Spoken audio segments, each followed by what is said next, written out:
BuzzPOP hari ini kita bakal membedah dan membincangkan filem THOR, Love and Thunder. Para panelis kita malam ini terdiri daripada saya, Nik Nazrul Iskandar daripada BuzzPOP TV, kaki review kita Munif Malik. What's up bro, how you doing man? Fine. Hope you're doing well Oh, too. si dah putus, si Ultraman. Yeah. Zofi yang betul tau. Zofi punya Nice, power. nice. Yeah. Alright, seterusnya adalah kaki review kita daripada Facebook page Screenbite. What's up Nazir? Hey man, sup. It's time to mash up this motherfucker punya rupture. Jom. Dan seterusnya adalah kaki komik kita Duan Yakuza. What's up bro, how you doing man? Another. So Duan, adakah adakah Lady Thor punya komik harga tengah naik sekarang? Memanglah perform lah. Perempuan kena Tenek. Naik pun. As expected. Alright guys. Go naik kat. Go punya favourite naik juga. Oh memang semestinya kan Gore naik kan. Alright guys, so kita bakal memulakan perbincangan kita malam ini 5 sebab mengapa THOR Love and Thunder sampah dengan reaksi satu ayat. Alright, so sebelum aku memulakan review kita malam ini, kalau korang tak tengok lagi THOR Love and Thunder, tolonglah stop tonton sekarang because this is a spoiler review. Kita akan reveal 5 sebab kenapa kita benci filem ni. So please, kalau korang berharap nak tonton dekat Disney Plus Hotstar bulan September nanti, tolong jangan tonton review ini. Hopefully korang akan enjoy. Untuk mereka yang dah berenang ke Singapura dan menonton Cambridge macam kita orang, sila tonton dan dah naik sama ada dah korang sanggup apa naik bas ke Singapura pun tak ada masalah. Ya. Sama ada korang agree dengan sebab-sebab yang kita find this movie sampah. Alright, so mula-mula kita akan mulakan dengan reaksi satu ayat. So pada aku personally, Malaysians memang tak rugi apa-apa pun bila boleh tengok THOR Love and Thunder di bawah. Betul lah. Ya. Kalau mereka tu macam aku nak beli tiket flight lah nak pergi Singapura ke Indonesia nak tengok, aku macam tak payah babe. Tak payah rugi duit tau. Tak payah. This is not the movie untuk kau naik kapal terbang ke naik bas ke pergi tengok. Pasal ni filem sampah. So apakah reaksi satu ayat anda untuk THOR Love and Thunder? Silakan Munif. Okay, so first and foremost nak address sikit lah pasal ketundaan ni dululah. I think banyak teori kita semua salah sebenarnya. Kenapa filem ni ditunda is LFP nak selamatkan Malaysia daripada movie yang tak berkualiti. Aku setuju. So thank you to LFP. Betul bro, betul. LTF, The last time yang Disney diam je was New Mutants. Aku marah aku text diorang, kenapa korang tak buat masuk filem ni? Betul lupa aku tengok. Memang tak best. Tak payah. Memang diorang tak payah jawab aku pun. Tak payah jawab. Diorang actually apa dia tanya diorang nak swipe under the rug. Diorang tahu masa dah screening. Diorang tahu memang pada tak ni best. start. So macam ini kalau kita tayangkan juga ni flop ni, tak apa. Hampir red carpet punya rug tu swipe. Okay guys, so basically my reaksi satu ayat is this, and staying true to the theme, this reason will be replayed every time I answer all the other following questions throughout today's session lah. So my reaction is that it is an abysmal movie which is also highly wasteful. Sebab actually okay, like my verdict is that it sucked balls, but that's not to say it didn't have chances to seize the moment, but it systematically chose to do all this ridiculous, wasteful stuff instead to keep it in the bad film category. So it's abysmal, it's terrible, and it's also confusingly wasteful. I don't understand why they did what they did. Case in point, just one example lah. Kita akan bincangkan some of these things lah, but why I said that this movie is wasteful apart from bad is that contohnya, you have a scene where having an army would be a good setup to face the final villains ke apa kan, because the villain is coming at you with an army of symbiotes. So let's see, if I'm Taika, now I'm thinking in this movie, on one hand I got the Guardians here, Guardians of the Galaxy. On the other hand, I got like a bunch of random kids that I just could randomly give powers to. So macam final battle lawan an army of symbiotes, you have the guardians there. You know what? I'll just send the guardians packing for no reason, and I'll do this ass pull sharing of the Odin force with a bunch of kids to, you know, it's not just bad, but I don't understand the obvious decisions that they should have made, but they didn't, to make it stay bad. So as we go, you'll find more of that from me lah. So that's my reaction. Come on bro, kau kena tahu nak bayar Chris Pratt untuk extra screen time mahal. That's why bayar kanak-kanak murah. Kanak-kanak tak ada agent. So orang dewasa boleh senang kelentong. Bayar pula lagi murah. Macam sial. Child labor weh. Child labor tu bro. Child labor under disguise bro. Under disguise. Come on. Okey, seterusnya. Reaksi satu ayat. Silakan Duan kaki komik. Now everybody gonna love Dark World. Everybody gonna love Dark World. Everybody gonna minta maaf kat Dark World. Minta ampun dekat Dark World. Kalau siapa ketuk-ketuk Dark World tu, kau tengok balik macam langit dan bumi lah. Dark World sentence better lah. Memang dia. Tapi sebenarnya Love of Thunder trailer dia convincing. Memang kau macam marah kat this is the Thor that we wanted kan. Yang betul. Sebab semua the big three dah ada movie yang meletup masing-masing. Iron Man nombor satu for me, Iron Man nombor satu the best lah. Nombor 2 teruk, nombor 3 lagi teruk. Tapi dia punya box office still meletup 1 billion. So untuk karakter Amerika nombor 1 biasa, 2 meletup, 3 fenomenal lah kan.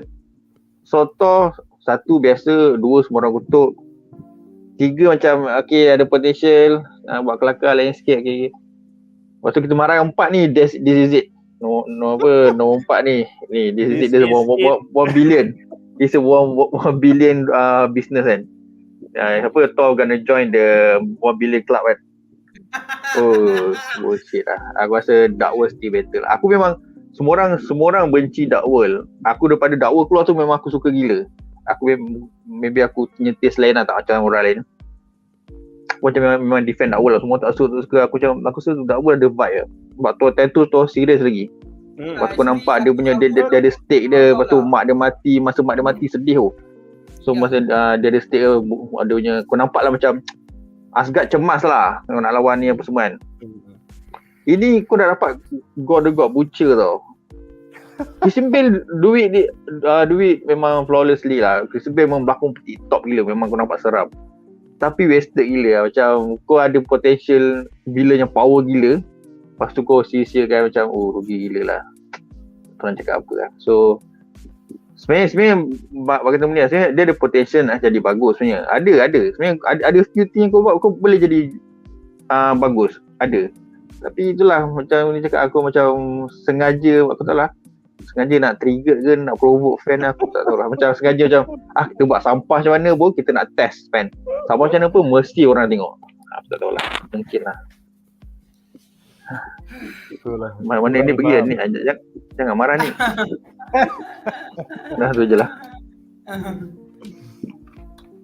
Okay, so I guess is to be lah. So adalah ni dengan Muni dah cakap. So I think my reaksi satu ayat, 2 ekor kambing tu patut kena sembelih. Masa raya haji tau keluar. Those two fucker gua kena mazhab kadi tau. Annoying nak mampus. But to be honest, and anyway Duan, aku setuju dengan kau sebab waktu dakwa keluar time tu aku start kerja kat TGV tau. Honestly, bagi aku like Dark World dia ada their own punya state alone tau. Dia tak sucks. Bagi aku dia in the middle tau. It was a watchable movie sebab you can see Asgard on their finest moment. On Asgard punya golden peak lah sahaja cerita. But seeing this how Taika butchered the development of Jane Foster tu, aku macam sedih tu. Aku sedih gila sebab dalam trailer aku macam aku ditipu. aku ingat okay, aku nak tengok some kind of a good development, some kind of catching up, but no, nothing. And also okay lah, kalau nak cakap continuity, maybe from dalam part Age of Ultron tu, Thor ada cakap yang Jane pergi do some auditions to another negara. I think from that moment, diorang start falling apart. So, but my question is, between Infinity War and Endgame, takkan Thor langsung tak cari Jane kot, kau kat bumi kot. Come on, at least not as a formal Aku level, as rasa bro, someone yang dia kena snap. That's why she thinks it's only been 3 years. Tapi to Thor it's been 8 years. Dia kena snap. Ada akan teori ya. Jadi. Maybe lah. Okay. Even itu pun part 2 pun, masa dia cakap tu pun, Jane tak terkejut. Jane what? 7 years? Nothing. Jane tak ada reaction langsung. Okay, maybe her cancer yang already eat her brain out lah. That's why dia macam fuck it, aku mati lah. But come on, where is the development? Jane Foster ni, kalau kau tengok from first movie, she's a fighter tau. She's an astrophysicist yang fighter for the truth, yang nak tahu how the universe being apa semua. But dalam ni sampah nak mampus. Honestly, dia punya CGI dia memang CGI muka dia nak lawan tu pun wow, teruk gila babi. But that's for little point lah. And for now, that's why I say lah. Okay, alright. So Ani jangan spoiler. Bodoh Ani. kita ada 7 komen Ani dah menarik. tengok kau Ani ya. Ya, aku akan bacakan. Pertama, Lucy Ons bertanya, Wan tak join ke malam ni? So, Wan ni budak baik. Dia tak berenang pergi Singapura macam kita. So, Wan tak tengok lagi filem ni. Sebab itulah Wan tak dapat join sesi spoiler. Aku rasa Wan macam dah berenang minggu lepas. Tak tahu lagu. Tapi dia cakap, aku bagi tadi dia macam sorry aku tak dapat join weh. Aku tak tengok lagi. So macam itulah. Tak apa. Alright, seterusnya Aku ingat dia dah bertanya. berenang Lucy bertanya, SDCC akan bermula 4 pagi hari ini? Yes, Ya. 4 pagi di Malaysia adalah 7 petang di San Diego. Jadi San Diego Comic Con. panel hari Khamis akan bermula pada pukul 4 pagi Malaysia. So nantikan update terbaru daripada San Diego Comic Con di Facebook page kami. Hari ni pun aku rasa aku dah letak 5 news pieces tentang, kita dah nampak teaser sikit Dungeons and Dragons. Lepas tu dia ada activation site Dungeons and Dragons dekat San Diego, dan also ada House of the Dragon punya activation site. So baru day 0, baru preview night pun dah awesome tu. Tak tidur lah kau ni malam ni. Tak tahu. Masalah dia next 4 genre days dia is gonna be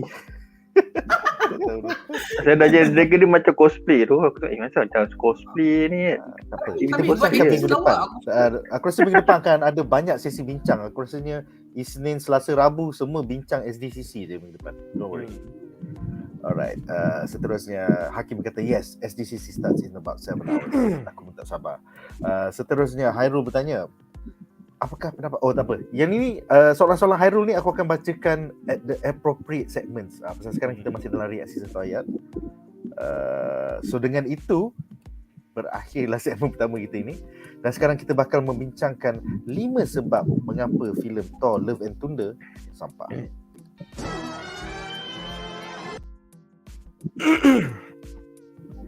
Alright, jadi segmen pertama kita adalah tentang imbalance, komedi lebih daripada aksi.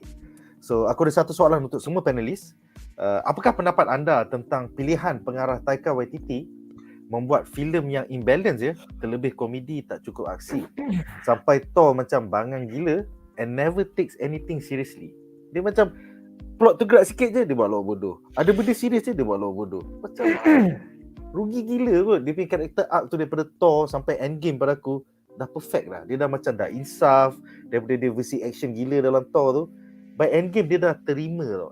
Everything that happened to, kematian, kehancuran, semua dia dah terima. He has been evolved as a character, and sekarang kau buat dia versi idiot. So kita mulakan dengan Munif, silakan.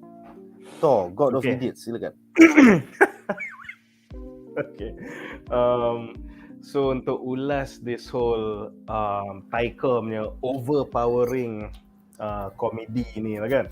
So I promise just now in every session aku akan relate back to aku punya reaksi satu ayat lah, which is that it's wasteful. So why I say the wasteful is because kita tahu, actually we expected, because we know how Taika directs his movies, especially on Thor, Ragnarok tu semua, there will be an abundance of comedy. So no one should be surprised by this, to be fair. But my problem is not just with the quantity of the comedies, but what is the effects, consequences, and implications of the comedy to the plot, yang tu on a micro scale, and on the macro scale towards the universe and the characters that they've built as a whole. So my problem is, ialah bilangan tu I personally memang tak suka banyak sangat, but how it affects the story, characters and plot.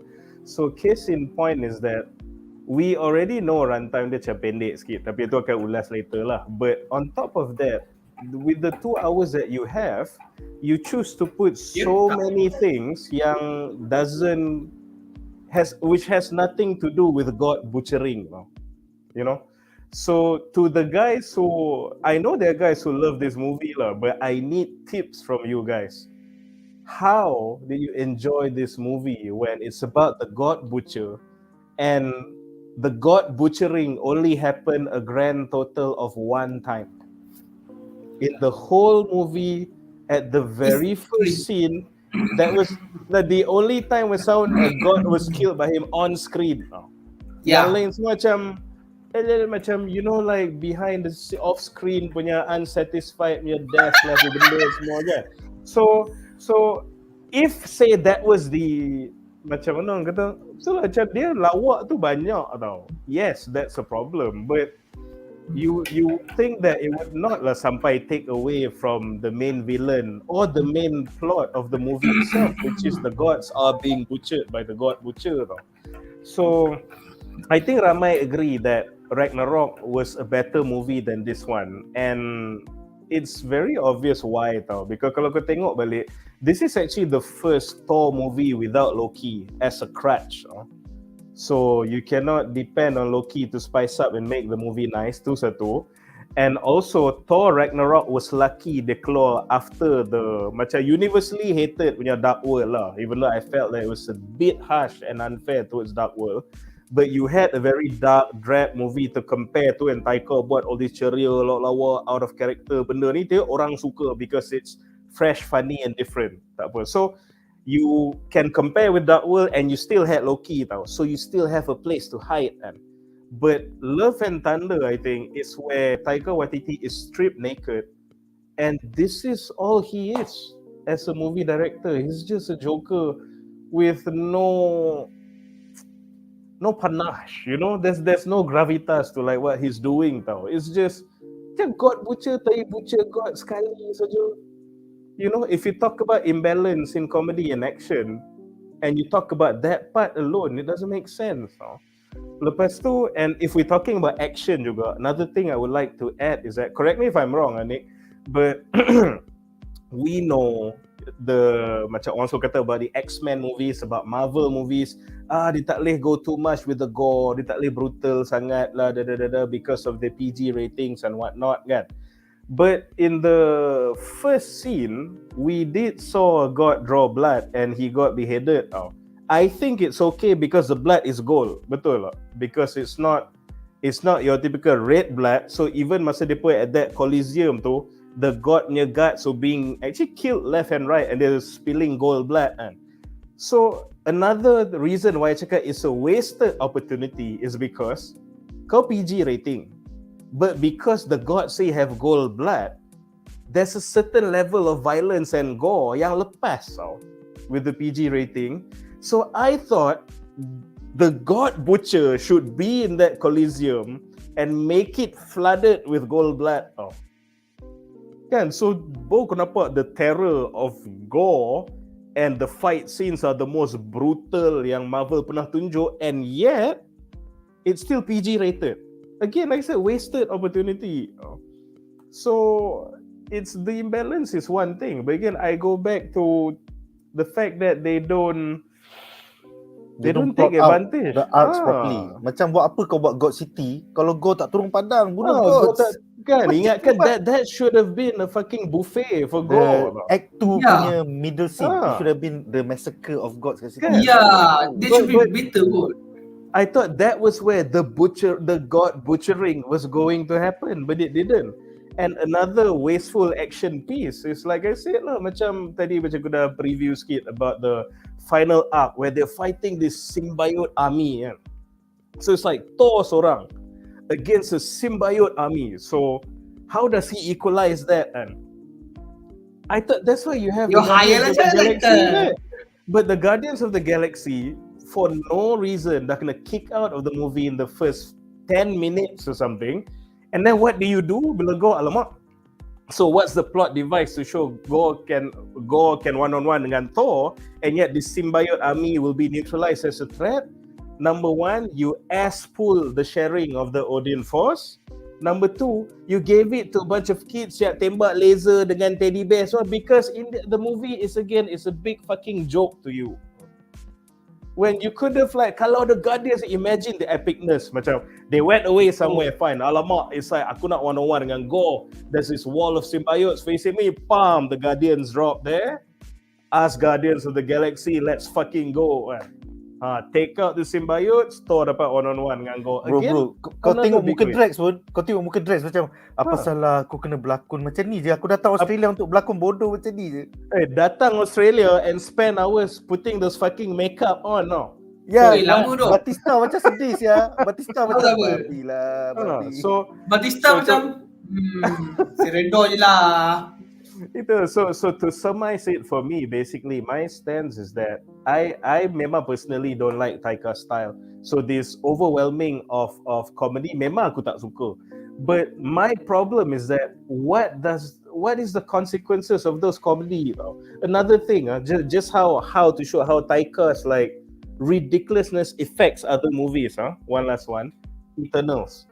The whole deal was about dealing with Celestials, kan? Celestials keluar sampai separuh dari bumi dah jadi cacat forever because the Celestial was born there, and when the Celestial appeared in the sky, everyone is like freaked out, and the scale of the Celestial is so big, so fucking scary, so semua, and literally not single one of these Eternals could even touch the Celestials. They kena angkat into orbit, got lectured like a bitch, got sent back. They couldn't do anything, and in this movie, Go yang scary sangat. In this movie, there are 2 Celestials in this movie. And what did they do? When the kambing lalu sebelah dia orang, dia je, because again, everything's a fucking joke to Jadi you. comic relief je. Jadi comic relief.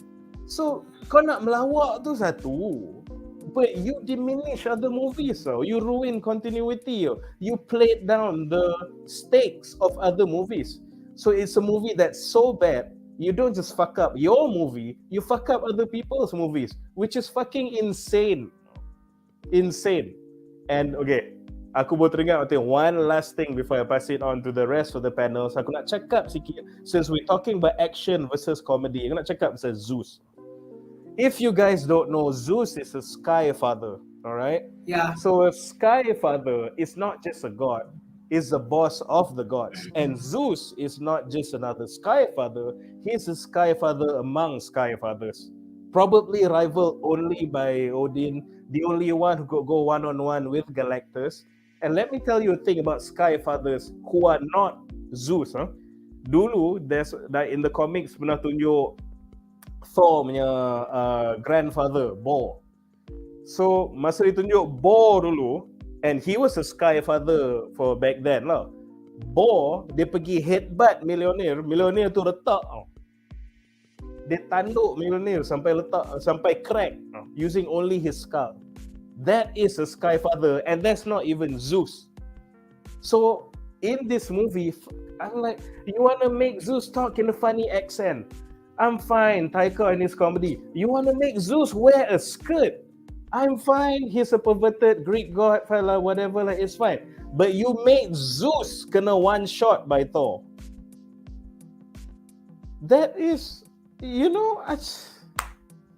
how is this acceptable to anyone who loves the comics, or at least?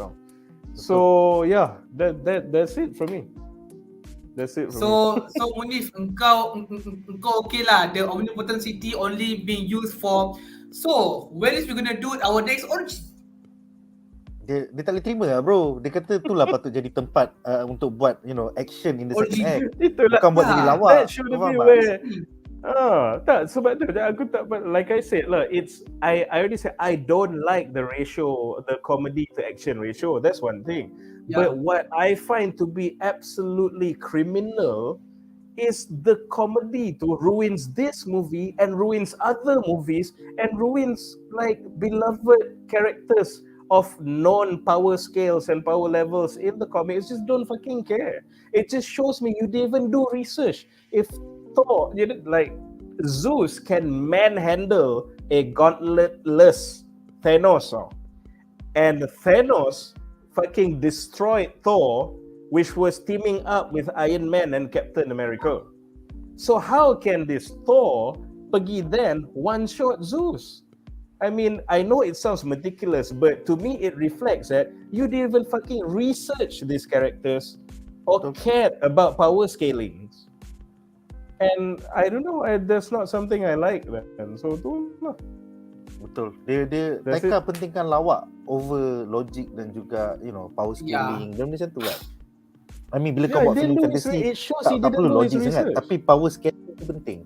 Kalau dalam Eternals Celestial tu macam susah gila nak kalahkan, tapi jadi part lawak je macam lebih tak payah letak dalam scene tu. Tak research. It shows two things. It's either you didn't research or you don't care.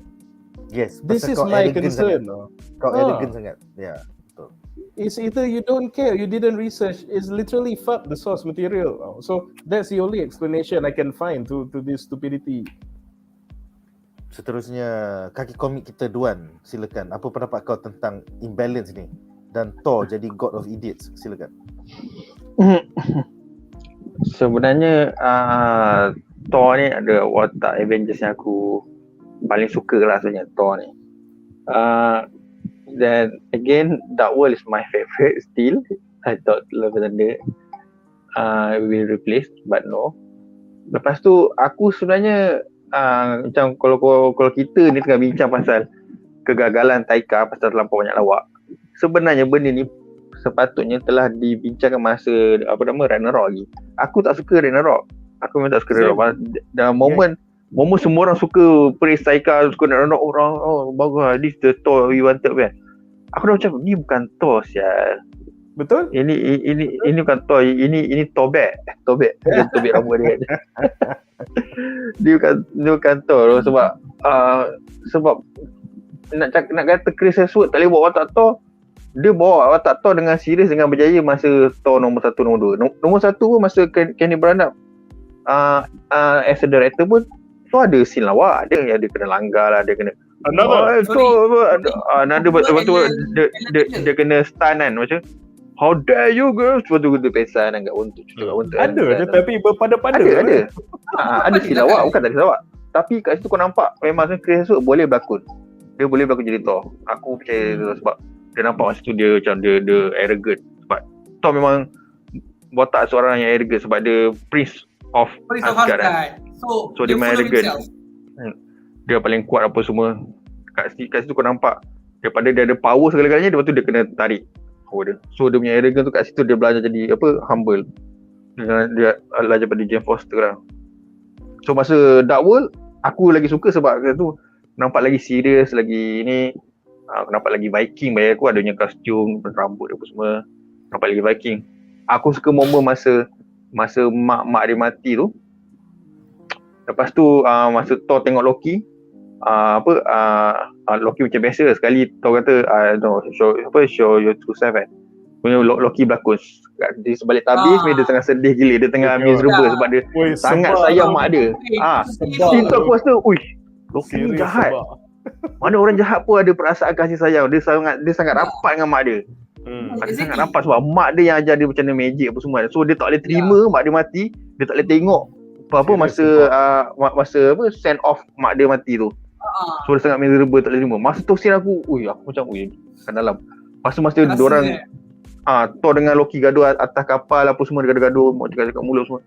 aku nampak tu dia punya bond dia sangat kuat dalam gaduh, sibling punya gaduh kan. So aku masa tu aku tak faham kenapa semua orang macam oh jangan Thor dak tak habis. Bukan semua orang satu dunia macam kalau kau benci Thor dak kalau kau benci Thor dak maknanya kau hipster lah. Kau stylo lah kau benci Thor dak ni. Kalau kau suka Thor dak kau lame kan. So masa tu aku minority lah kan. So aku diam-diam je lah. Betul Ragnarok, semua orang suka. Oh ni Thor kita nak sebab apa jadi part lawak jadi badut. Apa lah buat lawak bodoh busuk daripada serius. Asyik buat lawak bodoh je. Aku macam benda apa dah jadi dengan Thor aku ni kan. Takkan buat lawak. Every 10 second dia. Kalau aku nak tambah sikit masa lepas aku tengok Ragnarok kan. Aku masa keluar di cinema cuy, macam siapa? Aku dah agak director unknown New Zealand. Mana dia ambil ni? Kan dah betul-betul tak best. So lah tu aku macam oh ni first Marvel movie yang memang kena bantai ni, memang bodoh je. Aku balik baca internet. Semua suka. Aku terkejut. Aku yang salah. Jadi minority lagi kan. Semua suka kan. Tapi kau tengok kalau aku rasa kau pun nampak kat RT lah apa semua, the reaction untuk Love and Thunder ni dah finally dah jadi mix, makin ramai orang yang agree with us lah. Entah pasal apa. Sebab this time number one dia tak ada boleh compare dengan Dark World dah, sebab kali ni Love and Thunder is on its own. Dark World tu dah macam jadi gila babi past tense kan. And dah tak ada Loki nak jadi penyeri, nak jadi crutch for the movie. So bila kau kena stand alone on your own, Taika, this is you yang sebenar. You've been exposed. Dia pun macam clueless lah Taika tu. Dia macam nak bagi joke aku lagi. So aku nak buat apa lah. Ada go kan, ada ni kan. Okay, buat apa-apa lah. Aku buat sampah pun, orang mesti tengok juga kan. Dia bukan peduli pun kan. Buat macam mana pun, pendekkan apa semua kan. Dia sebenarnya Google 10 joke you should never make in the movie. Sebab sebenarnya di Google. So dia tu jadi sampah gila. Tapi tak Taika ni dia macam mana? Dia bukan nak cakap. Dia sebab dia macam dia kalau kau perasan lah, dia macam nak jadi macam James Gunn tau. Nak jadi fun. Dia letak lagu lama-lama 70s, 80s apa semua kan. Dia macam nak copy James Gunn tapi tak jadi tau. Sebab James Gunn pun dia ada buat lawak dekat dalam Guardian Galaxy pun ada lawak, tapi kau nampak balance tau. Ada scene yang serius, ada yang ni best apa semua. Yang cerita pun cantik, macam mana interaction antara karakter, macam mana bonding semua ada moment tu. Jangan cakap okay. Kau tengok Ragnarok engkau totally kill off Warrior 3 satu hal. Okay, tak apalah kan. Itu satu macam terkejut juga. Warrior 3 ni sebenarnya watak utama kan. Kenapa kau kill off macam tu? Kan dalam dunia tu ada watak utama. Betul. Dalam Avengers mungkin lah tak. Lepas tu kau macam kau hilangkan dua watak penting. Kau hilangkan Jane dengan Sif. Dua watak penting ni kau macam ignore macam tu je. Ignore. Betul. Tak ada siapa pun macam tertanya mana diorang pergi lah. Tak ada explanation, tak ada apa, nothing. Just explanation Thor yang kata kat Jane, dia clash tu je. Sif langsung tak ada sebut, tak boleh sebut nama Sif pun. Betul. Macam tabu tau, tak boleh sebut. Lepas tu kau bawa balik Volstap semua tu memang gone. Lepas tu dia bawa balik Sif, aku dah macam seronok Bila bawa balik Sif, dia bagi Sif punya kostum dalam Marvel comic sebiji dia ada pakai ni apa semua. Sebiji. Semata-mata nak bagi dia jadi pak lawak yang separuh mati. Tu je. Macam tak ada revelation. Sebab aku mengharapkan bila nama Thor Love and Thunder ada cinta tiga segi triangle lah, segi antara Thor, Jane dengan Sif. Saya serius kan. Tapi macam kau bagi Sif macam tu, ya kat dia mati pun hidup lagi dengan tangan tak ada kat tangan. Jadi macam mana tau? Sif tu jadi macam patung tau. Macam kalau kasar macam sex doll. Kau kena bawa pergi mana macam tu dengan tak ada tangan, bawa macam bodoh. Macam sia-sia aku macam Lady C dia buat macam ni je. Lepas tu kau cakap saya James Gunn tadi kan. Aku nak tambah saya James Gunn. Kau tengok James Gunn, dia buat jadi macam vibe comedy, colourful apa benda semua. Because dia selain pada Guardians dengan Peacemaker apa semua, dia tackle IP yang misfit tau. Yang komik pun yang bukanlah selling sangat. So kau nak eksperimental, nak badut kan dia orang sebab IP ni memang tak laku sangat. So apa kata kita badut kan dia generally orang suka kebarutan kan. Tapi itu pun berpada-pada systematically tactically buat menjadilah dia itu bila kau adapt misfits. Thor is a AAA IP, one of the founding Avengers. Kau tak boleh lah Misfits kau badut Tak boleh tak apalah. badutkan AAA punya barang. Nak kau badutkan Batman. Weh, Kau badutkan Batman Weh. jadi Joker lah. Badutkan Batman. Ada, dia betul lah punya betul aku setuju dengan kau sebab Thor Ragnarok dengan Guardian macam dekat-dekat tau dia punya apa showing tau. So macam orang compare dan macam orang macam sama lah macam orang macam aku rasa orang boleh terima Ragnarok tu sebab macam Guardian lah, so kita kena suka jugalah kan. Betul. Tapi diorang semua dah terlupa yang kau faham tak? Nama title sebelum Taika pegang Ragnarok, masa keluar dekat San Diego Comic Con title Thor Ragnarok, kau dah tahu Ragnarok ni kiamat. Ini mesti miserable gila, mesti perang kakao besar kiamat ni. Kiamat jadi cerita kelakar aku tahu. Kau bayangkan. Cerita Ragnarok cerita kelakar. Dia pun jadi cerita kelakar. Kau faham tak? Aduh, aku tak boleh brain. Sebenarnya aku memang tak suka Taika pasal Ragnarok tu macam aku not my Thor lah, not my taste lah kan. Sebab apa? Bila Thor dipegang oleh Russo Brothers balik dalam Infinity War dengan Endgame, kau tengok macam mana dia. Dia jadi hero bai. Masa Thor datang, bring me Thanos. Masa tu semua meremang. Itu baru betul Thor. Lepas tu bila dalam Endgame pula, bila dalam Endgame dia jadi miserable apa semua. Bila dah nak lawan, masa Warcry tu kan Captain America kata assemble betul tu. Yang gerak.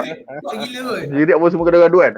Itu baru betul dapat balik kat Taika jadi badut. Betul. Tapi kau tengok betul lah. Endgame, yang the best part about Endgame ini again dia tunjuk how comedy done right.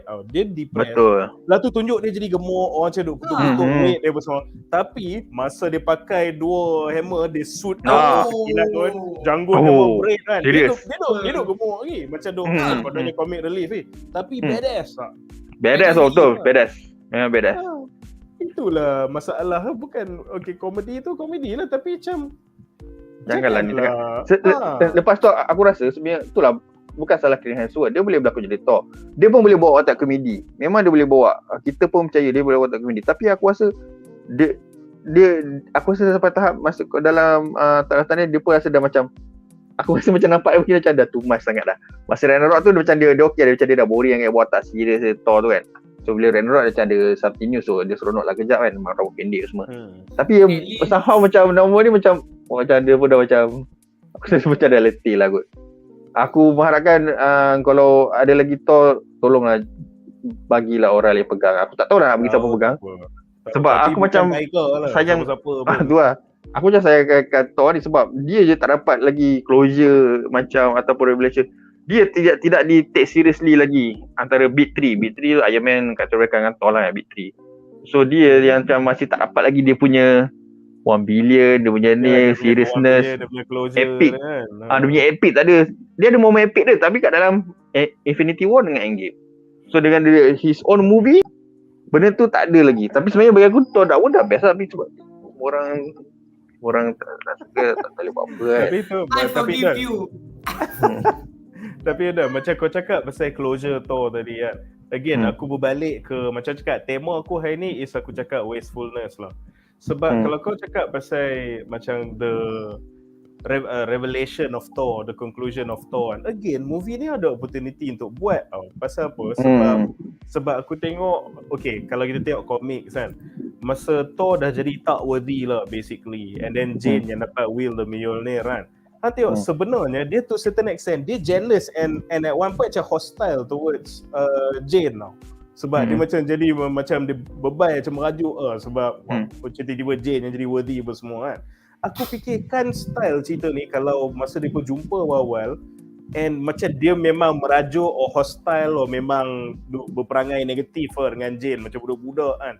Tapi in the end bila macam Jane macam dah tahu Jane sebenarnya tengah kena cancer, tengah di hujung nyawa dia, and then dia realise macam Jane sebenarnya kata kenapa dia worthy pun is pasal Thor yang pesan kat Mjolnir tu. And kenapa dia terror lawan pun sebab dia tengok Thor use Mjolnir so many times, so dia inspired Thor, dia belajar dari Thor. So in the end Thor macam at the same time dia menyesal kenapa dia iri hati terhadap Benci, Jane, ya. and at the Benci same tak time dia. dia realise dia still sayang Jane, and at the same Ya. time dia sedar actually to be, what does it mean to be God is to inspire, sebenarnya it's not about me, tapi dia punya actions tanpa dia sedar tu yang buatkan orang lain become better, become worthy pasal dia so it's not about me being worthy doing heroic things, All but the I heroic can stuff. inspire others to be worthy. So then conclude Jane mati so kan. Tapi instead that childish jealousy angle dalam komik tu dia pass ke Stormbreaker. Again, wasted. That should have been Thor kalau ikut komik tu. Tapi dia tengok Stormbreaker dia jadi lawak, dah hammer jealous. Tapi apa Stormbreaker tu macam mula kira macam function dia ada jadi part lawak je tau. Tapi dia ada function sebab apa nama gone up Stormbreaker, so dia sebab dia ada apa Bifrost. So aku tengok ada function lah, tapi macam Christian jugalah dia jadi comic relief sebagai merajuk, tapi at the same time benda penting plot twist lah juga benda penting, tapi macam tak diutiliskan sepenuhnya lah. Macam rugi lah. Jadi badut kan boleh buat lawak kan. Dia jadi engine kena tarik yang kambing. Kelakar tu. Okay, Nazir. Bridge bro, Rainbow Bridge. Alright, silakan Nazir. Alright, the problem with the imbalance ni masalahnya macam kau tahu tak, one movie tu you can feel the pacing being forced through instead of let the natural pace take its course. Filem ni pendek tapi dia rush tu soalnya dia dipaksa tau. This is what I feel bila aku tengok cerita ni, aku macam why is feeling so rush, so unpolished, macam unprepared actually. It's like macam benda ni stop preparing. But honestly aku boleh cakap metafora untuk filem Thor ni sebenarnya. Kau tahu tak model kit Gundam kan yang kita pasang tu kan. Okay, basically Taika hanya pasang semula tangan, kaki apa semua. Tapi bila part decal stiker dia bagi orang lain. Stiker tak itulah. Apa tak pasal apa. Walhal the sticker part tu lah make it more menyerlah, itu yang buat kan the model tu nampak lagi lagi dynamic. But no, Taika pasang tangan, pasang kaki, semua siap. Hey guys, nah korang stiker korang buat lah, kau pasal aku lagi dah.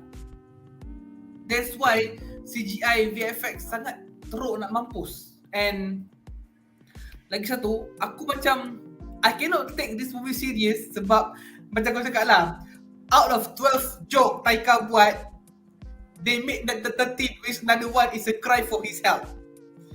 Sebab aku rasa macam lah, takkanlah semua benda, takkanlah every 5 fucking minute engkau nak buat benda terlawak.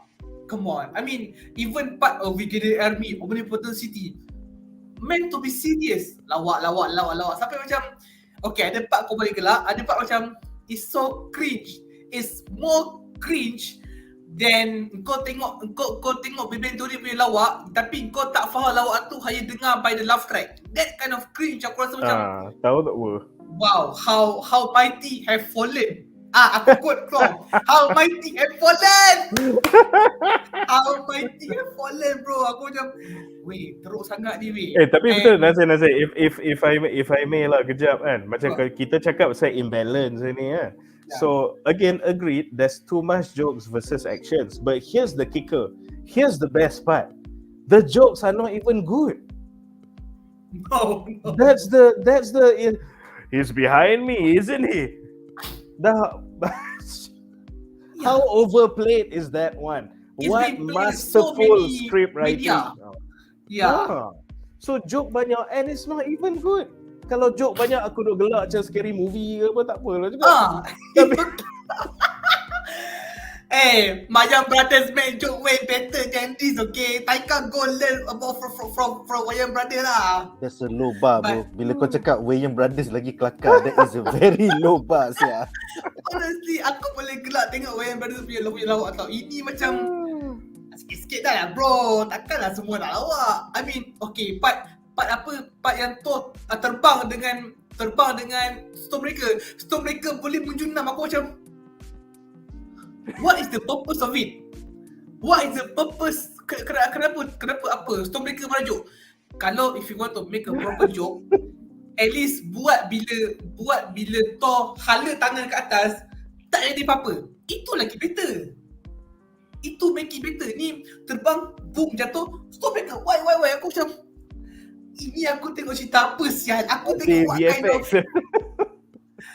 Aku macam, lah, ini joke is a level of Disney family movie joke tau. Yang memang kau tengok dekat this channel setiap pukul 8-9 malam, yang budak-budak punya level.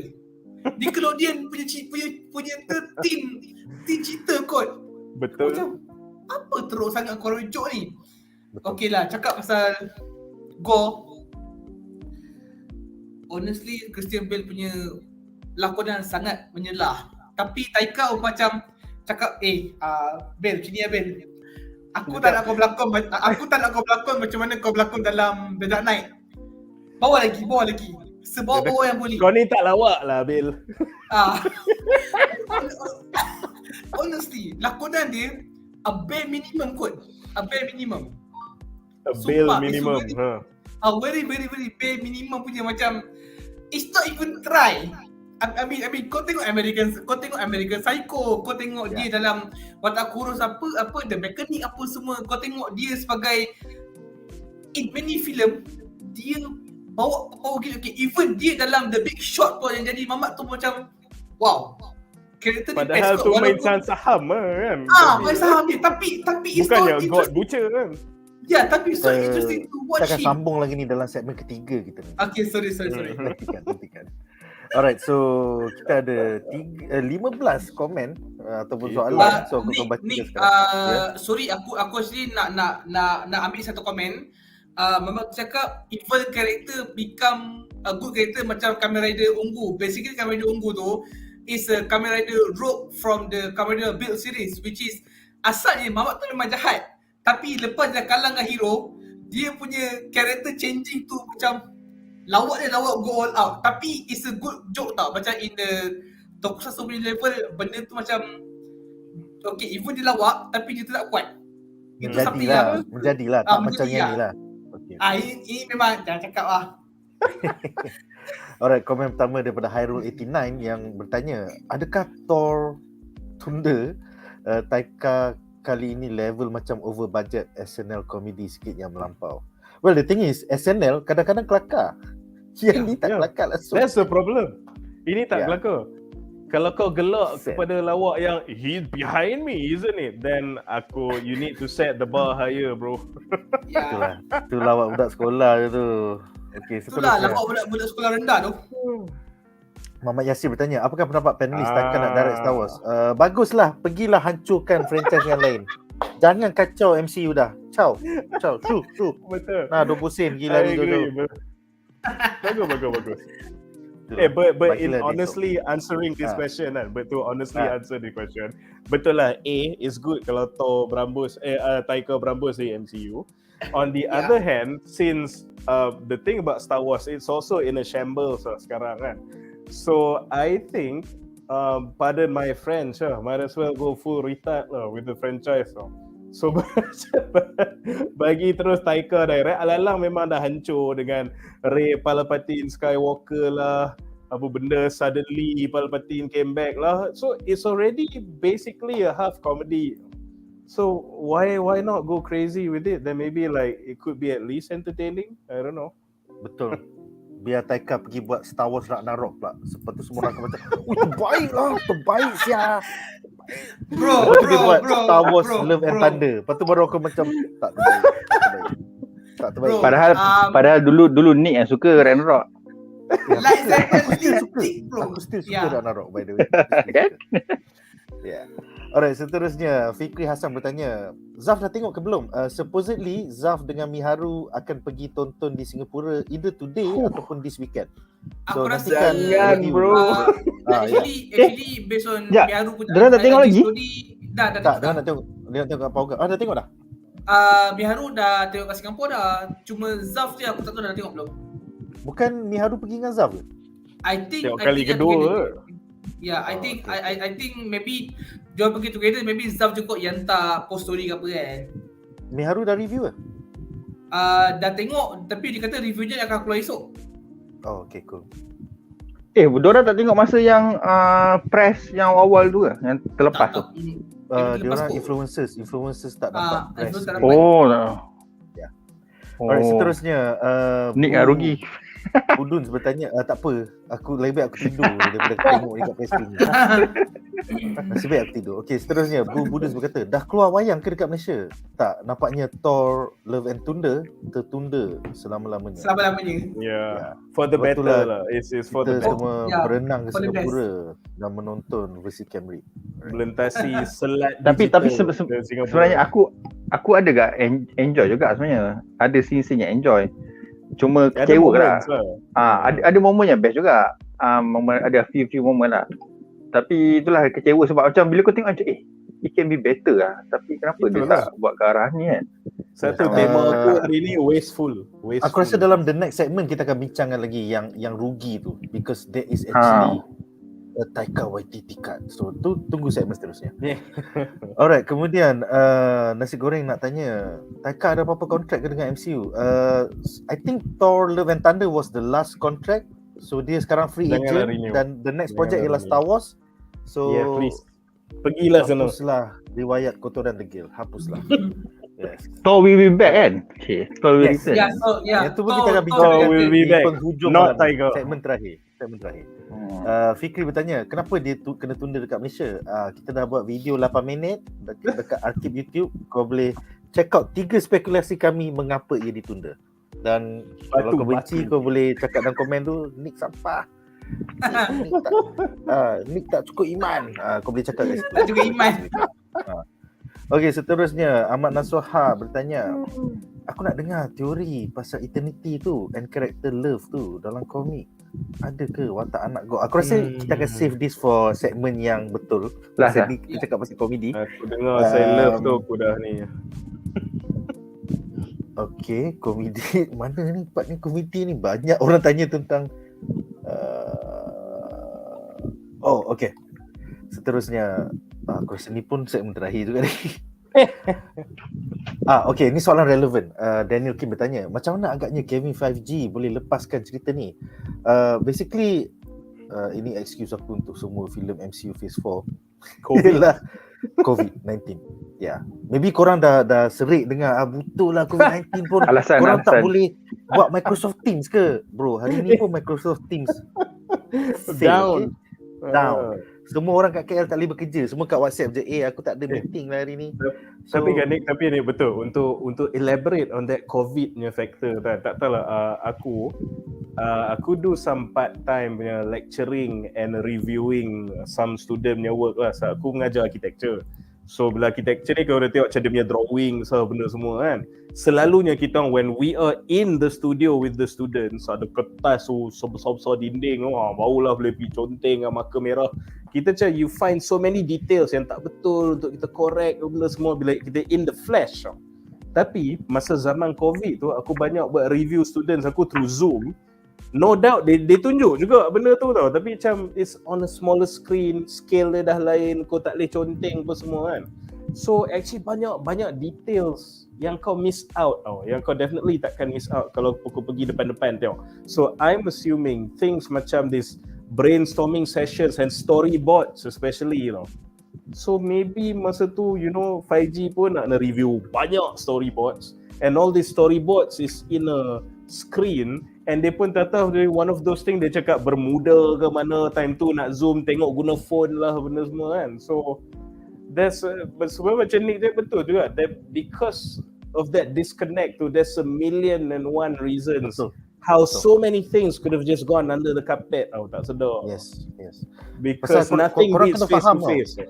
Kevin 5G punya workday bukan linear. Dia bukan mula-mula kita cakap tentang siri ni, lepas tu siri tu, lepas dia berterabur. Kejap kau cerita pasal 2025, kejap kau cerita pasal 2023, kejap siri TV, kejap filem. So bila kau punya workday tu dah berterabur and kau tak tengok face to face, kau tengok melalui Betul. Zoom, kau tak boleh Lepas tengok. tu, Ya. lepas tu there are some things yang bila kau bukan in the flesh tengok, macam mana kata, you don't even know what you don't know tau. Kalau kau cakap saya 5G punya supervision kan, dia nak supervise these things. In the case of Taika, contohlah kalau kau tengah tengok orang duk tunjuk storyboard of a movie online kan, I can bet you kau definitely takkan tiba-tiba certificate dengan berapa ratio kau punya lawak to the actual plot how will you even think to even ask that question or realize that that might be a problem? Macam tak tahu tau. Bila tengok the final cut tu, when it's too late to ni kan, takkan nak shelf the whole movie kan. So macam fuck, macam ni ke end product? Macam itulah. By the way, selain daripada kami 5G, ada Marvel Studios Parliament, iaitu sekumpulan penerbit di Marvel Studios yang terlibat dengan Black Panther, Endgame, semua filem-filem yang menjadi lah. So diorang pun menjadi mata-mata untuk kami 5G. So I guess semua pun waktu COVID fuck up lah. Pasal banyak sangat benda sampah. Doctor Strange sampah, yang ni sampah, siri TV Hawkeye berterabur, Eternal hancur. This is apa for the past 2-3 years yang akhirnya kita baru nampak. Lepas tu kenapa semua sucks lah? Kenapa Because it was, was dia room. Dia kalau aku macam phase 4 ni ada yang best. Boleh katakan No Way Home lah kan. No Way Home kira Marvel juga kan. Itu memang itu the best lah. The best for phase 4 lah kan.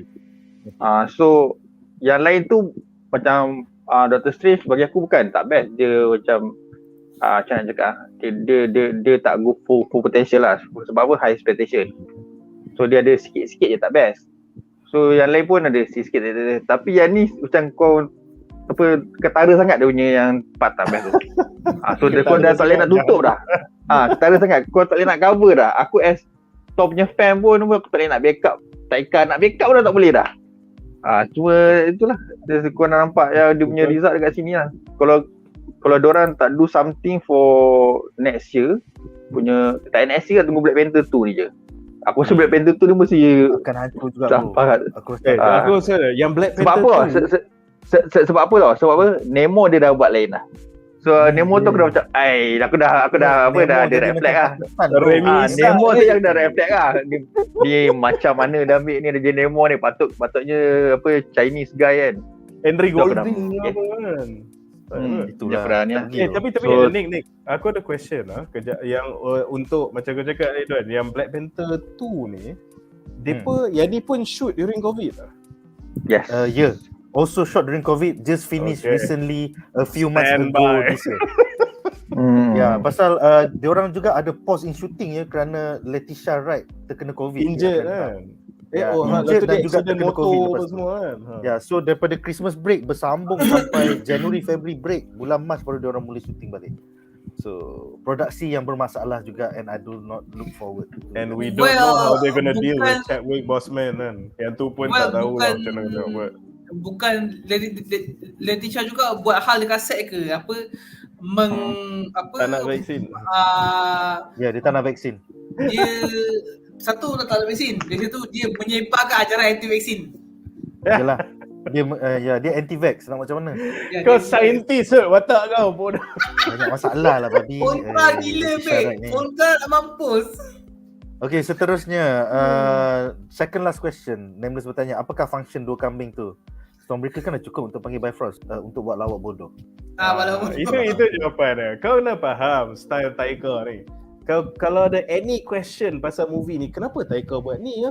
Kenapa dia buat tu ya? Kenapa dia letak ni, jawapan ya? Sebab lawak lah dol. Tak, sebenarnya kalau aku nak backup Taika lah kan. Kalau aku nak backup Taika, sebenarnya kambing tu at first kambing tu lah kambing Odin. Memang Odin ada pun. Kambing. Memang kambing tu memang ada pun dalam mitologi dia. Masa kau jumpa pun dia kenal kambing tu dulu, kambing bapak dia macam mana terlepas hilang kat sini kan.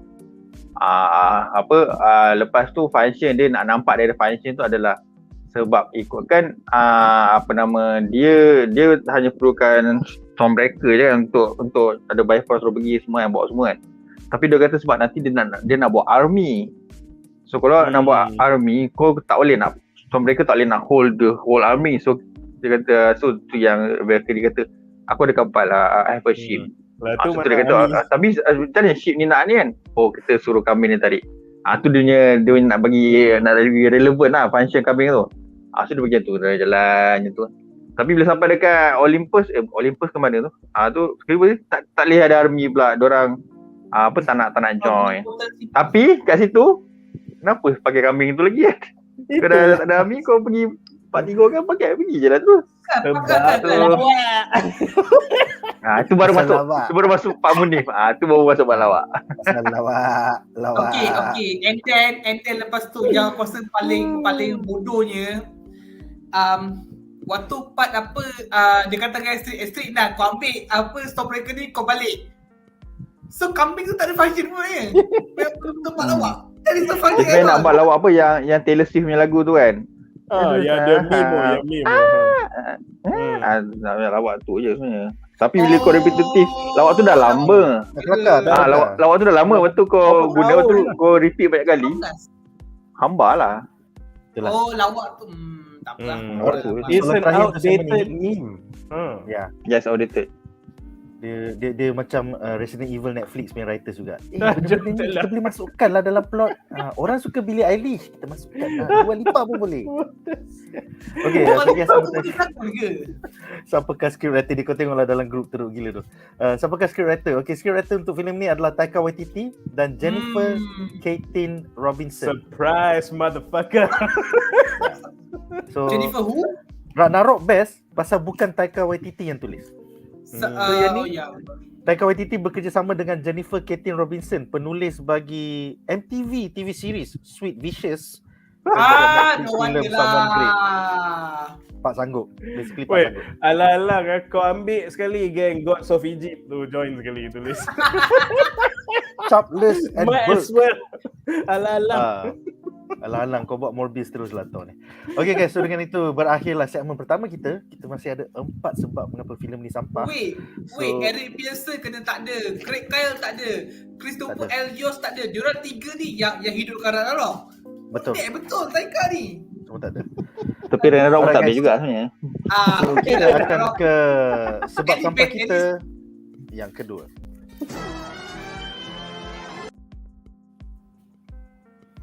Alright, sebab sampah kita yang kedua adalah tentang filem ni pendek gila and has the simplest bare bones plot ever. So soalan aku untuk panelis ada satu soalan je. Apakah pendapat anda tentang tindakan Disney di bawah Bob Chapek yang mengerah Kevin Feige dan juga Marvel Studios untuk memotong Taika Waititi's 4-hour cut of Thor Love and Thunder menjadi di bawah 2 jam sahaja. Kita tengok benda ni berlaku juga dengan Doctor Strange Multiverse of Madness, tiba-tiba jadi 2 jam 8 minit ke 2 jam 15 minit. It's like Bob Chapek ni memang tak kreatif lah, dan I miss Bob Iger. So kita mulakan dengan Munif Malik, silakan. Okay, so this is one of the notorious things juga lah yang banyak diperkatakan about Love and Thunder is that it's actually too short. So one of the point bila orang cakap saya potential, it could be better, it could be this and that, people can relate balik to the runtime lah. If they had an extra half an hour of tunjuk gore, god butchering kan, so that would have elevated the movie a lot more. Betul. However, I want to propose an alternate perspective on this lah. Knowing that this is Taika, I think this could be a blessing now. Because that could have been an extra 2 hours of more lawak sampah. I feel apa yang Taika salah buat ialah he took out all the drama and he only left the bullshit things in here. Maksudnya kita miss character arc of Jane Foster. There is actually a scene Jane Foster pegang Thor hammer tu. Jadi ni. That was cut out. That was actually shot on Australia. And then even Gore doing god butchering shit was also cut out. And then we just left with the stupid joke. Dia berkata ada scene yang some scene was like too violent lah, too scary lah, apa benda yang Gore buat that they had to cut out from it semua kan. So I understand. The thing is, here's the thing. The irony is that Taika dia baru shit on director's cuts, betul tak? Dia kata he doesn't believe in director's cuts, they're not even good, so whatever you see is what you get lah on the screen kan. So actually, this probably one of the few things that I agree with him lah, and that he's also a One Piece fan lah. So just two things we agree with him. Director cuts suck and One Piece is the best. But here's the thing, the irony of him saying that is that macam mana kata, I believe director cuts suck because I believe it's an excuse, because what you put on screen, that is the success or failure of the collective of people that is involved with the production of the film lah. The directors, the producers, the actors, behind the scenes, apa benda semua tak kisahlah. All these guys, your collective effort, and this is what you presented to us. That's all that matters. That's all that counts. I also do not give a shit about director's cut. But having said that, because there's 2 hours of footage on the chopping floor, and you decided what stays on the chopping floor and what makes it on the screen. You decided to put all the shitty parts on the screen. You decided to cut all the gore parts and put it on the cutting floor.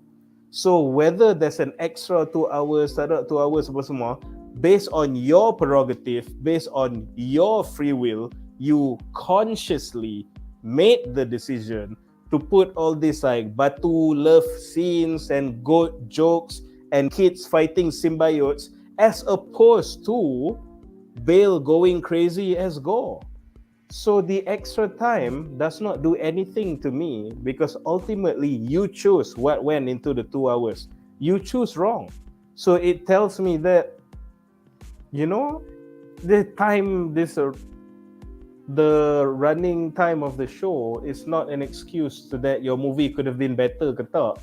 Because when given a decision, you still choose the worst parts to put on screen now. Meaning you like those parts over the parts that would have probably made it a bit more critically acclaimed.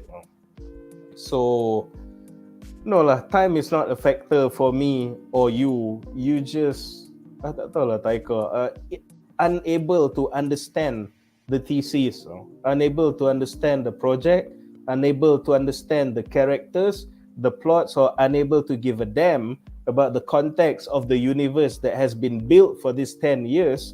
That, you know, because at the end of the day, I can say there's 2 hours of footage on the floor, but with the footage you have, why you decide to badutkan Zeus? Why you decide to badutkan the Celestials? Why you decide to like badutkan Thor? Why you decide to kononnya tak cukup masa, yet put things that doesn't move forward the plot, that put characters that are not important to the overarching story and the immediate story to add new characters that wasn't even in the comic at the expense of whatever it is that you could have done. So when you talk about time lost, but with the time you have, you didn't use it efficiently. So I believe even with time, you would have fucked it up because it's you. You love a good laugh. And ironically, your movie has become a joke. So itulah. That's what I think. Sedih tapi benar. Well put, very well put. Sebagai kaki komik, apa pendapat kau? Adakah ni salah Bob Chapek, seorang, you know, office guy yang nak kita nak turun 2 jam supaya boleh buat filem 30 kali dalam satu hari? Adakah salah dia ataupun salah Taika yang potong 2 jam versi Sampah? Daripada 4 jam tu maybe ada benda serius, maybe ada banyak scene gore tengah berfikir nak bunuh. Aku rasa salah Taika lah sebab dia yang potong pun satu hal juga. Maybe ada orang atas yang suruh. Sebab dia macam Muni cakap lah, kau diberi pilihan untuk masukkan nasi apa. Tapi sebab dia terlampau eager juga nak masukkan jok-jok bodoh tu, nak kekalkan dia punya this is my Taika signature. Itu yang aku dapat. Dapat lah bodoh lah. So macam mana aku tengok Ragnarok, macam mana lawak bodoh dia terlampau banyak. Tak ada scene serius pun kejap. Itu masa Odin mati tu je. Itu pun tak, bagi aku masa Odin mati tu tak sesedih macam Frigga mati. Bagi aku Frigga mati tu lagi lagi nampak epic lah. Odin mati macam bodoh kan. Odin mati macam bodoh kat situ, hilang macam tu je. So bagi aku memang mostly salah Taika. Aku sebenarnya aku suka Taika ni dia macam ada vision tapi dia tak boleh handle projek besar macam ni lah. Lepas tu dia nak buat, betul lah bagi, betul lah Murni cakap, dia nak everything for him is a joke. Semua benda joke. Macam Zeus, aku faham lah kau nak buat your own version Zeus yang lawak kau tak nak tiru orang kan. Sebab kalau kau tengok kan, the perfect Zeus aku pernah tengok adalah Liam Neeson kan, adalah Clash of Titan. Tu perfect Zeus lah. Badass. Badass. Memang nampak semua serius.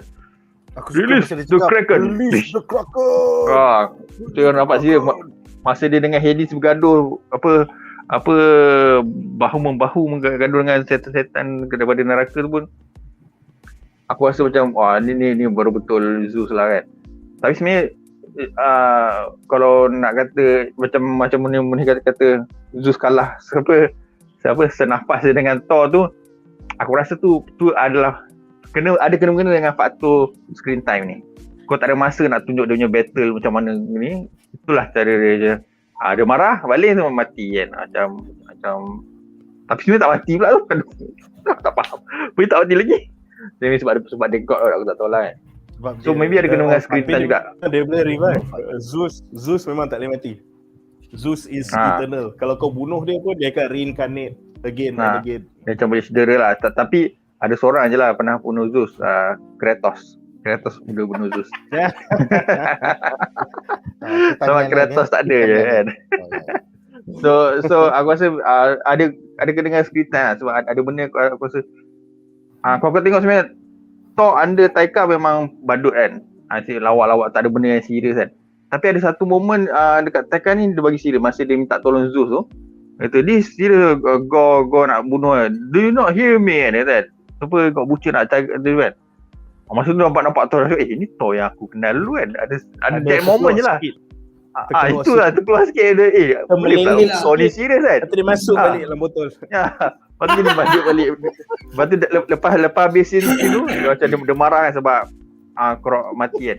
Lepas bunuh Zeus, dia dah keluar pada tu, dia ambil balik hidung merah, pasal balik. Taika marah Taika marah masa scene tu. Masa tiba-tiba Thor terkeluar, Thor lama kan. Taika dia marah. Asal ni? Tak lawak. Sorry. Aku ajar kau macam mana.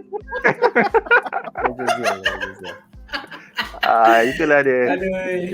Alright. So apa pendapat kau? Patutkah kita release the Taika Waititi for our cut? Patut tak? Yes. Sebab aku nak tengok A3 the Dwarf. Aku nak tengok kita punya Sesi punya scene. Lina Hidi jadi siapa bro? Lina Hidi jadi siapa? Aku nak tahu. The Enchantress pun best kak. Tapi macam kena ke? But who knows right? Berumur sikit. Dia power tu dalam GOT. Power. And also aku nak tengok Jeff Goldblum extra scene ko macam kenapa aku rasa Jeff Goldblum kan bro, aku rasa A3 Jeff Goldblum dengan Lina Hidi semua kena bunuh dengan Gore. So dia one of the dalam first act situ kan. Aku rasa dalam first act dia orang semua kena bunuh. I mean Jeff Goldblum dia tapi bukan tak lawak. Dia just adalah basically it might be the battle dekat planet Sif tu. So Sif je yang terselamat. Sif punya tangan kena potong. Tapi yang lain semua mati. Kan? Wasted lah. Masa Steve pun jadi part lawak bai. Dia jadi part lawak. Betul. Actually aku lagi tau nak tengok macam dalam 4 jam tu nak juga tengok apa Go pergi travel, Go show dia punya ruthless dia, like how dia fuck all the god, aku akan bunuh demi nak avenge untuk anak dia. Tapi ni sejam setengah macam alahai. Lepas tu engkau sendiri cakap aku tak main lah tak apa cut ni. Itu macam cut yang tak sengaja je. Alamak apa aku ada extra footage. Aku tak boleh terima kan kau ambil pelakon bagus macam Christian Bale. Maybe dia dah melakonkan babak-babak god butchering yang best. Lepas tu kau simpan babak yang dia jadi Gore the child kidnapper. God the child kidnapper. Kau gila. Thor sedih, Thor pergi Asgard baru, jumpa girlfriend dia. Tiba-tiba budak-budak tu kena kidnap oleh Gore. Jadi Thor kena pergi ke planet Gore, dapatkan balik budak-budak. Habis cerita. Tu je. Bro, kau nak tahu tak itu plot apa? Itu plot a weekly episode of Kamen Rider zaman-zaman Showa tau.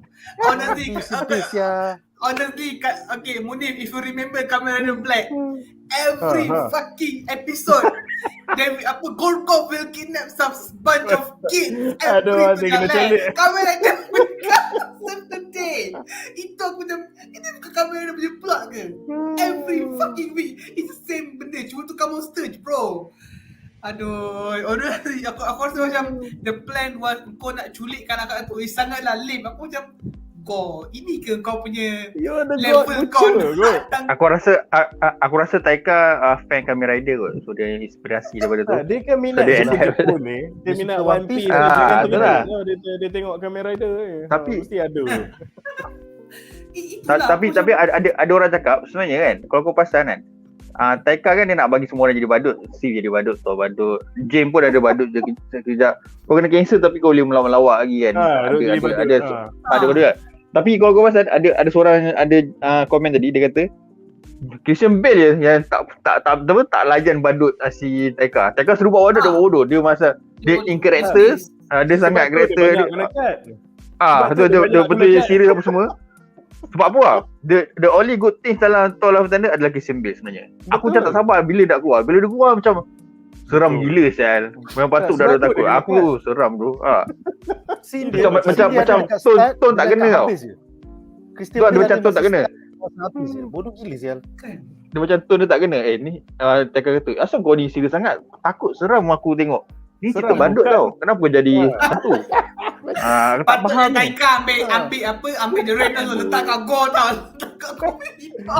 Sebab tu Bale kan. Orang semua macam respect Bale kan. Macam tak berani nak sound kan. So Taika macam bro. Takut kena tengking balik kan. Macam ini dah lah tak lawak dah buat takut pula. Tak apa, aku cut lagi. Actually nak sound tak berani. Actually Taika takut the shout yang Christian bagi tu. Tu kena potong. Itu impact apa dulu? Weh, benda ni aku tak boleh buat ni. Potong. Tapi aku nak address something yang tadi Duan ada cakap tadi. Kau cakap pasal macam kata kenapa Zeus kena one shot tu is probably like affected by the limited screen time kan. Betul lah. Okay.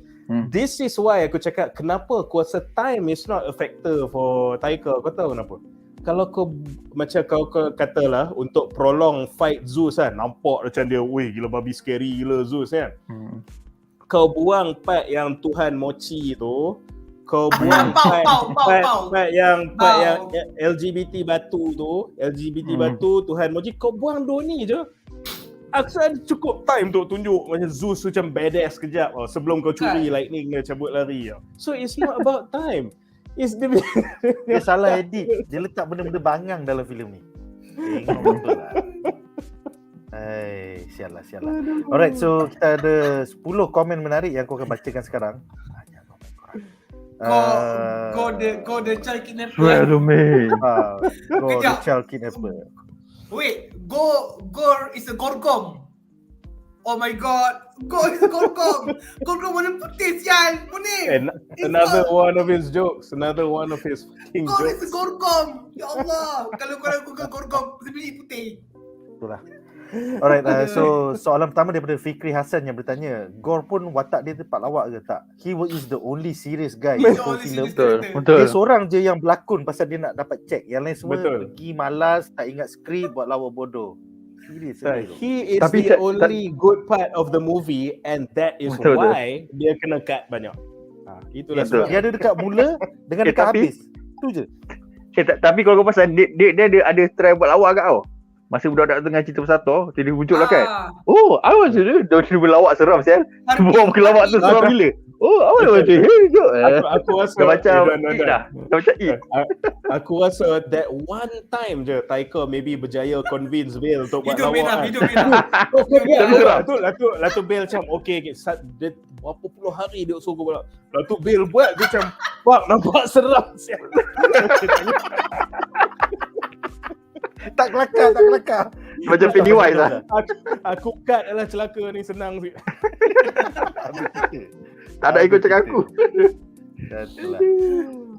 So seterusnya Mugen Aktif bertanya, boleh jelaskan tak macam mana Thor boleh dapatkan mata dia semula? Padahal Thor pakai mata robot, bro.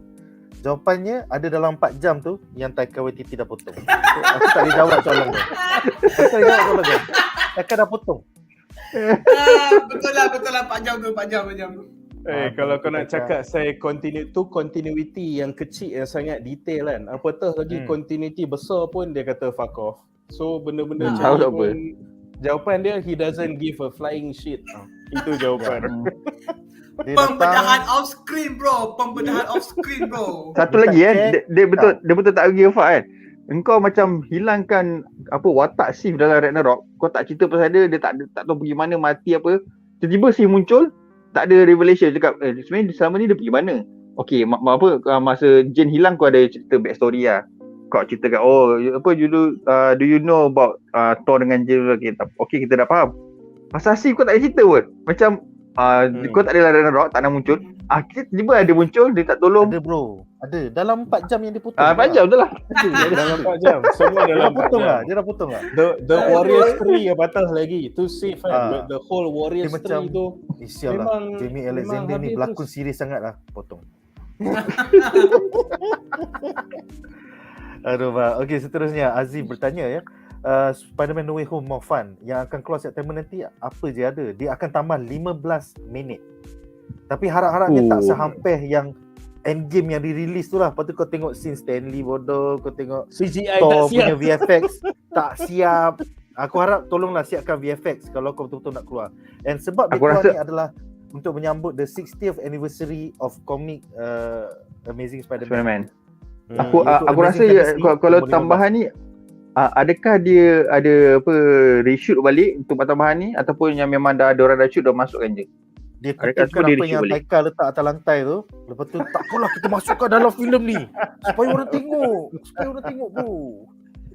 Tapi aku rasa Spider-Man ni mungkin ada watak yang Spider-Man yang lama tu kot, yang series tu dengan Spider-Man Jepun. Mungkin lah kan, kalau ada barulah more fun kan. Yes. Kalau ada lah, tak tahu lah. Tiba-tiba filem No Way Home jadi Thor pula. Macam tu lah. Jangan tu. Right, seterusnya mungkin bertanya, bila nak masuk Disney Plus? September. Kalau kau kira 45 hari daripada tempoh dia keluar, September nanti baru akan masuk ke Disney Plus Hotstar. Seterusnya Mr. Dylan Izer bertanya, apakah punca Jane kena cancel dalam Thor Love and Thunder? Dan kenapa tak di-explain dalam movie? Dah kena potong. Ada explain, 4 jam cut tu je. Adakah Jane kena cancel effect daripada Infinity Stone dalam Dark World? Aku tak boleh tahu. jadi? Taika Waititi dah potong. So aku tak tahu macam logik kau. That actually discount ni Mr. Dylan Izer kan. Kau ada more effort to make some continuity and a more compelling story daripada Taika. Congratulations. Betul. Anda telah menjadi pengarah berlevel Marvel Studios. Betul, make sense tu. Sebab dia pernah masuk. Kan dia kena affected dengan actor tu kan. So betul itu tu. Memang make sense gila. Side effect kan. Patut style gila kau betul. Lepas ni Taika kontrak dah habis tau. Kau try apply dia. Yes. Jadi penulis ke mesti lagi fikir. Kau fikir lagi banyak benda daripada Taika fikir. Bagus. Taika tu nak buat seterusnya Spider-Man No Way Home akan tayang balik September 9 di Malaysia. Jadi kita nak tahu best ke tak, kau tanya member-member kau kat Indonesia yang akan tonton September ke 31 Ogos. Dia orang tonton, kalau dia orang semua beach, kau tak payah pergi tengok lah. Betul. Semua extended scene semua dia orang akan bagi tahu kau. Tanyalah member-member kau di Jakarta, Sumatera dan the rest of Indonesia. Alright, seterusnya nak tanya, Grandmaster ni juga God ke? Tidak, dia adalah elder of the universe. An elder being of the universe jugalah, elder being lah. Tapi aku rasa boleh juga mati kalau kena dengan pedang gore tu. Cuma scene tu kita tak nampak lah, Taika dah potong. Tak lawak kan. So aku sedih actually. Apakah versi 4 jam tu yang Bale berlakon serius gila, apakah yang kita tahu dia menjerit tu lah. Macam mana dia jerit tak kelakar tu. Okay, seterusnya Wow Rivers bertanya, Black Panther 2 macam senyap je, tak ada news ke? Kau tunggulah, San Diego Comic Con kan ujung bulan. Kau tunggu hari Ahad, panel dia hari Sabtu. Kau tunggu hari Ahad pukul 4 pagi atau hari Ahad pukul 5, pukul 7, pukul 8 pagi. Mesti ada. Dengarnya Marvel Tapi nak hari buat tu kan live dah tunjuk. live stream dia orang punya coverage. Apa dia? Oh. Tak baik. Hari tu kan dah tunjuk yang Remisa lah apalah. Oh tu leak. Ada That is not lah official. something dia bagi. Oh itu leak. I see. That was merchandise leak. So this will be the first time dekat San Diego Comic Con this weekend will be the first time officially, hopefully Kevin Feige akan release maybe a teaser trailer ataupun a real trailer, panggil pelakon naik pentas. Lepas tu kita akan tengok Remy Ishak jadi Nemo. It's the So Flash. sama-sama kita nantikan. Remy jadi demo. Lah, macam tu lah. Seterusnya Aroy bertanya, adakah Kevin 5G sependapat dengan panelis? Dia tak sependapat lah, sebab tu dia allow filem ni keluar in the first place. Ya. That's why dia macam boleh lah, boleh lah. Tak pun terpaksa kan. Tak pun I think by his high standards dia mesti macam tak suka ke, but macam COVID lah tu nak rectify benda tu pun macam dah terlajak lah benda semua kan. So takkanlah nak shelf the movie kan. So Ya betul. you know, he might not like it tapi Ya. Seterusnya Frak Kipiloki bertanya, ini spoiler talk terus ke? Yes, ini adalah spoiler betul. talk ya. Kalau korang tak tonton lagi filem ni, sila stop. Pergi tengok dulu. Siapa yang duduk kat Malaysia jangan tengok Bulan September. Siapa duduk kat Malaysia jangan tengok. Boleh tengok balik ni. Ya. Because kita ada lagi 3 segmen lagi 3 segmen ni pun hancur juga. Kita akan spoil semua. tapi sebenarnya daripada kau tak tengok bedah ni, lagi baik kau tak payah tengok movie ni. Lagi baik. Abang tak cakap apa-apa Abang tak cakap apa-apa. Seterusnya Hairul menteorikan bahawa Taika Waititi takut dengan Christian Bale. Tak berani Memang dia lah. potong lepas set. Lepas Sebab tu dia memang bacul gitu. Lepas habis tu boleh baca. Belakang-belakang dia potong kan, depan-depan Betul lah. Tak berani. terbaik Bale. Betul kat belakang Terbaik. Lepas tu kan kalau korang perasan kan, aku tak tahu lah ada ke tak, sebab aku tak perasan. Kalau kan setiap kali kalau kau nak promote movie, mesti kau actor akan dipanggil dekat night show apa semua kan, late night show kan. Tapi Christian Bale tak ada nampak promote THOR pun. Adakah sebab nanti takut dia tak lawak masa interview tu, so dia tidak dipanggil? So yang boleh datang adalah Taika dengan Chris Hemsworth.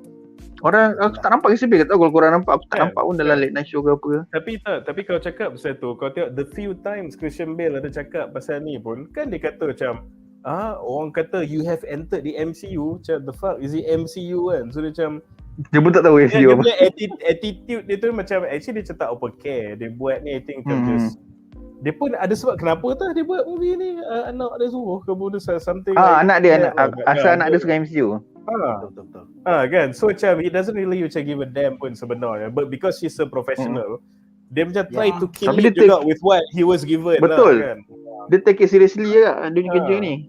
Dia professional kan, tapi ada director tu tak take it seriously. Jatuhlah. Okay, seterusnya soalan second last daripada Fikri Hassan yang bertanya, THOR 4 ni ada end credit scene tak? Ada 2. Dia ada mid credit scene dan dia ada post credit scene yang kita bakal bincangkan di penghujung sesi bedah malam ini ketika segmen harapan. So lasso bro. Seterusnya terima kasih Kamara Harifin untuk super chat anda RM15. Thank you for the support bro. Thank you. So soalan Kamaro adalah, is this the downfall of MCU? Pada aku it's not. It's just a blip. It's just a blip. Pasal bila kau dah jadi nombor 1, bukan senang nak stay nombor 1. Kau kena eksperimen macam mana nak stay nombor 1. So Kevin 5G dan Marvel Studios Parliament sekarang tengah eksperimen dengan Eternals lah, dengan Miss Marvel lah, dengan Moon Knight. So ada yang berjaya, macam Shang-Chi dengan Moon Knight tu best.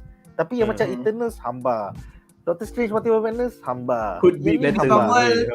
Dia tak salah nak buat eksperimen, pasal dari kegagalan lah datangnya kejayaan. So aku still percaya in Marvel Studios. Tapi for me, it's not as good as what we expect it's supposed to be lah. But at the same time, aku cakap, bila kalau kau macam universe sampah, kau buat movie sampah, orang pun tak kutuk because nothing is expected of you tau. But because Marvel is the best, so naturally criticism ni akan datang. But it doesn't also mean the downfall. It just means that a lot of people care about your products and your IP lah.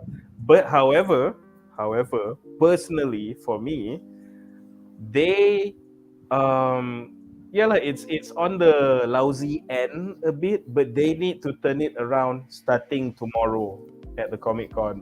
So I feel that they need to make a statement now that, you know, guys, it's okay, this is us, well, you know, dealing with the fallout of Endgame, maybe tak nampak lagi the overarching story, because as we have actually already planned all along, this Comic Con, this is the announcement, this is going to be the turning point now. This is where we're going to go again now. So my MCU personal phase 4.5. so my personal take is that my personal take is that kalau nak kata ni downfall, I don't think so. But if they don't turn it around at this Comic Con, I will be worried. Yeah. So kalau dia terus nak serapkan agenda butuh dalam filem-filem dia orang, kalau dia terus nak restrict creativity director buat 4 jam, kau pergi potong suruh jadi 2 jam, kau bagilah dia potong jadi 3 jam, at least still lah 2 jam setengah ke kan. Tapi bila kau potong 2 bodoh. jam setengah ke 2 jam 45, kau suruh dia jadi buat 2 jam, pahal hancur lah. Macam tu lah. So hopefully tomorrow ataupun Saturday nanti will be a new day. MCU phase 4.5. They're gonna turn it around, hopefully. 4.5 Yeah, by the way, movie tahun ni tak ditayangkan di Malaysia tak? Rasanya takkan kot. Takkan. Rasa Dia cakap siapa hidup tak. Malaysia tak boleh tengok. Tak boleh tengok kita yang Ya. bedah ni. Siapa hidup Malaysia tak boleh. Yeah. Sebenarnya LPF dah tahu cerita ni sampah. So dia tak nak korang rugi duit Dia korang. nak tolong Sebab orang tu. ni. Dia nak tolong korang simpan RM22 korang ke RM30 simpan dalam poket. Aku punya tak dapat lagi duit. Siut tu. Yang tu kau kena marah. Yang tu kau kena marah. Ini lagi satu isu. Ini lagi satu isu. Okay, so seterusnya, panel tengok tahun ni dekat Indonesia ke? Tak, kita orang Tak, Termasuk, kita berenang kat termasuk. Singapura. Ya, termasuk. kita naik kapal bernama Camry pergi ke Singapura. Kapal Camry Merentasi lautan digital. digital. Ya. Kita naik ni apa nama, naik Kapal kambing. Lanun ya. Rupanya kapal Lanun. Naik Kita kapal tak tahu. kambing. Kapal kambing tu Lanun, itulah. Termasuk, So termasuk. kenapa THOR tak ditunda, tak ditayang? Sila tonton di YouTube Archive kita 3 spekulasi Batu. mengapa THOR ditunda selama-lamanya di Malaysia. Batu. Alright guys, so dengan itu berakhirlah segmen ini, segmen kedua, dan sekarang kita akan ke sebab sampah kita yang ketiga.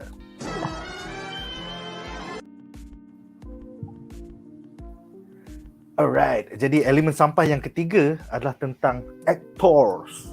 Rugi talent je. So aku ada satu soalan untuk semua panelis dalam segmen ini. Apakah pendapat anda tentang kehilangan babak-babak bersama pelakon veteran seperti Lina Headey, Peter Dinklage dan Jeff Goldblum yang sepatutnya menggerakkan plot gore dan character build bagi Gore the God Butcher dan juga Jane Foster. Banyak juga babak-babak Jane Foster yang depression pasal cancer, pasti bagaimana dia Thor punya hammer Mjolnir tu boleh dengar cakap dia. Semua scene-scene tu dah shoot dekat Australia tapi dipotong. So akhirnya diorang jadi caricature je. So apa pendapat korang tentang this waste of talent lah? Silakan. Okay.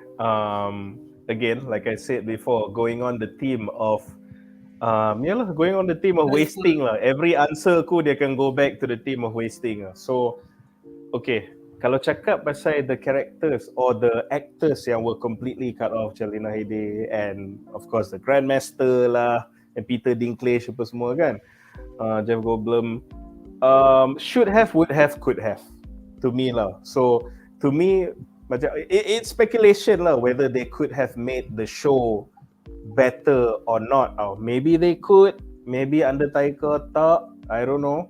But my biggest concern is that Taika jangan kata watak yang tak ada, he didn't even like do justice to the good actors that were in the movie, that were in the final product. So I know popularly orang cakap Christian Bale's gore is the best thing about the movie, and we all know he's a phenomenal actor.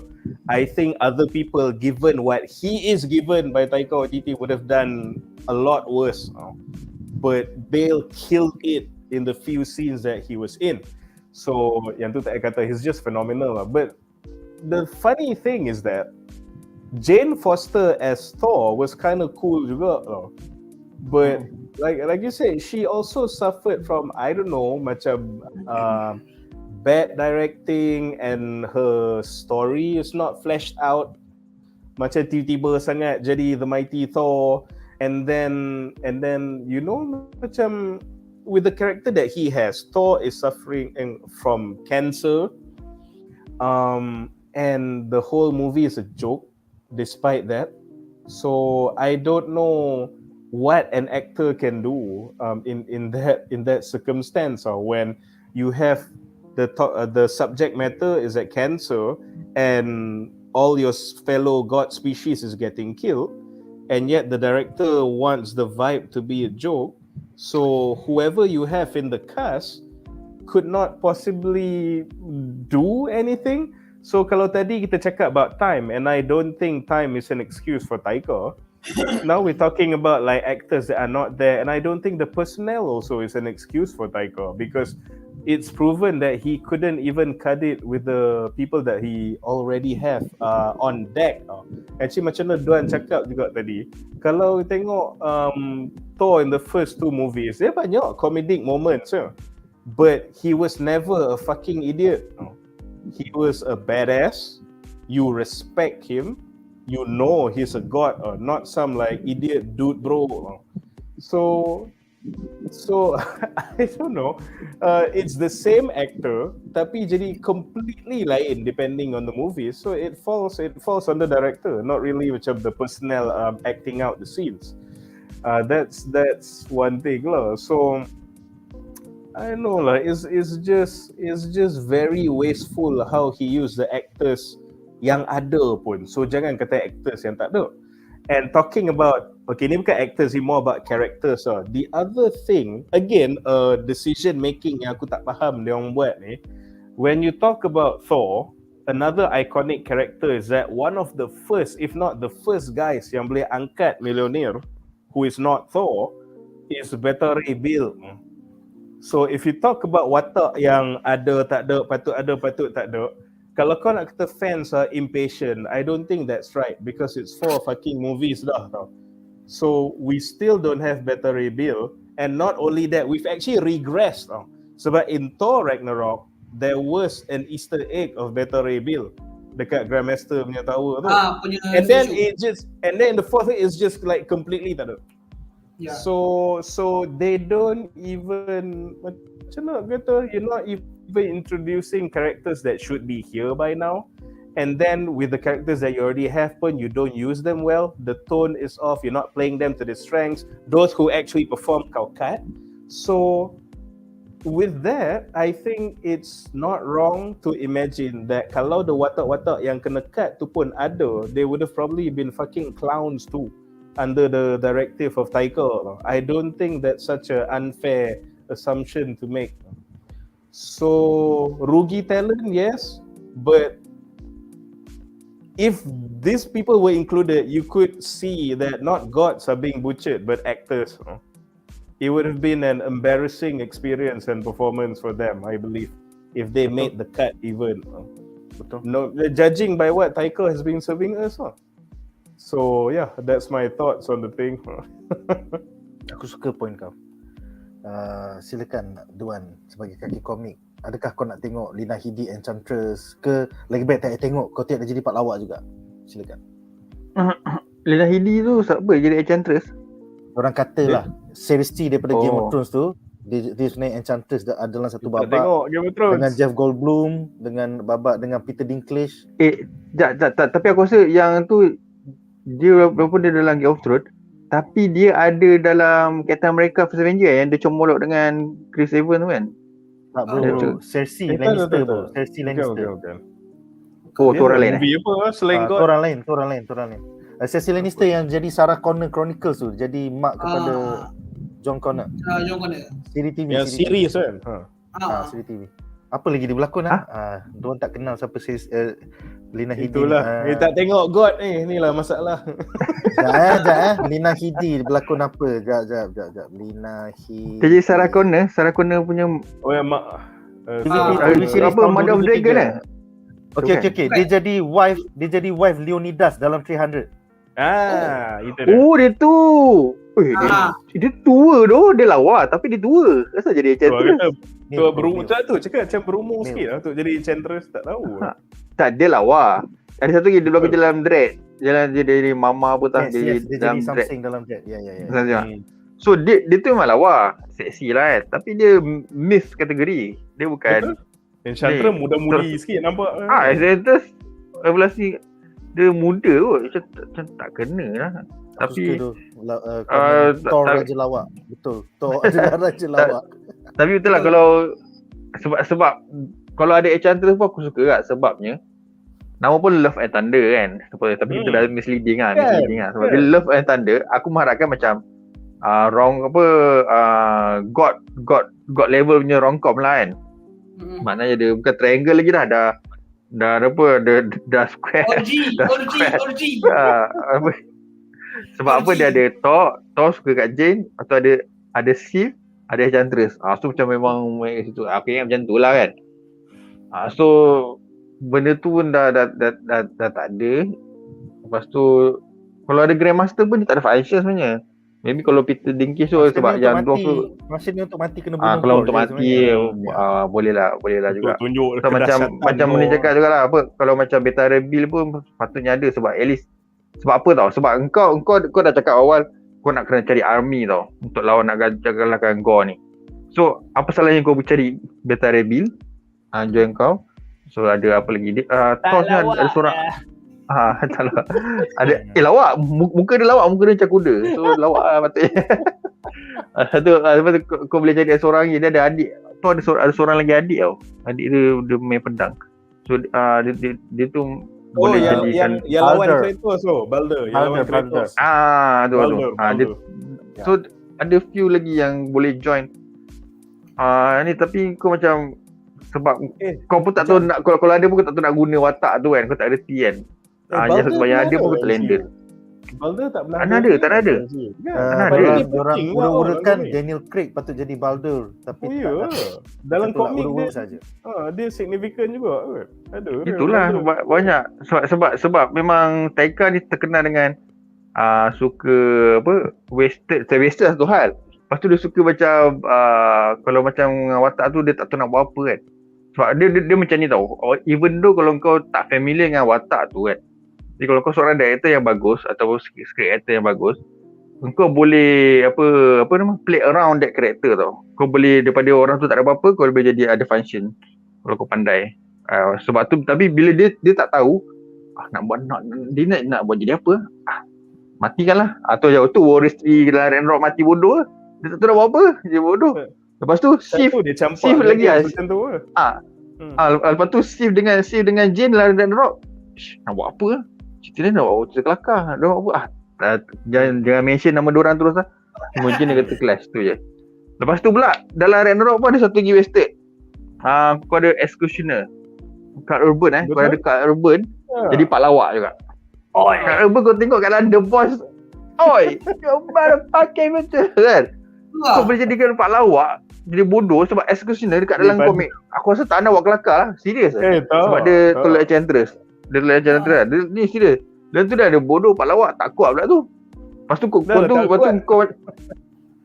kau macam tak boleh nak panggil dia balik. Dia pun boleh join jadi Thor punya geng lah. Tapi sebab kau tak ada team nak guna dia, tak payah panggil lah.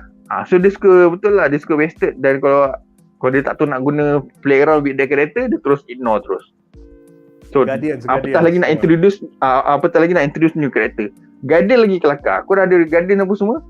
Lepas tu dia explanation, kita nak kena samakan ni, so kita separated. Macam tu je kau punya ni, senang je. Aku macam rugi gila lah. Sebab tu macam Taika dia tak boleh pegang filem yang macam big scale macam Avengers kau tengok Infinity dengan Endgame, memang semua orang ada screen time yang cantik. Macam mana Russo pegang kan, dia ada screen time cantik, dia ada Epic Woman, betul, dia ada Revelation. Tapi dia tak tahu, dia macam aku tahu Thor dengan ni lah ni ada dia incapable. Ada apa kalau Valkyrie ada LGBTQ sikit, ni pun LGBTQ sikit, bagi dia orang puas hati tu, buat lawak bodoh sikit. So dia tak erti macam mana nak main kat situ kan. Kalau ikut kan, kalau betul ni kau boleh main, kau nak sangat kan, kalau dia apa nama King in Black pun boleh masuk kan kau boleh masukkan Null terus kan.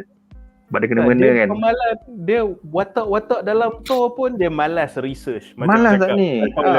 So kau Apatah lagi dia yang lain. nak tu lagi apa benda ni, aku komik pun tak baca. Mana aku Ada the fucking book, buang. Lagi lah sebab kalau macam God punya level pun macam-macam ni cakap lah. Zeus pun dia wasted juga. Zeus tu tak apalah aku nak buat version kau lawak sebab kau yang suka bandut kan. Tak apalah kan. Tapi aku buatlah ada satu time tu dia marah kan. Dia macam dia mengamuk lah kan. Sebab Thor takkan cakap dia jadi mengamuk, jadi serius, jadi besar ke kan. Ada scene lawan yang epic ke kan. Ni all the way lawak sebab rasa kru kan nama dia. Rasa kru kan. Ya, sebab rasa kru pelakon yang bagus kot. Dia dalam apa Gladiator pun semua kan. So macam bagus lah kita boleh nampak sisi rasa kru yang kelakar. Tapi macam kau dari pelakon yang bagus kot, legend kot. Kau boleh buat dia lawak dia jadi Zeus kot. Agak-agak lah. Patut dia ada modernism kot. Nah, kalau aku boleh bagi example yang baik lah kan. Contoh kau just kena tengok Doctor Strange 1, Mads Mikkelsen punya Kaisilian. So kau tengok dia pun Mr. Doctor, who am I to judge? Dia ada lawak gila kan. Tapi dia boleh belasah Doctor Strange, dia pergi tikap, dia pergi bunuh all the other yang jaga sanctum tu, dia buat kacau sana sini. Dia menyebabkan the Ancient One mampus apa so dia literally wreak havoc dekat depa punya monastery so. Tapi macam dia ada part dia macam dia bingai sikit je kelakar kan. Dia kejap kan. That doesn't take away dia punya badassness. So janganlah buat dia kau buat dia badut, janganlah pula lah tu kena one shot pula lepas tu apa benda semua ni. Lah rugilah. Zeus pun rugi. So betul lah macam karakter ni dia sangat wasted lah. Kalau aku tak rasa kalau kau ada karakter yang kita nak macam Chantra, Beta Rebil ke Grandmaster ke apa nama Boulder ke siapa pun aku rasa memang akan disisikan jugalah. Macam kau tengok Sif cukup lah. Aku macam Sif ada balik aku dah seronok ni. Jadi pak lawak jadi apa apa I want to die, I want to go to the Valhalla. Tak boleh go Valhalla. Bodoh macam tu je kau bagi. Sebab dia kau dah bagi dia pakai suit dalam apa punya komik tau. Dan dia punya headband tu apa semua suit. Sebiji dalam komik. Sekali kau bagi macam tu je. Tu je lah. Well, honestly memang even Valkyrie pun wasted. Honestly antara semua karakter dalam ni aku rasa yang paling function Gore je lah. Only Christian Bale yang memang hold up with the gun, and the rest of the character why? Even Jin pun yang memang tiba-tiba cancer stage 4, tiba-tiba a fucking 6 month stage 4 cancer. Macam bapak laju sial kau accelerate. I mean dude, arwah ayah aku pun ada cancer juga, tapi 6 months tu macam tak logik kot. At least it will take like 1 year 2 years untuk kau chemo and stages apa semua. It's supposed like that, but come on, aku tahu Taika takkan simply goes into the logic reality. 1 year we cut into 6 months, stage 1, 2, 3, 4, bam, mati kau. And lagi satu, aku faham dia nak buat Jane macam botak. At least show lesser hair lah. Show yang dia betul-betul dying. Aku tengok makeup dia, ya Allah, teruk gila bai. Macam sinetron. Betul. Kat hospital kan, cat kelabu sikit. Betul level sinetron. Aku macam apa makeup kau punya teruk sangat ni. And for the THOR, aku tak tahulah macam why dia, aku rasa THOR ni macam dah tak ada function. Dia dah macam konon-konon searching for meaning of life or whatever the fuck he doing. Dia become boring. Lepas tu aku ingatkan dia macam find a peace. Ingatkan bila dia dah nampak ada mission, dia be more, have some wisdom, have some Odin son all father punya wisdom tau. Macam okay, aku kena lebih tenang. Walaupun aku bukan raja, tapi aku a warrior. Aku adalah dewa. But come on, what do? Jane? What the fuck, man? What the fuck? Jane? Bodoh, helmet tu auto summon. Buka macam setiap boleh buka macam. Nampak sangat bro, scene tu nak jual toy. Tiba-tiba dia tukar baju. Aku jumpa awet. Lepas tu aku boleh jual lagi satu toy. Terima kasih Hasbro. Kan? Terima kasih. Tak apa, padahal waktu lawan tu tak pakai armor langsung. Butuh tak ada. Tiba-tiba Jane bertukar. Unik. Lepas tu okey, aku suka watak core ni, watak yang batu tu, watak apa Krok tu. Dia kurang cakap aku suka. Even dalam endgame pun dia kurang cakap. Masuk dalam ni kenapa nak letak dia banyak kenapa nak bagi dia karakter? Dia tak perlu karakter pun. Aku director bhai, aku nak berlakon. Aku director bhai, suka hati aku lah kan. Aku suara. Orang suka aku. Kau ni kalau kau buat dalam komersial, kalau kau buat like one shot 3 minit cantik, tapi kalau kau buat dalam filem kau bagi dia 20 minit screen time, cakap as kepala macam why? Okay, satu lagi improvise lah. Kalau aku nak improvise dialog antara Walkery dengan Kok waktu dekat tempat apa, waktu time dekat kapal tu, aku takkan cakap tu segmen lain bro. Okay, aku reserve. Thank you. Alright. Seterusnya kita ada beberapa komen yang menarik yang aku akan bacakan. So, wow, banyaknya untuk segmen lain. So, aku cari yang untuk segmen ni. Christian Bale, kalau ada. Okay. Fat, keep it low-key bertanya ya. Christian Bale, kalau ada dalam MCU movie lain, boleh jadi Rugi atau better treatment? Aku rasa asalkan bukan Taika Waititi yang direct, it will be better lah. And kalau kan kita nampak banyak pelakon datang balik. Macam yang yang jadi Sesi tu sebelum ni dah berlakon dalam Captain Marvel. Michelle Yeoh dah berlakon 2 watak. Aku rasa yes, Christian Bale patut datang balik dalam filem X-Men. Aku harap. Christian Bale is a shit goal bro. It's a shit goal kot. Betul. Big wasted by Taika macam tu je. Could have been used way. Aku rasa Christian Bale kalau dalam X-Men aku rasa siapa sesuai. Aku rasa jadi Mr. Sinister kot. Okay. Aku bawa cakap. Betul. Mr. Sinister. Betul. Setuju. Alright, seterusnya di XN Hokage bertanya, Eternals best ke? Aku tengok 30 minit je, lepas tu dah rasa bosan. Aku pun rasa bosan. Tapi kita ada presiden kelab Eternals kita. Sila pendapat kau. Eternals ni best tu. Sebab aku dapat tengok Angelina Jolie. Syok gila. Dah tua pun bergetah lagi, ketat lagi. Aku tak tahulah. Alright. Cakap kalau Eternals kau cakap bosan, aku rasa baik kau jangan tengok THOR ni. Takut nanti lagi besar penyakit. Betul. Serius. Seterusnya okay, Ahmad Nasrah bertanya ya, pada awal movie ni siapa yang mati kebunuh yang ada necrosword tu dalam komik, siapa yang ada pedang necrosword tu?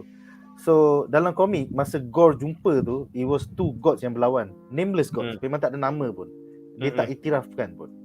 So it's not null King of the Symbiotes. So kita tak tahu siapa. Aku selalu assume it's one of, sebab kita tahu null tu macam dia punya dragons and dia punya symbiote minions and symbiote army dia kan.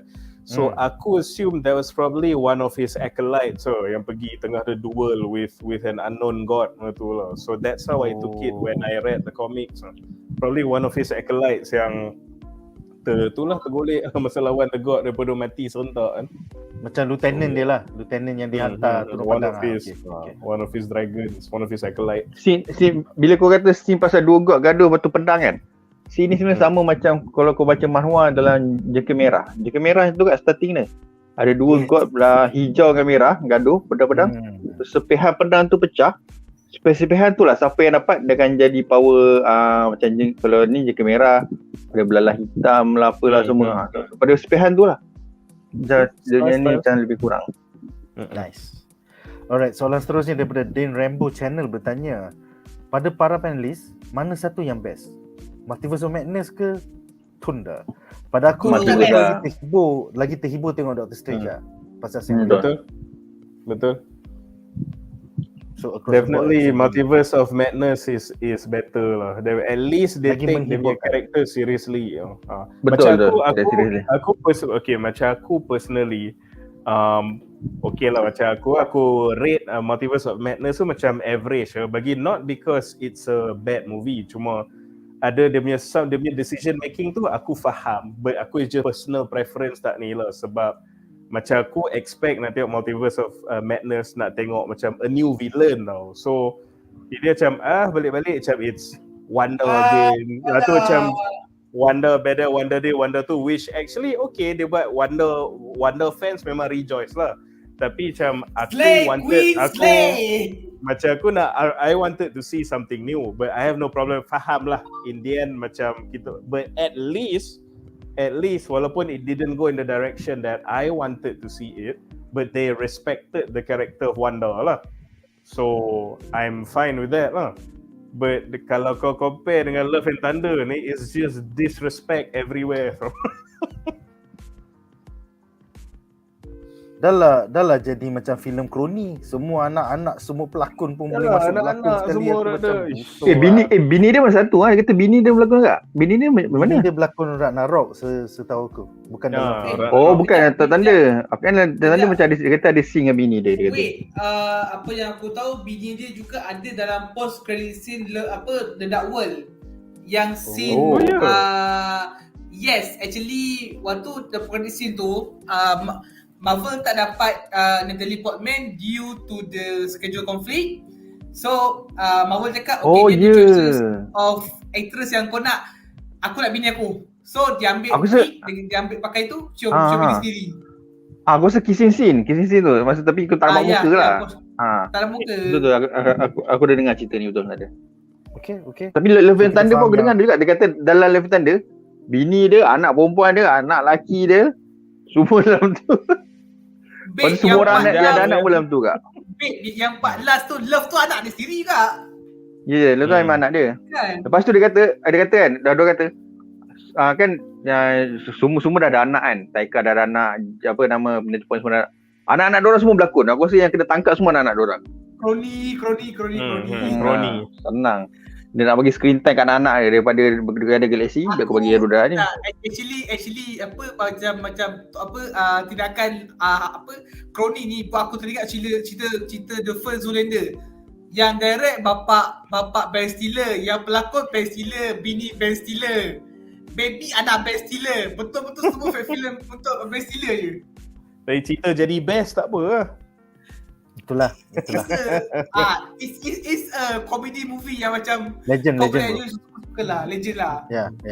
Okay, seterusnya Jeswan bertanya daripada komik kalau now tak ada pasal dia daripada Sony, agak-agak panelis Necrosword dan Black Berserkers datang dari mana? Aku rasa Taika dah jawab dalam versi 4 jam tu, tapi dia potong. Dia jawab soalan. Aku pun tak tahu Necrosword tu datang dari mana . Tak bagi tahu langsung. Dia takkan bother tak macam dia, aku cakap how can you expect someone to explain when they blatantly don't even respect continuity. Itu soalanku. Kalau dalam Eternals kau punya teammate rakan sepasukan kau buat cerita Eternals, tunjuk seekor Celestial tu is a scary motherfucker, and then kau letak bukan one but two in your movie untuk jadi badut. So someone yang continuity yang terang-terang macam tu pun tak kisah. How can you expect him to explain things in depth? Memang tak lah. Memang sedih. It's not happening. Tapi ada juga scene yang aku tengok macam okay, not bad lah. Macam bagi aku macam fighting scene tu aku rasa okay lah untuk level God kan. Terus fighting scene tu okay lah, nampak macam tak katul sangat. Lepas tu nampak okay lah sebab diorang guna senjata kan, terbang. So still okay, entertaining lah punya fighting scene tu. Lepas tu kau boleh nampak Thor gaduh, dia tak mengharapkan dia punya Stormbreaker, dia boleh gaduh pakai tangan je. Gaduh semua. So nampaklah macam Thor tak perlukan senjata untuk gaduh. Cuma ada certain part kena guna senjata jugalah. Itulah ada sikit-sikit cakap, ada sikit-sikit yang boleh entertaining jugalah, ada sikit-sikit tak banyak lah. Okay. Soalan second last ya. Fikri Hassan bertanya, apakah scene lawak paling bodoh dalam cerita ni? Pada aku the third act finale adalah lawak bodoh lah. Bila kau dah hantar Guardians Chow, lepas tu kau nak lawan dengan Gong yang dia punya askar simbiot dengan kan. budak-budak. Kau bagi Betul. kuasa Thor tu dekat budak-budak semua, lepas tu dia orang nak jadi askar dia. Aku macam ini lawak. Dah macam Shazam ah. Dia Shazam. tembak kan teddy bear. Lawaknya, lawak Ada tengok budak dengan teddy bear. Lawaknya Masalahnya kan, tak masalahnya simbiot tu masa time dekat apa New Asgard tu punya power gila babi, boleh tahan-tahan. Tapi di depan budak-budak alahai comel otel lembik. Aku macam Ni, aku ada satu korang? benda nak tambah. Aku punya personal yang okey lah, yang masa budak-budak tembak laser teddy bear tu, yang tu memang aku Cringe. kau kat wayang tu, orang kat depan tu dah kena tendang lah seat. So yang tu satu. The other one yang aku tak boleh terima, sebab kenapa aku nak bagi contoh ni, is another example of how someone yang buat lawak tak apa, buat lawak banyak pun tak apa, tapi dia sampai disrespect the vibe, the threat and the characters tau. So part yang aku sangat tak suka is masa kambing bodoh tu boleh take out a mountain size symbiote, kena tanduk kambing tu sampai dah tak ada, dah hilang dah. Macam it was Kalau that Venom supposed besar to ni, be- benda tu Ah. lagi besar dari Venom kot, sebesar gunung. Tak. Kalah kat kambing. Kalau dia nak buat lawak pun kan, okey lah, maybe tunjuk macam dia kambing tu tanduk symbiote besar tu langsung tak jadi apa, then maybe dia cari yang smaller symbiote boleh tanduk tu boleh contribute kan, contoh okey jadi lawak, tapi then Thor finish up the giant symbiote. So you know, macam benda you diminish the threat. When you diminish the threat, who literally eliminating the threat, yang kambing bodoh can take out a mountain size symbiote, then who the fuck cares about your characters? They are not under threat. Dah tak ada It's a any joke. stakes. It's Tak all ada a stake. joke. Main joke lah, kalau budak-budak pun boleh gaduh, memang joke lah. Tak, Cuma aku macam sedih sebabnya kau boleh ada scene macam sebenarnya semua god gaduh dengan symbiote kan. Lepas tu aku macam satu scene yang rugi. Kau orang perasan tak masa Thor tengok Zeus kan, dia macam dia idolizekan Zeus tau. Sebab apa tau?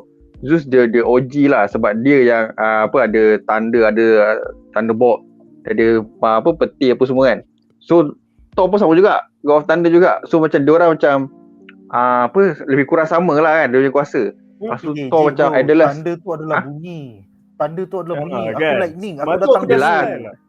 Ejek. Yelah, ada DJ kan. So kau nampak macam tu, macam Thor masa kecil, masa dia kecil, masa Odin dengan Zeus kira masa muda kan, dia adalah sekali Zeus.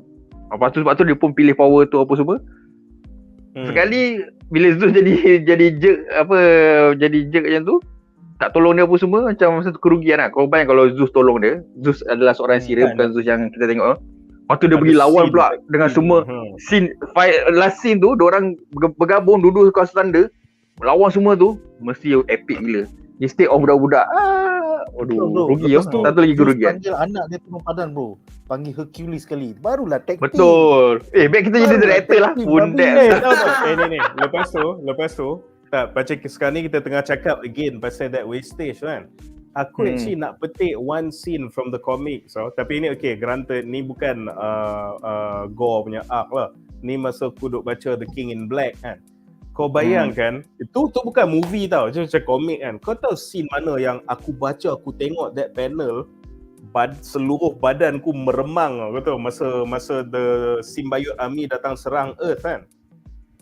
Kan kita tahu okay, Venom tu dah memang scary, dahsyat benda semua, is because a symbiote just possess a dude kan. Masa lawan Nal tu, dia hantar turun 3 Celestial yang dah kena tukar jadi symbiote. Macam what the fuck, macam mana nak lawan Venom. ini Celestial Venom symbiote, bro. Celestial yang jadi symbiote, Celestial yang jadi Venom. So you like what, how kan. Lepas tu kau fikir, in this fucking stupid movie, there's the two things. Ada Celestials and Symbiote. So ingat masa tengah lawan tu, tiba-tiba macam nak tunjuk Gore ni dahsyat, dia dapat infect like one of the Celestial, sana Celestial lawan each other ke apa benda masa jadi some melee at the God punya conference kan.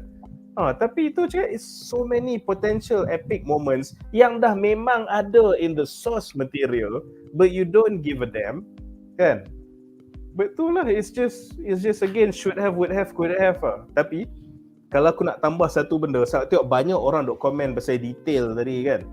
Tadi tanya pasal kenapa mata Thor jadi macam ni, dari mana datang necrosword, kan kita cakap pasal how Taika does not care about details kan. Actually I take it back because I'm sorry, technically I'm wrong. Pasal apa, he actually does care about detail.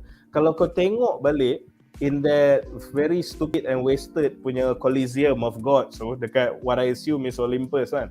Kalau kau tengok betul-betul, Korg jumpa dia punya Tuhan, betul tak? Kan ada spesies dia punya Tuhan kan. Kau tengok betul-betul kau tengok betul-betul dia punya throne. Kau perasan tak something about Game of Tuhan Thrones. Korg tu punya throne? Game Kau of perasan Thrones, tak? bukan? Tempat duduk Game of Thrones kan? tak. Dia kan kau nampak macam Game of Thrones punya tempat duduk kan. Tapi kau tengok betul-betul tu bukan pedang tau. Kau tahu apa? Bukan. Scissors, because rock beat scissors. Kau tengok balik scene tu. So kau cakap saya detail. This is where the detail goes. Not to the character development, not to continuity, not to the plot. Dia detail, but it goes with stupid fucking things. Ini sebab aku panas dengan si bodoh. Kau seorang boleh perasan benda tu. Kau tak perasan. Kau tengok balik scene tu. Kau tengok balik, throw dia gunting. Sebab rock duduk atas scissors, rock paper scissors. Lawaknya, ya Allah. What the fuck? Itu level terjampak punya joke bodoh. So this is, you can tell this is where his research, his thinking, bila dia duduk kat jamban, dia berak, how can I improve this movie? These are the things he's thinking about. Rugi. Sampah. Alright, seterusnya kita ada beberapa komen lagi.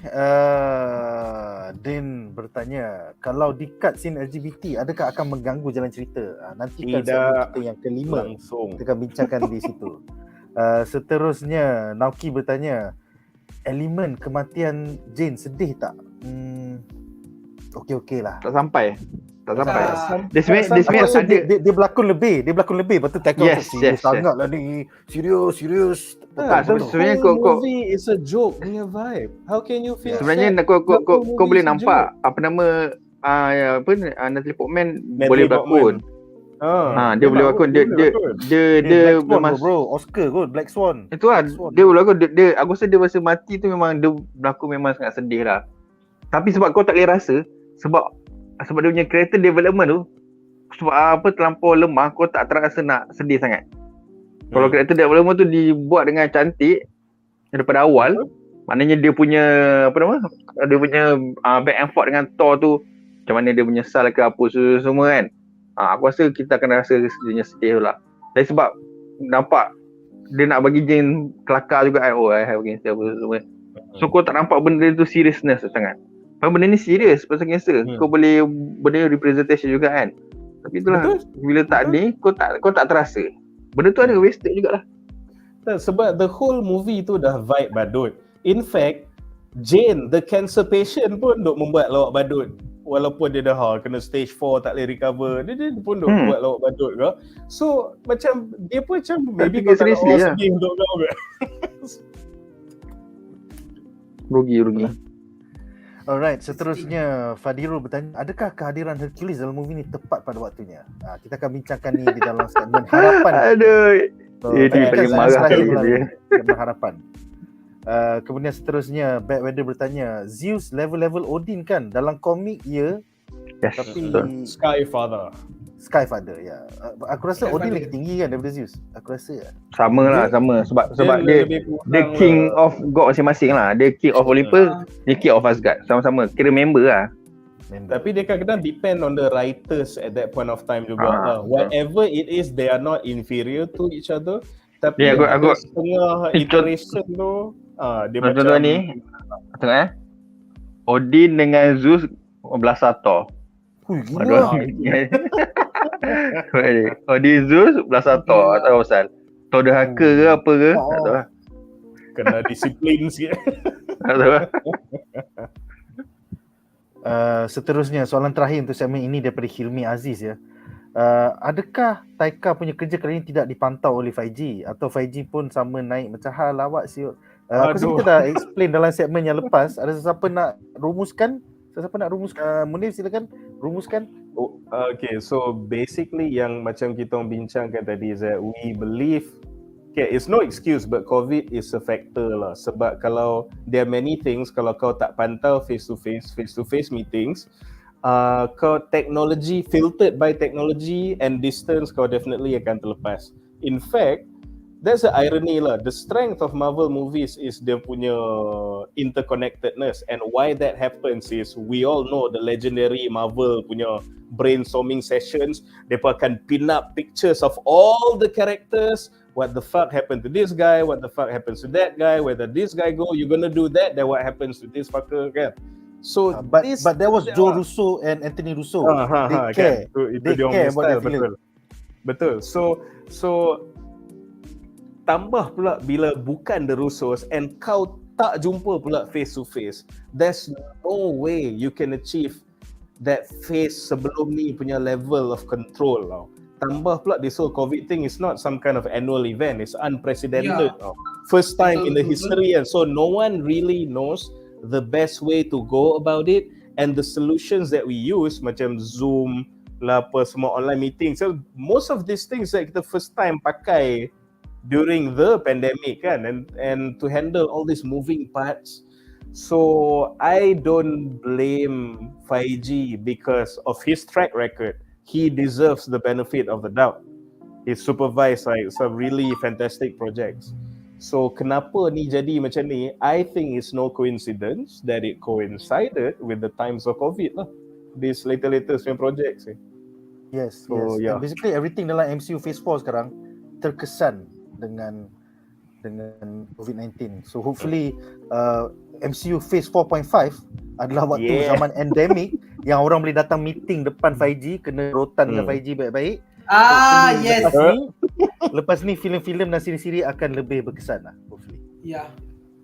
Tapi kalau sampah juga memang bukan salah COVID dah lah. Memang salah Apek ke, 5G ke, Marvel Studios Parliament ke, nanti kita akan bincang tahun depan atau 2 tahun ni sekarang. Pasal dia orang buat kerja sekarang untuk the next 2 years worth of films. Alright guys, so dengan itu berakhirlah segmen ini dan kita akan ke sebab sampah kita yang keempat.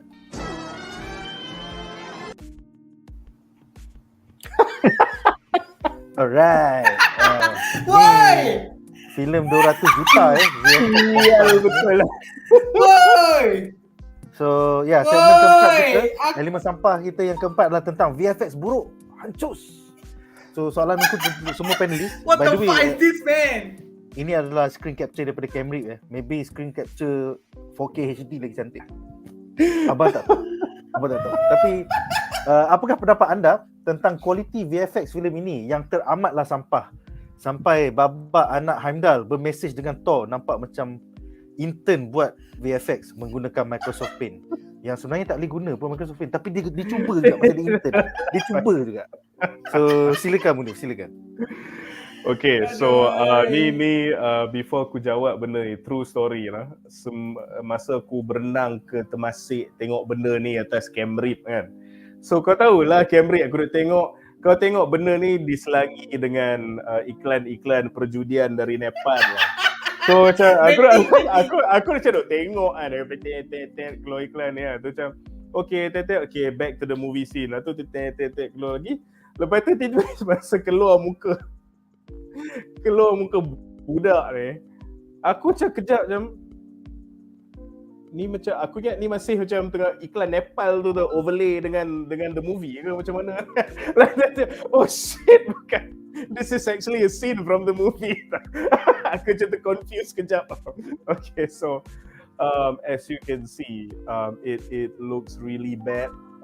Aku tak tahulah, selalunya benda ni working in our construction industry dah biasalah projek yang 300 juta Tapi yang pergi ke pembangunan tu 10 juta saja. So lagi 290 juta tu kau faham lah, pergi ke handbag lah apalah, aku pun tak tahu lah kan.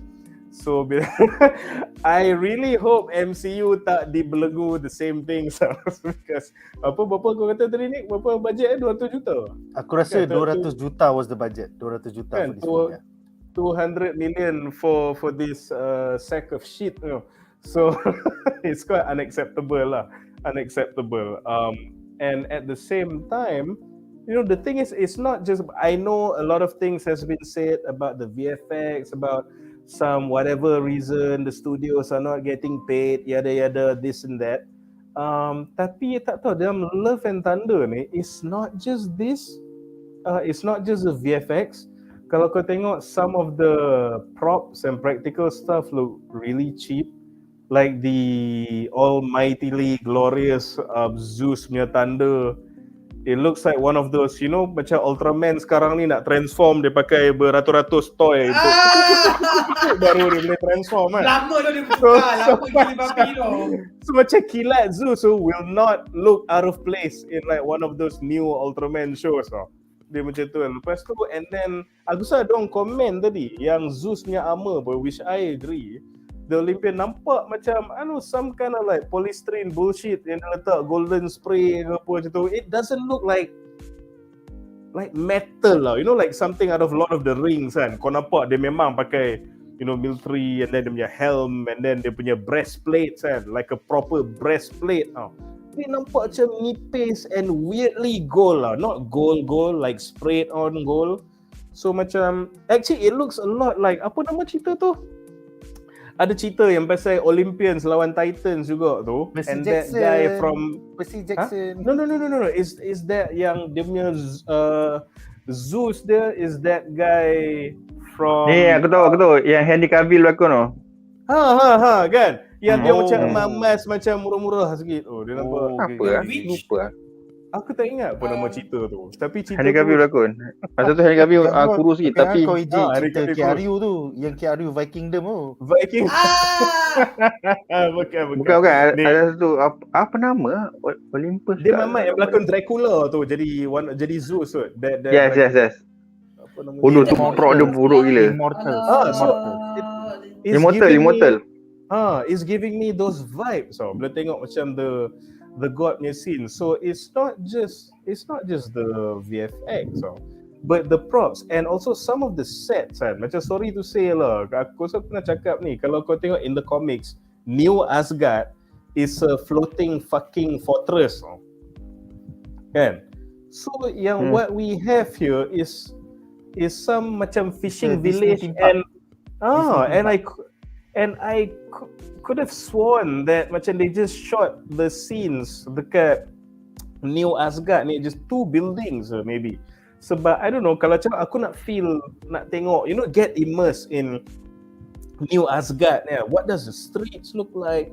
What does the, you know, building pun macam tak nampak. Okay, the appropriate Earth punya construction kan. Tapi takkanlah tak ada some Asgardian trinkets or tags ke kat tepi bangunan tu. Macam it just looks, they just found some fishing village yang tempat dia shooting movie Eurovision tu ke benda kan, and then just, you know what, let's just do it here tau. Macam Okay, Munif, the only trinket yang kau nampak adalah Asgardian punya soldier dengan the full body armor. That's it you will see, and the rest was kan? nothing. Kan? Itu yang kau nampak. Yang lain, okay, where is the peak moment of the Asgardian? Where is the gold shower yang tunjuk, you know, this is Asgard. Kan, or at least aku faham lah, and I understand that the civilization face a downfall. Tapi macam you have at the very least tunjuk depa repurpose parts of depa punya spaceship into a building ke, into a generator ke, into ke apa benda. Macam there's just zero effort tau. It's zero effort. I don't think macam katalah someone like David Villeneuve ke apa benda kan, and if dia kena direct this movie, these are remnants of a once celestial powerful beings terpaksa tinggal at some fucking fishing village. It will not look like a fucking fishing village. No. Dia akan nampak repurpose a bit. Macam sebab tu is this little things dia tak rasa macam immersive tau. So it's not just VFX, so memang banyak teruk lah, but I see the practical effects, the props and the sets pun definitely not up to mark. And tapi okay, credit where it's due lah. Aku boleh cakap the black and white fight scene tu was quite cool lah. I like the imagery bila lawan Gore tu kan. Time ni macam tak ada colour tau. So that was really cool. I like that part. And I really hope there was a lot more darkness by Gore to juxtapose all the colours tau. Tapi that was one of the tu lah. Munif, I think the scene gonna be more awesome bila kita tengok in a proper copy of 4K. Sekarang kalau kau tengok dalam versi Camry, it's fucking dark kot. Kau tak nampak apa-apa pun.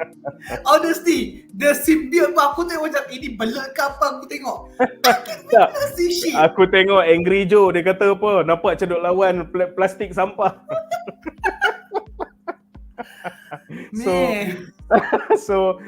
So for me that's my take lah. Macam we talk about the VFX, but I'm also talking about how I should tak tahu lah. Even the props and the sets were not well done. But okay, just to add one thing in going with aku punya team of macam aku cakap saya wastage tu kan.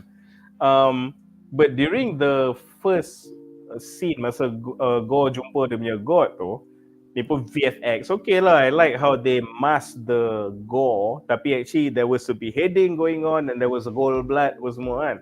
They should have been more liberal with those kind of VFX and like go to town on all these gods, and you see all this like VFX doing all the beheadings and mutilations and gold blood flooding the whole fucking place. So again, another, I don't know, even in the department of VFX, there is a creative way to do that tau. Kita dah tengok James Gunn dalam Suicide Squad yang masa Harley Quinn mengamuk tu, yang dia tembak semua orang tapi nampak bunga, nampak explosion warna-warni. Lawa They could have done that. And another thing ni apa tau? Kingsman first movie final scene. Matthew Vaughn terbaik weh. Matthew Vaughn terbaik gila. Epic gila kan. Dia macam kepala semua jadi macam bunga api. Padahal dia orang mampus semua. Itulah. Kan? Lepas tu kau ingat masa second movie Kingsman yang depa duk tunjuk review kan. Depa duk sound action kan. Kau tengok ni semua orang mampus sama mission kau buat kan. Tengoklah tu, dia tengok meletup pun spectacular dia dah suka pula. Orang cakap ni tengah kena marah celaka.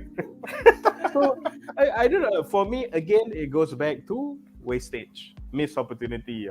And not just the VFX, the sets and the props pun were not nicely done. I don't know. Itulah. Okay, seterusnya Duan, pendapat kau tentang CGI dan VFX dalam filem ni. Silakan. Aku rasa ni macam bukan the whole movie lah, sebab kau boleh nampak ada dia punya CGI VFX yang cantik juga. Macam masa scene dekat Olympus tu, majority god dia pun bukan semua kostum ada yang VFX. So ada yang nampak macam lawa cantik lah kan. Aku nampak yang god yang apa, yang dumpling tu kan lawa kan. Nampak real kan. Wow. Kan? Apa lawa tapi untuk benda yang useless kan, stress. Lepas tu kau boleh nampak macam yang kambing tu, patutnya kau boleh nampak kartun tau, tapi nampak macam real. Maknanya dia punya bulu apa semua dia cuma annoying je lah, tapi nampak real lah. So VFX aku rasa aku rasa dia punya dana tu last minute tak cukup lah. Sebab dia dana dah nak habis, so dah tak ada duit, pakai ni je lah.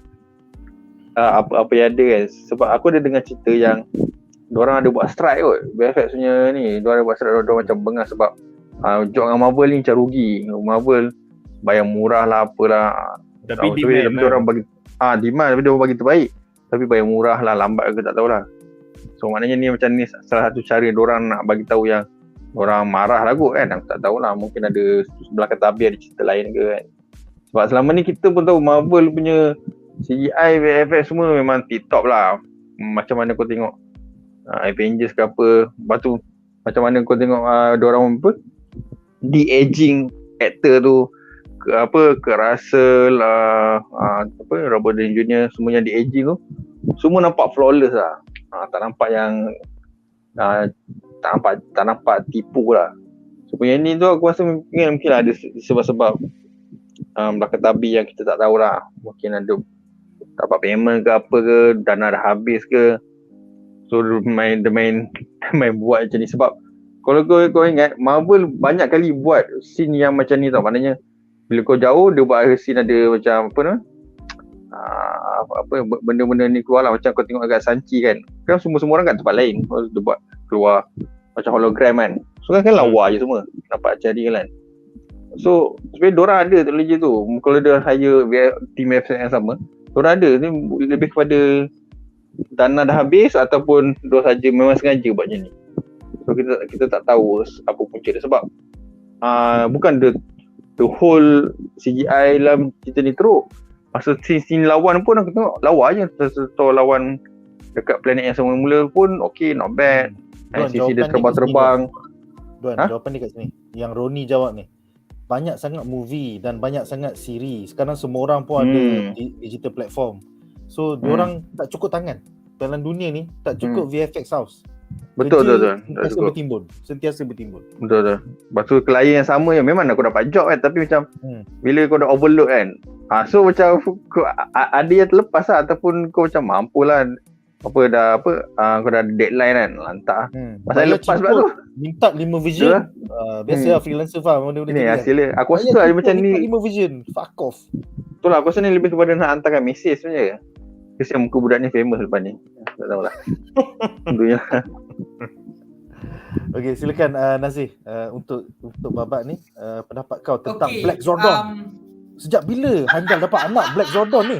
Silakan. Okay.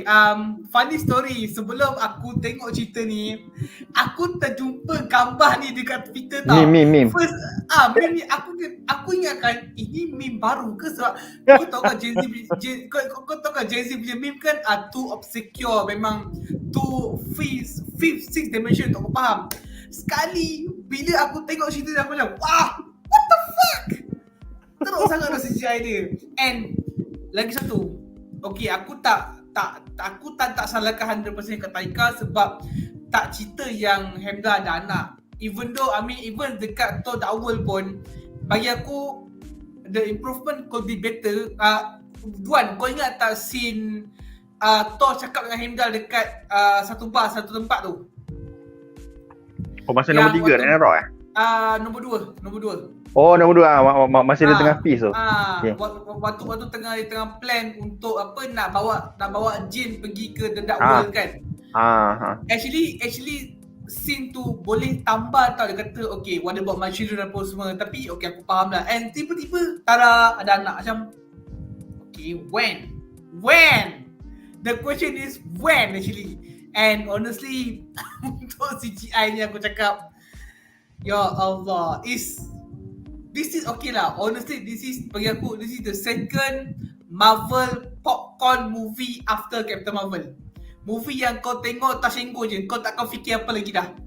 Betul. And honestly, aku dah tengok video dekat Waititi ke dekat Vogue yang Taika yang complain. dia ejek VFX kan? Dia ejek VFX filem dia sendiri baik. So maknanya memang macam cakap lah, Taika ni dia buat Gundam tu, dicampak dekat VFX team, part detail tu saja dia bagi VFX team tanpa dia supervise. Dia kata okay, filem aku dah habis, okay, aku dah settle lah potong 2 jam, yang lain pandai-pandai korang lah. And lagi satu tambah pula dengan freelancer yang complain sebab Marvel demand benda yang tak masuk akal. Kerja last minute. Setiap scene kena ada 2-3 option. Dah lah kau bayar ciput. Itulah, bayar punya ciput, tapi engkau nak, okay, basically engkau benda tu kau bayar dengan harga yang sangat gangsa, tapi engkau nak ship gold punya barang. It won't be fair, man. You have to pay. Kalau kau nak bayar animator, nak bayar the CGI artist, at least pay with the decent amount lah. So, hey, you pay the shit, we give you shit lah kan? It's fair lah kan? That's why they become shit. Honestly, masa part yang pergi ke Shadow Realm tu, where the colour refused to track tu was quite awesome lah. You know, the palette of black and white was nice. Tetapi aku rasa macam CGI time omnipotency tu macam pukibak lah. Basically yang bau tu macam is kind of off-putting tau. Kan, teori aku adalah production house dah tak nak buat VFX. So kita buat gelap hitam putih lah. Lagi senang nak render. Lagi senang nak render. Exactly. Pakai Tak ada filter. Tak ada Kita macam pakai hitam filter putih. je. Cimat. Kita render dalam And- gelap. Tak payah cantik-cantik. Kita buat dalam gelap. Ya. Ya. Bodoh sial. Ya, apa dia exactly. Macam, and also aku rasa macam scene rapu yang first tu macam CGI dia macam buruk sebenarnya kot. Aku rasa macam rapu tu dengan badan dia macam gerak-gerak macam ni tau. Dia macam, oh hey, engkau follow terakhir aku, pergilah cari pengikut. Yes, dia Aku punya tengkuk dengan body dia tu nampak off. Yang god. Nampak off gila kan. I tak ada only one. Bila aku tengok second time aku macam, kenapa macam Kepala dia kenapa terapung. macam Kepala dia terapung.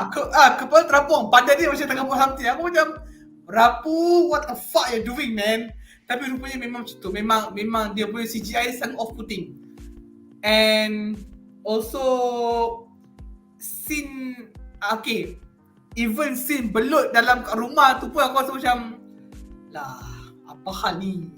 Cuma adalah awesome part apa where the Mjolnir pecah, cantum balik. Tu cool lah. Oh, But- one more thing. Betul. Tahu sokong. I think Eternity look gorgeous to me. Ya, itu memang I like how aku setuju lah. Eternity look. Credit where it's due lah yang tu. Duan, saya nak tanya, kan ini kan dia follow komik di mana Jane ada kanser, bila dia pegang Mjolnir tu dia sihat. Kan? Bila lepas dia balik. So maknanya dia kena pegang, okay, kalau dalam komik dia kena pegang all the time kan? By right?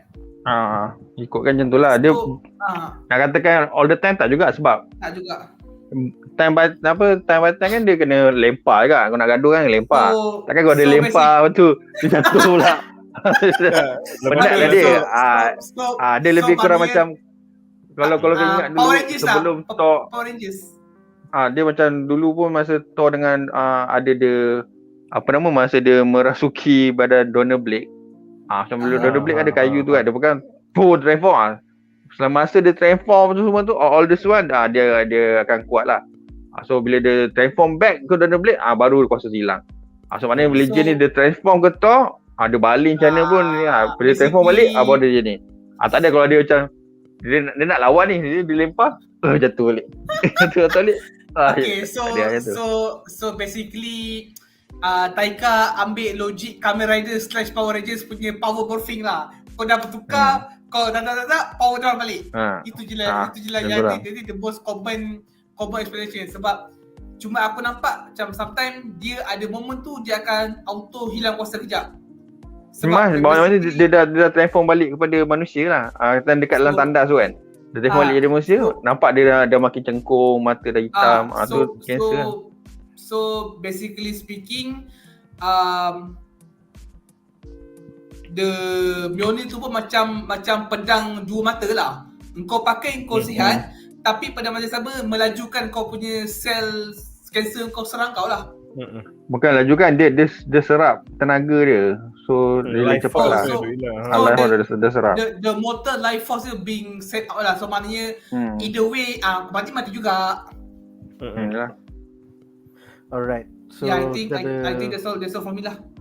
Ya, kita ada beberapa komen yang menarik. Hilmi mengatakan director Marvel susah nak explore genre-genre lain.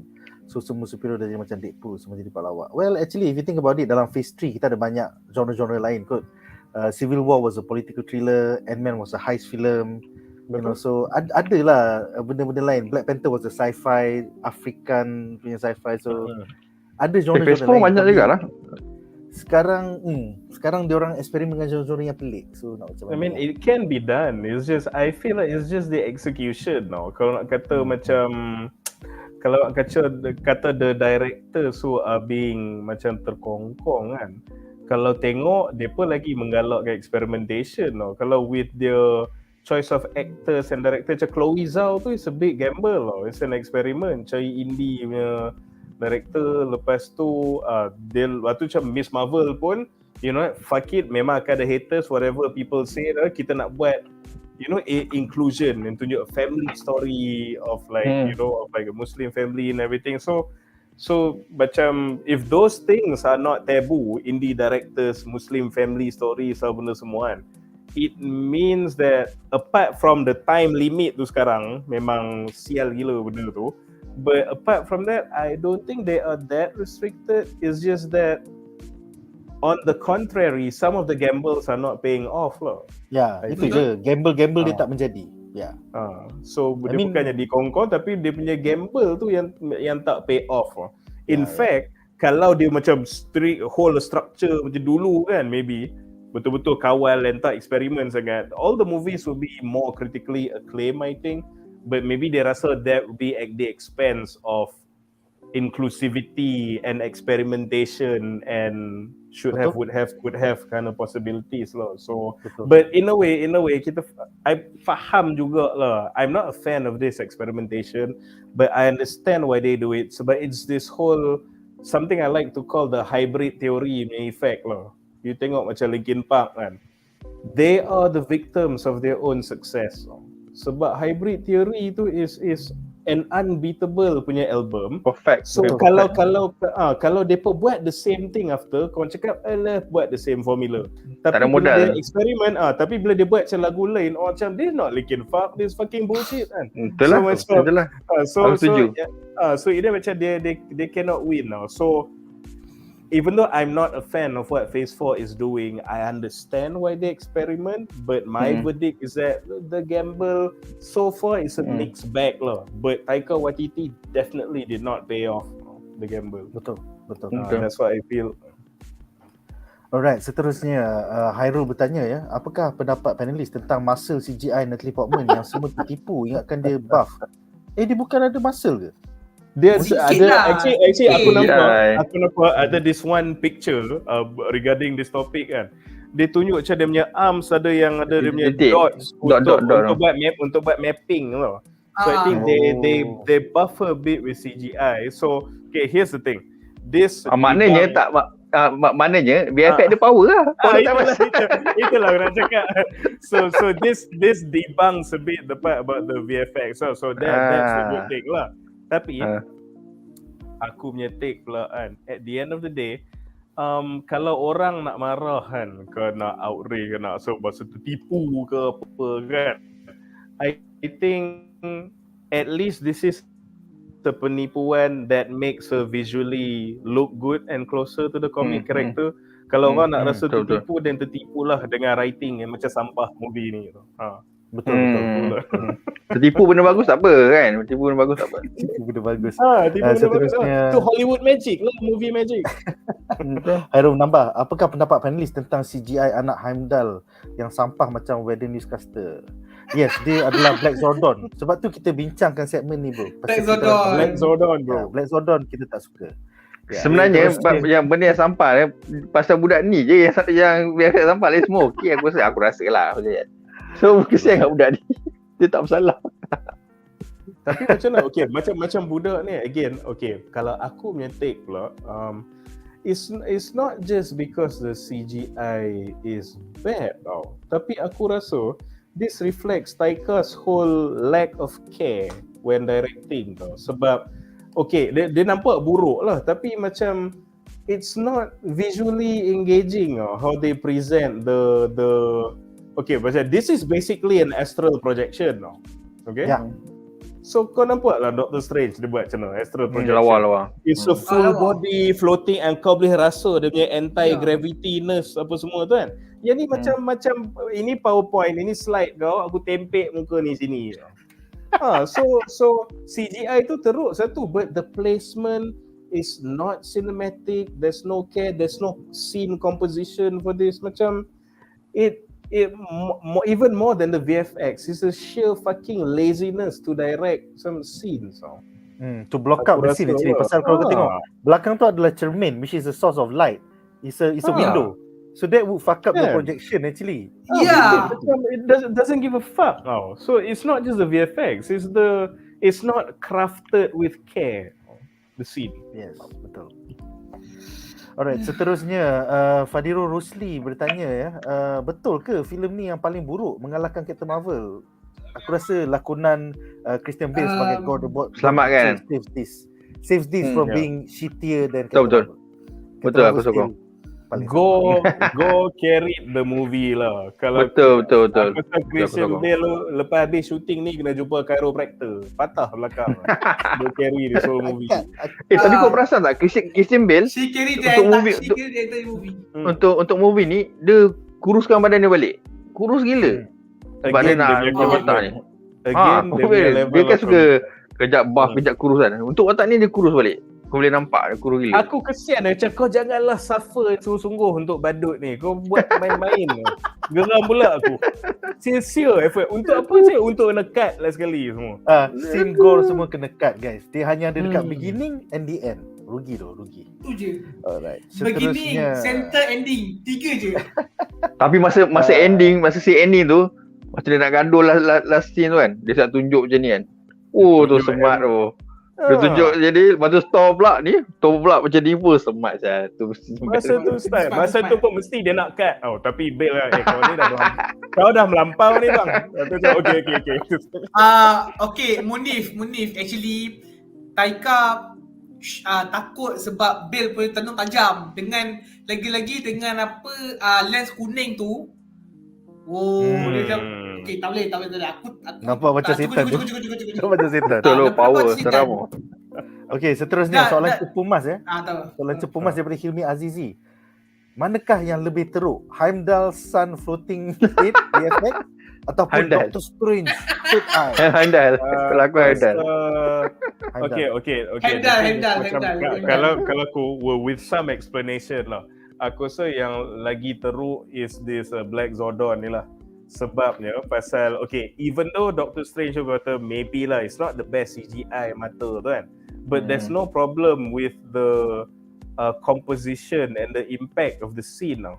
At least macam dalam Multiverse of Madness tu, tiba kau tengok macam dia keluar third eye tu, the fans macam yo macam what the fuck was Kita tak he ketawa. affected- Kita macam teruja.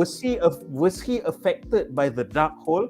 So bila kau nampak the third eye Yeah. tu, it moves something in the fans that you think about the furtherment of the story, So kata CGI dia not the best ke apa ke, but in your mind you're thinking about wait, what's next? What the fuck just happened, kan? Tapi di dalam scene Black Zordon ni, bila kau tengok, aku ingat ini macam iklan yang gambling Nepali tu yang keluar. So the reaction tu langit dengan bumi.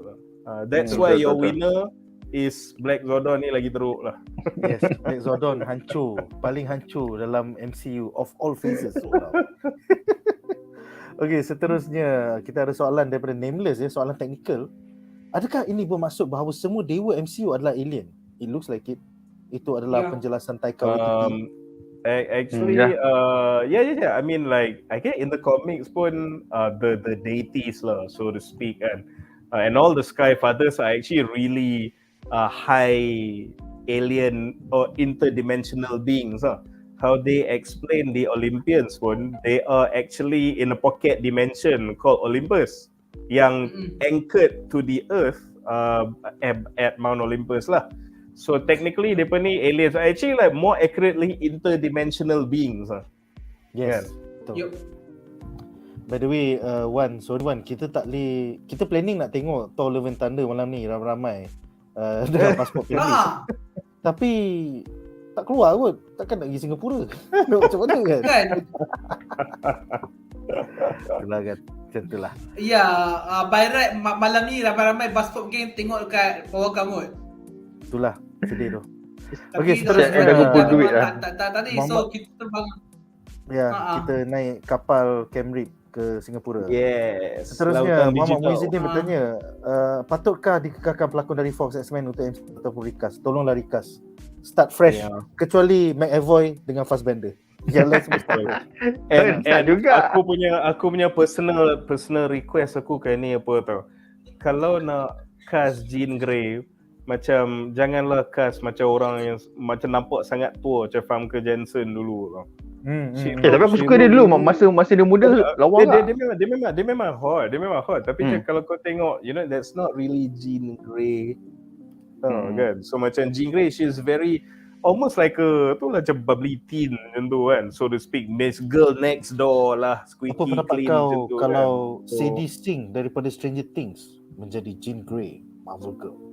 that could really work with the time displaced Jean yang baru tu, yang dia actually from the original dia tercampak to the Yang budak muda lah. budak muda ya. Lepas tu tapi macam Hugh Jackman pun dah berumur, so dia kena recast bukan pasal ni ya, he is legendary, but dia kena recast pasal it's an act of God lah, umur tak boleh buat apa kan. So dia dah tak boleh. Bro, aku tengok satu explanation every time dia nak buat scene Wolverine buka baju dia kena diet 3 bulan sebelum and dia kena workout 3 bulan sebelum. Betul. And then 3 hari sebelum syuting tu dia tak minum air, dia minum kopi. Kena dehydrate nak bagi rip betul loh. Aku nampak urat-urat tu. Dia minum kopi selama 3 hari and then dia pergi shoot. So kau ingat pakcik tu dah umur 50 tahun dia nak masuk 60 dah. Dia tak boleh buat dah benda macam ni. Collapse kawan tu nanti. Tapi kalau aku kalau recast kan, aku dengar rumours lah kalau jadi memang power lah. Apa nama? Margot Robbie jadi Emma Frost. Aku rasa tu memang Margot Robbie jadi Emma Frost. Sebab dia blonde. Lepas tu dia memang seksi kan. Lepas tu kalau Margot pun berlakon power sebab kau dah nampak dia berlakon jadi Ali jadi kan, jadi gila-gila kan. Emma Frost kan serius muka masam je kan, tak nak senyum kan, serius lah. Aku nak side dia pula yang tu. Masih tapi kalau aku punya another harapan aku pula is aku hope they do a better casting with Cyclops. So aku tak tahu pasal apa in the movies we always seen Cyclops as some like macam whiny pussy guy tau macam mana. Padahal kau tengok dia in the comics, the word leader defines him tau. He doesn't fuck around. He gets things done. He leads his people. He's responsible. He's actually, despite powers dia simple je, ramai orang takut dengan dia in the outside and inside the mutant. Aku rasa yang boleh jadi Cyclops ni lah, apa nama, Dustin lah, Stranger Things. Jadi Cyclops. Itu aku nak itu multiverse Cyclops. Hangman daripada Top Gun Maverick. Hangman kan. Nampak ni. Yes. Aku suka actually there's one moment dalam komik tu macam aku tengok Cyclops macam dia pun tanya dia macam what's plan B kan. Dia kata plan 2 not plan B. Kata plan B implies we only have 26.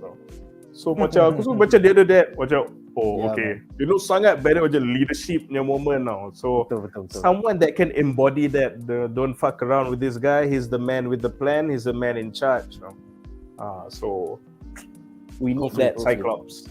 Ya, kita akan bincang lagi minggu depan sekiranya San Diego Comic Con ni. Ini X-Men. Bincang. Okey, seterusnya Azrisha bertanya ya. Adakah CGI MCU akan improve untuk tayangan lain Disney Plus? Tidak. Because this is a problem of the whole industry. Hollywood memperhambakan VFX artist dan VFX house di seluruh dunia. Selagi VFX artist dihambakan, kerja nak cepat, option nak banyak, bayar cheaper, bayar murah, we will have this fucking problem for the next 10 to 15 years. So problem ni bukan hanya di Marvel Studios, problem ni adalah semua studio Hollywood have to pay good shit, give them ample time. Bukan kau tukar waktu filem, kita bawa ke depan 3 bulan. Okay, sekarang aku nak projek ni siap semalam. Pasal filem aku dah depan 3 bulan. Tolong siapkan sekarang. Ni kalau aku nak add this topic actually before aku add, aku just nak tanya a question first. Maybe macam tak tahu lah, someone from industry insider ke. If you want to be a filmmaker kan, kata you go through university belajar filmmaking, I guess, I don't know, do you have to learn about making VFX juga? Is there a course for that? Satu course memang tak ada. No, they are at the far end in post production. So filmmakers don't even know about this shit. Okay, I think kan in my personal opinion therein lies the problem tau. Sebab as a person yang who works with 3D models, who do animations myself, tapi for architecture lah, bukan for movies, but essentially we're working tu lah like 3D models, like kita buat cities and buildings and then animate benda tu bagi bergerak and everything and all. The problem with so to say your bosses and clients, especially macam corporate pula lepas tu kan kau kata macam dia satu scene nak 3-4 option this is a very typical thing that us macam 3D people face tau, and it comes from a place of ignorance tau sebenarnya. So when your directors and your industry experts and your producers maybe semua pun doesn't know how the fuck the thing works, not even a 101 crash course of it, so you don't really appreciate how difficult it is. You can never even know how difficult it is to do the things. So A, you make these unrealistic demands. B, you just pay peanuts because you literally don't know how troublesome it can be tau. So an experience macam aku kena kan dulu, I did and macam satu animation ni, aku buat animation, lepas tu you need to buat the 3D dulu and then animate dia bagi gerak, or you buat 3D dulu then you freeze the picture then you render bagi detail the trees, the material, bagi gambar je realistic kan. So aku pernah tunjuk kat satu klien ni, the work is done, aku convert jadi JPEG lah, so it's a picture file kan. So kita tunjuk picture file kat klien of this bungalow, dia tengok pusing nak tengok belakang dia boleh tak? Lepas tu macam it's a aku tak cakap lah, tapi dalam hati aku it's a fucking JPEG, you moron kan. So macam mana aku nak rotate benda tu picture file tau. So aku cakap benda ni gambar cik, it's a picture file, so I can't. Lepas tu dia kata kau tak boleh ke, kau tak nak lepas tu macam bayar kau untuk so I imagine the VFX guys are being put through like the same fucking bullshit. Kau JPEG tu bro, kau patut flip horizontal, flip vertical je bro. Last kena tukar bang. During presentation tu kau tahu aku buat apa, dia jerit kat aku kan. So aku macam okay fine, so aku rotate JPEG nah macam ni. So aku macam rotate pusing 90 degree kan. Bos aku dah siku kena, woi they paying us. sorry lepas. So I don't know, because I don't think movie makers macam should be completely oblivious of the macam, at least maybe there's a course macam 101, maybe one of the bukanlah elective but like some of the subjects tu maybe kena tahu a bit the basis of VFX, CGI making. I don't know sebab a movie is made by hundreds and thousands of people. And the ones that make the decisions tak tahu what people on the ground are doing. Dia cuma nak tahu benda dah siap ke tak, berapa nak bayar, aku potong kalau kau lambat. Tu je yang dia tahu. That's all they do. So when as long as this macam when you come from this place of ignorance kan, then this VFX issue is definitely not going to be solved. I don't see how. Betul lah. Ini adalah masalah 20 tahun lepas pun masalah, sekarang makin teruk.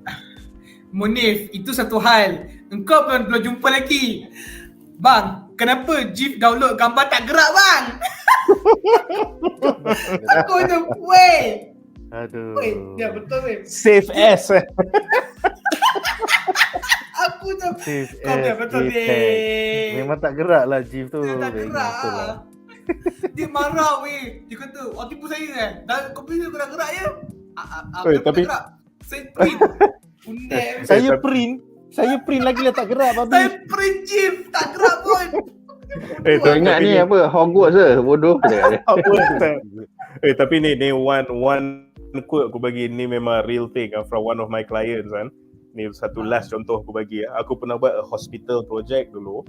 It's a campus basically, and dalam tu ada hospital, ada commercial area, ada surau, ada asrama, quarters untuk nurses apa tu.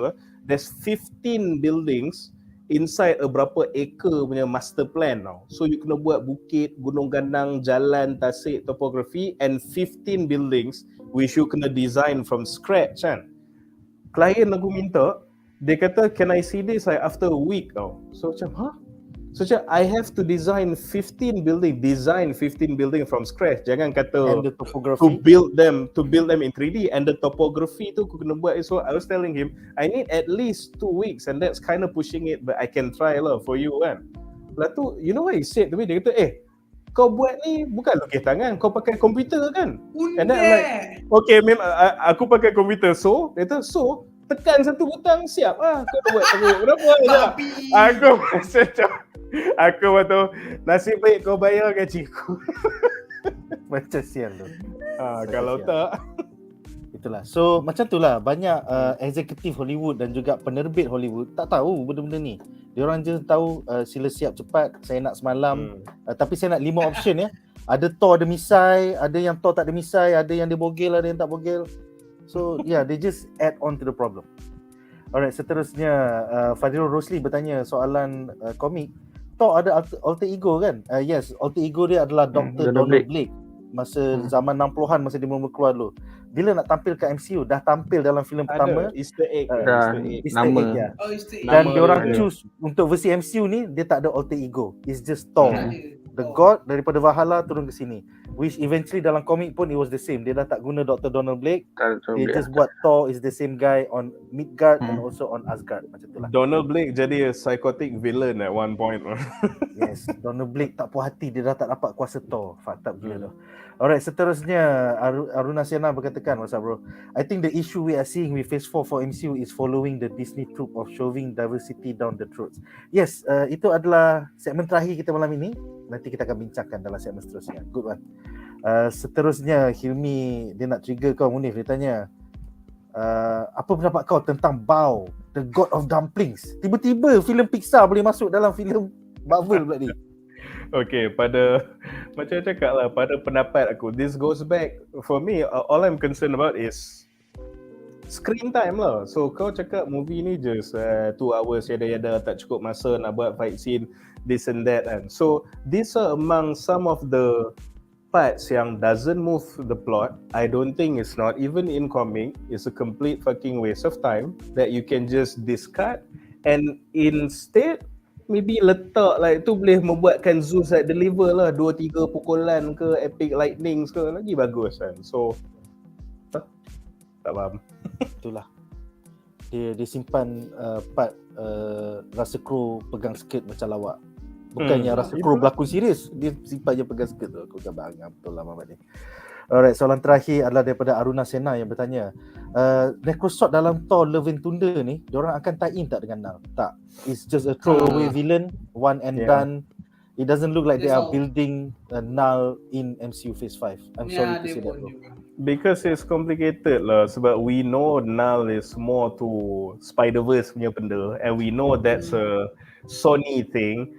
So I don't know, and if anything, Taika also didn't do a good job of setting up Null, even if that was the idea. Aku ingat at least maybe ada dalam post-credit scene ke, something yang relate back to the symbiote that we saw at the end of No Way Home ke apa benda ke, but I don't know, it's just that the MCU these days so far doesn't care about interconnecting anything, so I doubt it lah. Maybe after tomorrow the opinions will change, we'll see lah. But as of now, don't think so. Itulah, sad but true. Alright guys, so dengan itu berakhirlah elemen sampah kita yang keempat ni, dan kita akan bincangkan sebab kelima mengapa Thor Love and Thunder sampah.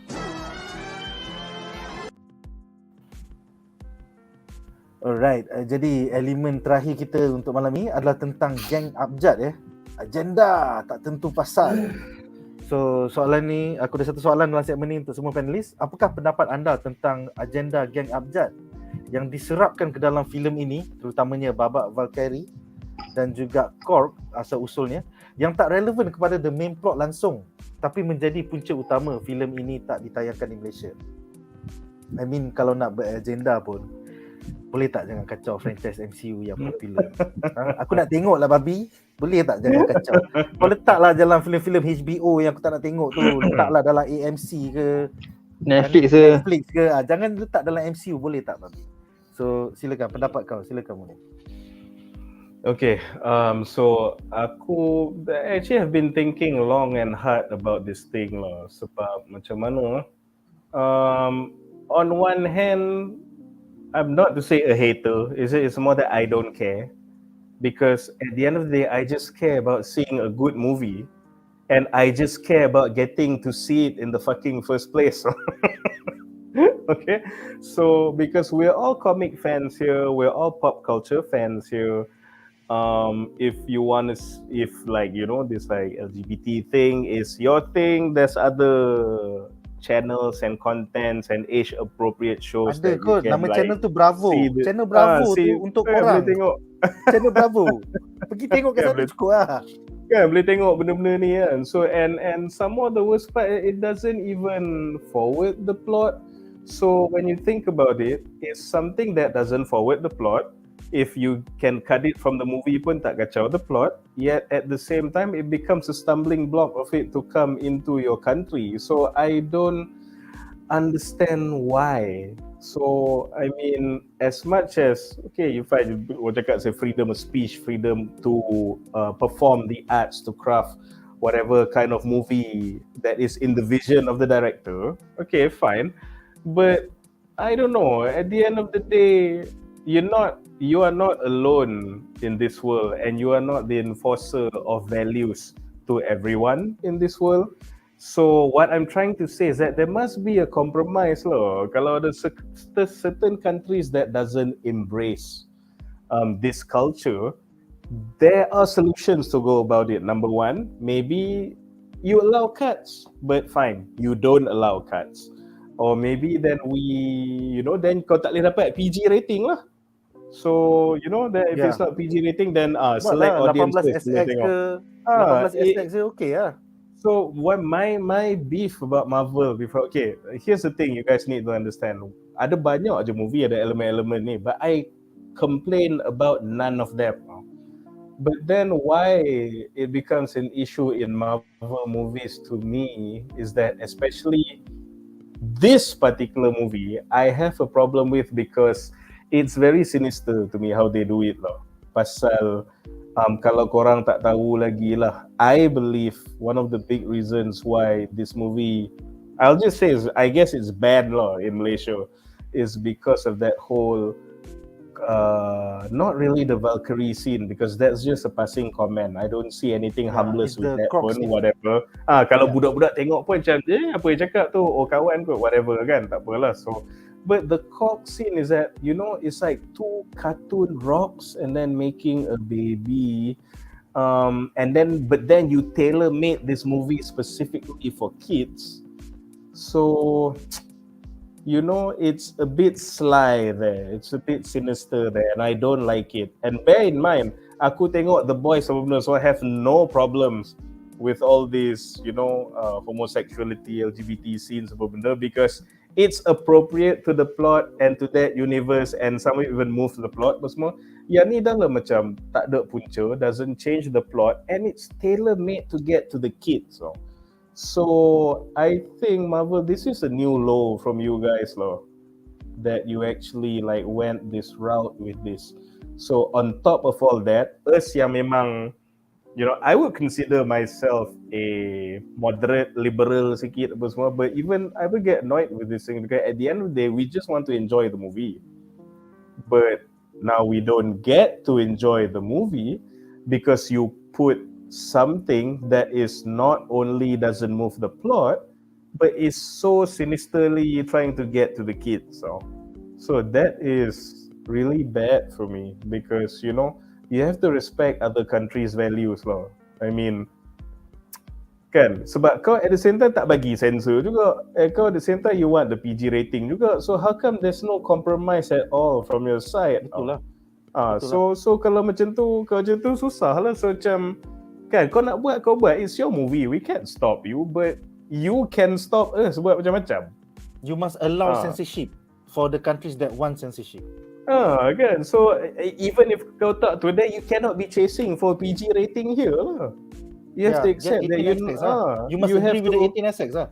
Kalau tak nak censor, then you cannot disagree with not getting a PG rating here. So this ventures into a bit of a political thing lah, but sometimes the West, you need to know that you are not the gold standard or the paragon of moral values, because you fucking guys at one point also slavery was legal now. So your values are not the end all be all. Other countries has their values too, which you refuse to respect, and now we create this situation where it's a lose and lose.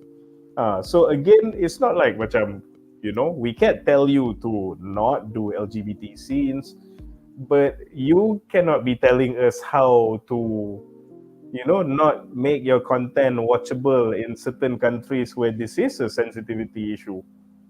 So kena ada some give and take, like some meeting in the middle lah. Tapi and on top of all that, the care and the thought and the trouble and the thinking that you put into all these scenes, that energy could have so easily been done to make other characters badass, have more cohesive writing, have better plot, and to use the time like more sufficiently. Because again, tak nak lah macam, it's a very typical to puji the boys, but you go to the boys, they have all these depraved things, and they also have all these representation things, and they have all your gender ban, race ban, homosexuality, championing of like gays and lesbians and benda semua. But the action is balls to the walls, and the thing what make us love the source material and the content in the first place is not diminished. Ni kau dah lah buat movie sampah, writing sampah, directing sampah.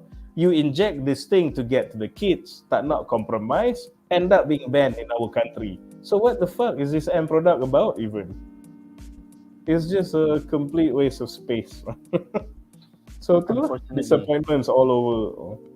Itulah, kita tak dapat tengok, diorang tak dapat buat duit, Pawagam tak dapat buat duit, lose for everybody. Alright, silakan Duan, apa pendapat kau? Perlu ke scene corp main dengan lagi satu, Dwayne The Rock Johnson, lepas tu buat anak? Tak ada relevan kepada kita ni. Kimak, silakan. Perlulah, sebab nanti orang tanya macam mana dia lahir. So kena tunjuk. Dalam komik tak ada kot. Dia main tokoh tambah je ni. Betul Taika. Ya, itu je kak. Dia sangat tekankan agenda LGBTQ ni daripada jalan cerita yang bagus. Selitkan juga. Konon nak jaga hati komuniti yang kecil ni lah. Sanggup nak buat kan. Konon cool lah, director yang cool. Aku kena pelik. Benda ni memang political punya agenda kan. Tapi macam dah jadi satu benda wajib tau. Disney dah pegang kan. So tapi adakah kau memuaskan hati diorang golongan ni? Diorang ke yang bagi income paling banyak sekali kan? Diorang kan mesti minority kan. So diorang kenapa kau nak puaskan hati diorang? Kenapa kau tak puaskan hati betul-betul majority ni yang bagi betul-betul kau ada real money? Yang actually beli komik and tiket and merchandise. Yang diorang ni aku rasa diorang pun tak tengok wayang rasanya. Kan? Diorang pun tak apa benda diorang buat pun kita tak tahu. Tapi nak kena ada benda wajib, aku tak faham lah benda ni. Itulah sepatutnya memang tak perlu pun. Tapi kita pun faham Disney sendiri dah terang-terangan dulu surut tau. Tapi sekarang dia terang-terangan Disney ni memang nak brainwash budak-budak. Chris Evans sendiri cakap dia nak buat normalize apa benda. Dia nak normalizekan benda ni supaya budak-budak pun kena accept benda ni. Ya siapa tu teruk lah macam tu lah. So dulu senyap, sekarang dah terang-terangan dah. Tu bila orang tolak marah. Pelakon-pelakon dia dekat red carpet boleh cakap negara-negara ni bangang pasal tak bagi benda ni normalize. Aku macam butuh. Kau dapat gaji besar kau tu pasal kita orang support kau tahu tak? Tahu tak kau bila kau kau kata kalau kita tak sokong kita ni fikiran sempit lah apalah diskriminasi lah apa. Habis tu yang kau paksa kita orang ikut kau tu, kau tak rasa macam benda tu sama juga apa yang kau cakap tu. Orang tak nak ikut kau. Yang tu tak macam benda ni diorang sendiri pun itulah. Tapi itulah kita nak buat macam mana. Dah benda tu memang sedang berlaku. Sampai bila tak tahulah, tengoklah. Aku rasa akan makin menular dan makin teruk bro. MCU Phase 5 makin teruk. Tapi yang bagus ya. Setiap kali diorang buat, diorang bangga pun ni, diorang macam terang-terangan buat, tak laku. Buzz Lightyear mana laku? Itu dia. Atau pun macam ni. Duan, aku nak tambah sikit satu benda pasal Buzz Lightyear tu. So, aku biasalah masa the whole controversy Buzz Lightyear tu jadi kan. Of course kita pun, aku tak tengok lah movie tu, tapi aku macam baca-baca komen orang duk gaduh-gaduh kat internet kan pasal benda ni kan, pasal yang pro dengan of course yang anti lah kan. So aku tengok ada orang cakap ada yang sokong tu, dia kata kenapa it's just harmless, it's just two women kissing ni pun jadi isu ni apa semua kan. Lepas tu ada orang dia komen ni, dia cakap benda yang aku sangat setuju, counter argument tu. Dia kata it's a fucking kids show, there should be no kissing period. Tak kisah lelaki perempuan ke, perempuan lelaki-lelaki, it's a kids fucking show. Yalah. Macam ni pun, the context applies, it's just a superhero show. We just want to see macam giant interdimensional alien gods getting slashed by vengeful alien guy with a demon sword. You know, these are the things we want to see, not these other things. And kalau kau ada these other things pula takes the time when you could have made a better product because your product fucking sucks. Dah lah tak ditayang. Tapi sayang lah sebab Buzz Lightyear jadi mangsa lah. Patutnya filem tu boleh jadi best. Dan sebabkan benda tu yang kecil saja terus jadi ni. Sayang lah. Sama macam THOR, kalau betul lah ni punca dia. Sayang lah, benda tak ada kena-mengena dengan plot pun. Tapi sebab benda ni tak boleh tak dapat terus. Betul, tapi tu macam aku cakap juga, dia nak ada benda ni, it's okay fine, it's your movie, it's your right to, macam aku percaya juga, sokong juga when some filmmakers, writers and artists cakap the integrity of the arts cannot be compromised. They mesti, kalau that's the vision of the director, that needs to be seen in its entirety, which I agree. Yang aku tak agree tu, lepas tu kau censorship dengan tak dapat PG rating tu, semua pun kau tak nak tolerate kau. Tak nak berganjak lah, kau nak menegakkan agenda songsang ni. Dia tak nak berganjak bro. So the ratings exist for a reason. Censorship exists for a reason. Okay fine, censorship is an impediment to the freedom of speech. Fine. Then you don't get your PG rating. The kids cannot see. Nasib lah. Kau tak boleh buat duit. That's not our fault. It's yours. So tapi tu tak nak compromise. Actually, so semuanya kita kena compromise kan. Itulah.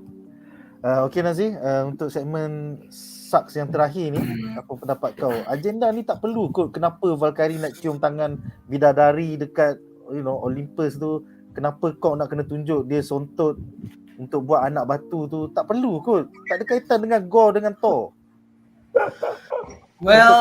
Sontot tangan. Bak kata Ferris, inclusivity lah. Basically, apa yang Disney dengan Marvel nak cuba buat ni, dia nak, kalau boleh semua group dia nak cuba puaskan. Kalau boleh dia tak nak no group feeling behind whenever we watch the movie. Tapi aku setuju dengan Munif because this is a fucking kids show. Kenapa kau nak chauvinkan agenda-agenda yang obviously adult punya theme to the kids? Kids still pure. They don't know what are even that thing yet. Kenapa kau nak simply show it down the throat? And lagi satu, honestly aku paling benci bila Chris Evans cakap this backward country yang tak sokong. But aku cakap Pukimak, kita orang negara Islam, kita orang negara yang ada agama. Learn how to fucking respect, man. Learn how to respect tu je. Learn how to respect. That's it. Tapi engkau ego, kau cakap kita tolak agenda ni, kita tak maju. Kepala otak kau. Kau tengok Top Gun Maverick boleh capai 1 bilion without any fucking ABJAD punya scene. They can do better. Come on. It's all about how the filmmaker, either you want to fill in the agenda or not actually. Honestly, kalau aku, if I were the writer, aku akan pergi cakap Pukimak, aku nak kau tukar dialog ni. Aku tukar dialog ni simple je. The first line, masa kau cakap dengan Valkyrie, aku takkan letak apa pun pasal batu cium batu keluar nak cetak. Aku akan imbau balik scene macam mana THOR waktu tengah main game PS4 tu. Sebab time tu Valkyrie tengah buat apa aku tak ingat. At least that scene boleh tambah as a funny scene. Sebab Valkyrie time tu tengah sibuk tengah jaga New Asgard, while THOR dalam tu tengah murung dalam endgame, ingat tak? So that scene boleh jadi cantik. And also scene cium tu memang tak patut. At least lambai ke apa, good enough. And lagi satu scene di mana Gore cakap, oh you're the woman of love. Aku tukar, kau akan cakap the slaughter all your sisters. Easy. Bagi aku all win. Benda tu kau boleh tukar without compromising the plot actually. Sebab this fucking 1, 2, 3 scene tak ada kaitan dengan plot langsung. Tak kacau apa-apa. Even kau padam pun, kau remove pun, nothing will ever happen. Honestly, kau imagine, kau padam scene Valkyrie dengan kau cakap pun, it won't affect anything. It won't affect anything shit actually. So, this bagi aku macam sebab satu benda, aku tak tahu either Bob Chappell ataupun Kevin ni, diorang terlalu takut nak pergi somewhere yang tak ada benda ni. Dia takut sebenarnya. Honestly, macam mana diorang cakap, aku setuju. This fucking type of minority people, in the end, diorang, kau tahu pergi mana? Netflix balik. Sebab Netflix yang sarang diorang semua. Netflix lah yang sekarang tengah pump all the ABJAD punya content. Honestly, apa the gay squad, the what the fuck they say? Apa the queer punya squad hero apa semua. In the end, this fucking minority group will go back to Netflix. They won't even return to the MCU or Disney sebab they know Disney just put only 1% of the minority punya shit, while Netflix can pound 60, 70, 80%. So of course dia akan pergi ke Netflix. Netflix punya strong point was the ABJAD punya agenda. Disney was spent to the company that image of children. So come on, just still like that lah. It's not even that hard. But yeah, bagi aku bahasa saya punya scene tu, aku cakap paling kimak lah sebab scene seperti selalu tu, engkau padam pun tak ada kacau plot lah. Sekadar bas lalu tempat port nak apa, tempat dia nak tidur tu je. Come on, editor, instead of kissing, peluk pun dah cukup kan. Just hugging, it's enough like that. Come on, it's Munif, it won't even compromise the art. Am I right? Tak, itulah tu cerita budak-budak. It won't even compromise. I mean, ataupun give some good handshake ke apa. Dude, there's many things you can do. There's many creative way in order to you can preserve the story. But hey, the fucking animator, oh bulan lepas bulan kami, so kami nak ada lot lambang. Fuck off kau. I mean aku ni bukan nak kata religious sangat, tapi come on lah, this is too much bro. This is too much. Macam for me lah, kalau aku nak tambah sikit, just one line from me, maybe something for the guys at Disney to consider is apa tau. This same content is in your movies and it's in shows like The Boys. Why are people singing praises on The Boys and bashing your content? Think about that. Okay, sebab pertama, The Boys memang kau dah tahu is meant for adult, not meant for kids. Exactly. And also aku suka macam mana dalam season 2 dia apa Beverly represent tu, dia menganjing tau. Dia menganjing sebenarnya. Dia basically menganjing the whole gay shit actually. Buat international menggunakan geng ABJAD ni untuk buat duit. Betul. Ya, basically menganjing. Especially kalau kau tengok scene episode berapa, apa actually nampak Maeve tengah lepak jantan. No, this is not a brand. This is not a lesbian. You can see how the ABJAD was only merely a product to make money. Yep. It's a parodying the MCU lah basically. Yeah, basically vote parody MCU sebenarnya. Betul. Yes, sebenarnya Watt Corporation tu adalah Disney ya guys. Watt Corporation is Disney. Apa lagi kau nak tambah sebelum kita mengakhiri segmen ni? Tak okay, tak ada. Alright, cool. So seterusnya kita ada beberapa komen. Kita ada 6 komen untuk segmen ini. Pertama daripada Ahmad Nasuha yang berkata, aku nak dengar teori pasal eternity tu and character love tu. Dalam komik ada ke watak anak Gore tu? Tak ada. Dan dalam komik boleh ke eternity makbulkan? Basically dia hanya motivasi untuk Gore menjadi God It's just a plot butcher. device. It's just a plot device. Dia punya daughter mati. That's why dia nak jadi God butcher. That's it. Dia tak ada datang balik lah, apa tu nak jadi anak angkat Thor lah, tak ada. None of that fucking bullshit. Kemudian, adakah eternity boleh makbulkan permintaan orang yang dah sampai ke tempat yang Gore pergi guna Bifrost tu? Sebenarnya Amber Heard menjawab, love might be the cosmic entity love eventually, the embodiment of love, and she might imbue with other characters, also might be Captain Universe. Macam tu lah. Kemudian Love, Dia- please be sebab- 20S. Tu je. Sebenarnya benda ni boleh jawab sekarang sebab kalau tak silap aku yang karakter love tu kan, anak dia tu dia macam ada ambil satu watak. Kalau kau tengok dalam A Force A Force kan, satu watak tu memang dia nama dia apa nama perempuan tu. Dia kalau sebelum dia jadi, kau pasal tak masa sebelum dia jadi budak perempuan tu, dia tahu kat bayang-bayang kan dia macam galaksi kan, eternity punya ni kan. Watak tu ada kat dalam A Force. Apa nama dia? Aku tak ingat lah. dia masuk team Young Avenger. Team Avenger. Apa nama dia? Aku tak ingat nama dia. Tapi watak tu ada. So dia tukar sikit, dia jadi bentuk human lah. Tapi sebenarnya dia punya form tu macam tu lah, dia macam angkasa apa semua, tapi dia perempuan. Macam kita nampak kat bayang tu. Aku tak ingat nama dia.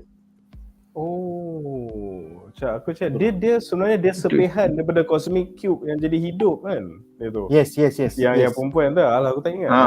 Betul. Cuba Dia search ni Air Force punya ni. Singularity. Singularity. Aku dah Marvel Future Fight aku pakai dah. Tu sebenarnya dia campur-campur lah. Dia ambil singularity. So dia jadikan anak Go daripada eternity sikit. Jadilah tu. Tapi dia tak pakai nama singularity, dia pakai nama love lah kan. Itulah. Kemudian Dio1 Kenobi mengatakan menurut New Rockstars mungkin love tu adalah bayangan Moon Dragon. Jauh kot. Moon Dragon Jauh. Singularity lagi dekat bagi aku. Ya, aku rasa singularity. Moon Dragon tu anak siapa tu? Moon Dragon? Anak Drax. Anak Drax. Ya, Moon Dragon tu anak Drax dan berkaitan dia lesbian. Ya, so I don't think love is Moon Dragon. Cool teori bro. Okay, seterusnya Amber Heard juga mengatakan bahawa Eternity pernah mengkabulkan permintaan Silver Surfer to meet Dawn in the comic. Ya. So dalam komik memang dia ada kuasa untuk mengkabulkan permintaan orang macam yang Go minta tu. Pasal tapi agak bodoh lah. Go minta anak aku hidup balik. Actually pasal this whole Eternity, aku ada 2 komen lah about this this Eternity aspect dalam movie kan. Number one, I think it could have been better kalau dia tunjuk Gore tengah macam butcher all the gods. Satu ada satu god ni macam tengah bacot lah. Dia kata, jangan bunuh aku. There's a better way. Takkan aku nak bunuh satu-satu kan. Apa kata aku pergi Eternity, kau wish semua god dah tak ada kan. Just don't torture us. Don't make us suffer anymore kan. So sebab macam where did he get the knowledge to know that it was in the first act. It was in the first act, the beginning. The Necrosword said to him, Bifrost, Thor, Eternity, go to Eternity. Kau tengok versi Nepal bro, versi Nepal memang sampai. Kalau kau tengok versi Thor lagi bagus. Ada sub. Dia patut buat some of the gods tu macam macam in fear and cowardice, macam pergi reveal Eternity macam tu kan. Okay, that's one thing lah. And the second thing is pasal Eternity and pasal the ending as a whole. So kan tu kita tengok Jane dah nazak lah tu mati kan. So I like the part that actually Gore won sebab dia sampai to Eternity, dia boleh make the wish. And they actually he basically won lah sebenarnya. But then I thought it would be a lot cooler sebab dia tengok macam Thor, macam just do whatever you want kan. Dia just nak be by Jane's side. And then dia tengok Jane dah mati lah tu macam I thought maybe he saw I saw my grief. Then aku buat balik cut to this other guy, Thor kan. And then dia pun hilang this woman that he loves, which is I saw nampak my daughter in Jane pula kan. So maybe in an act of selflessness, dia punya final wish is for someone else, is for Jane to come back ke benda kan. Tengok mati wish anak dia main balik in a world without his father tau. So macam apa benda ending tiba-tiba Kan? Adalah, dia macam Taika is a pretty hippie lah nak cakap. You don't win by war, you win by love bro. It's not about death, it's about but love. it was the wrong wish. Tanda justru. Okay. And also kan, something aku nak add, aku rasa aku paling bengang part Jane punya semangat. Kepek pedang tu patah, pedang tu okey balik. Aku macam lah, papa serius kan? Apa yang tengah berlaku? Kan aku macam, lah, sia-sia. And then lepas tu, aku lupa. Lepas tu, tiba-tiba Jin terfikir, oh, kilat dengan bumi bersamaan dengan power. Bam! Dia debu. Aku macam, lah. Aku rasa kalau dia buat dari awal, boleh jadi kan? Sebab basically, aku rasa kau letak benda tu kat bawah all the time. So, can you imagine if Thor just dekat kilat on the ground? Boleh jadi kan? Betul. So, punya susah nak pergi Shadow Realm, nak buka apa pintu eternity, punyalah payah. Aku macam, why? Lawak tu. Why you wasting the effort, way? Why you wasting such effort? I don't know, man. I don't know. Okay, seterusnya Just One bertanya, title Taika bagi Love and Thunder tu bermaksud Dr. Gore ialah Love dan Thor Odinson adalah Thunder kan? Yes, betul.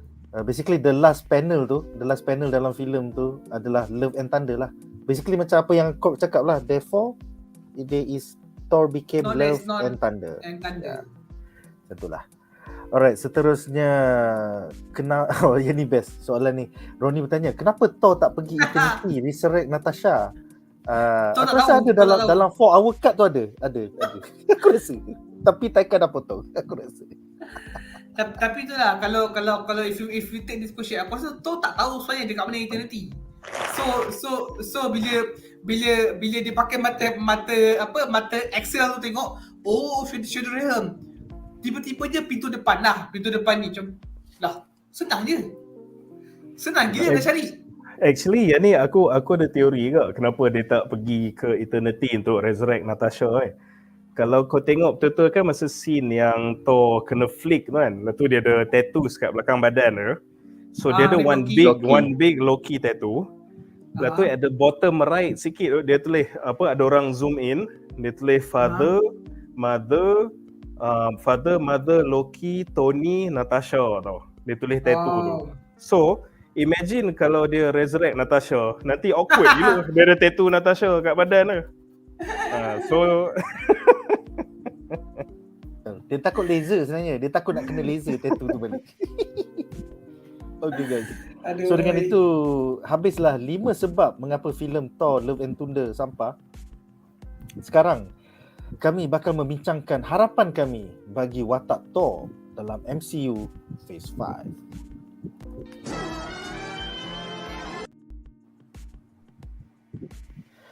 Alright, kalau kau tengok panel ni, inilah mid credit scene kita yang ada tiba-tiba ada Hercules tu.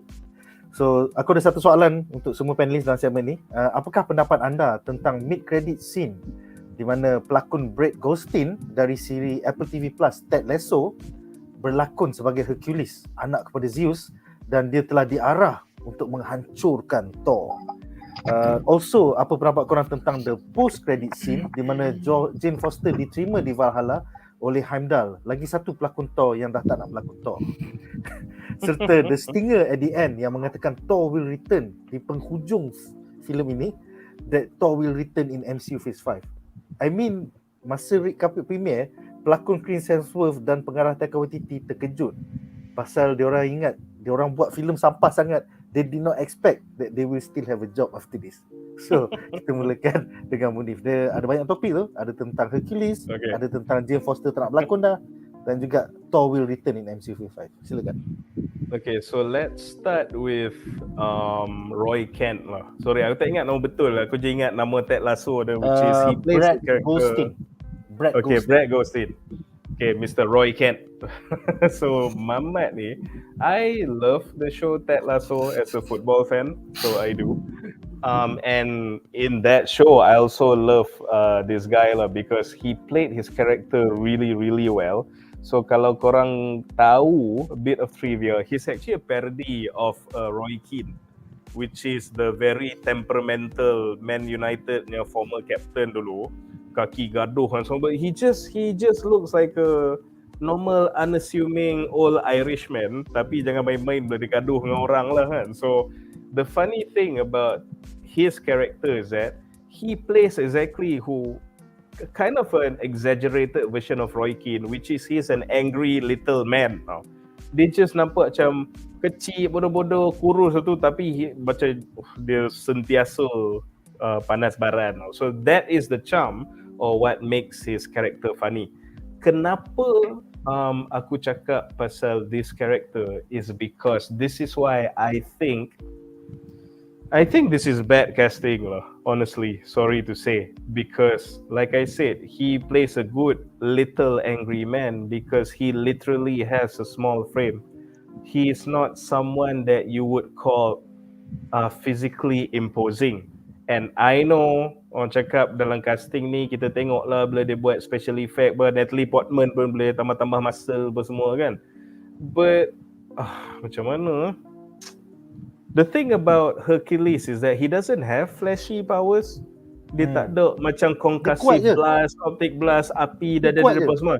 All he has is his super strength, and visually what differentiates him from the mortal, so to speak, is he is an absolutely fucking jacked specimen. He is a super buff guy who is not made of rocks, who is not green, who is not red. Is just a normal, like a human looking person who is at the peak, more than the peak of like what is humanly possible physique wise. So Hercules doesn't have anything flashy, he just has his body. So I don't understand why cast someone who is naturally small. Because you need that presence. Bukan, I'm not saying The Rock would have made good casting, but someone in that mold. And aku pun pernah bagi tahu korang tadi, I believe that Jack Reacher, the series guy, would be a way superior casting decision. Dalam series Jack Reacher tu, dia dah lah macam quite flirty with the female agent lah benda semua. So he has that charm, that kegatalan, despite looking like a big jock bonehead macam tu kan, which is this unique blend of suave, ancient, sophisticated smoothness in the body of a titan. That is Hercules, what makes him uniquely Hercules. And I just don't think like Mr. Roy Kent here has that. So not to be judgy, why I'm like this is because kita dah ada case study. When X-Men Apocalypse was announced, I was fucking excited because Apocalypse is one of my top 5 favorite mutants. Then I saw that they cast Oscar Isaac, who is again not a specimen, just a tiny fucking human being, great actor, but I thought that this guy doesn't have the physique for the role, But then tunggulah lepas post production lah palancau apa semua, and he looked terrible. It did not fucking work, Kan? So going by that case study, I think it's safe to say, in my personal opinion, I think this is bad casting visually. I do not know why dia macam kau tengok cerita Dragon Ball yang live action tu, and they cannot even be asked to cast Datuk Kame yang botak. Why is that? How Kame, I mean Datuk Kame botak. Let's not fucking do that. Let's not care. So Hercules is a big jack human being.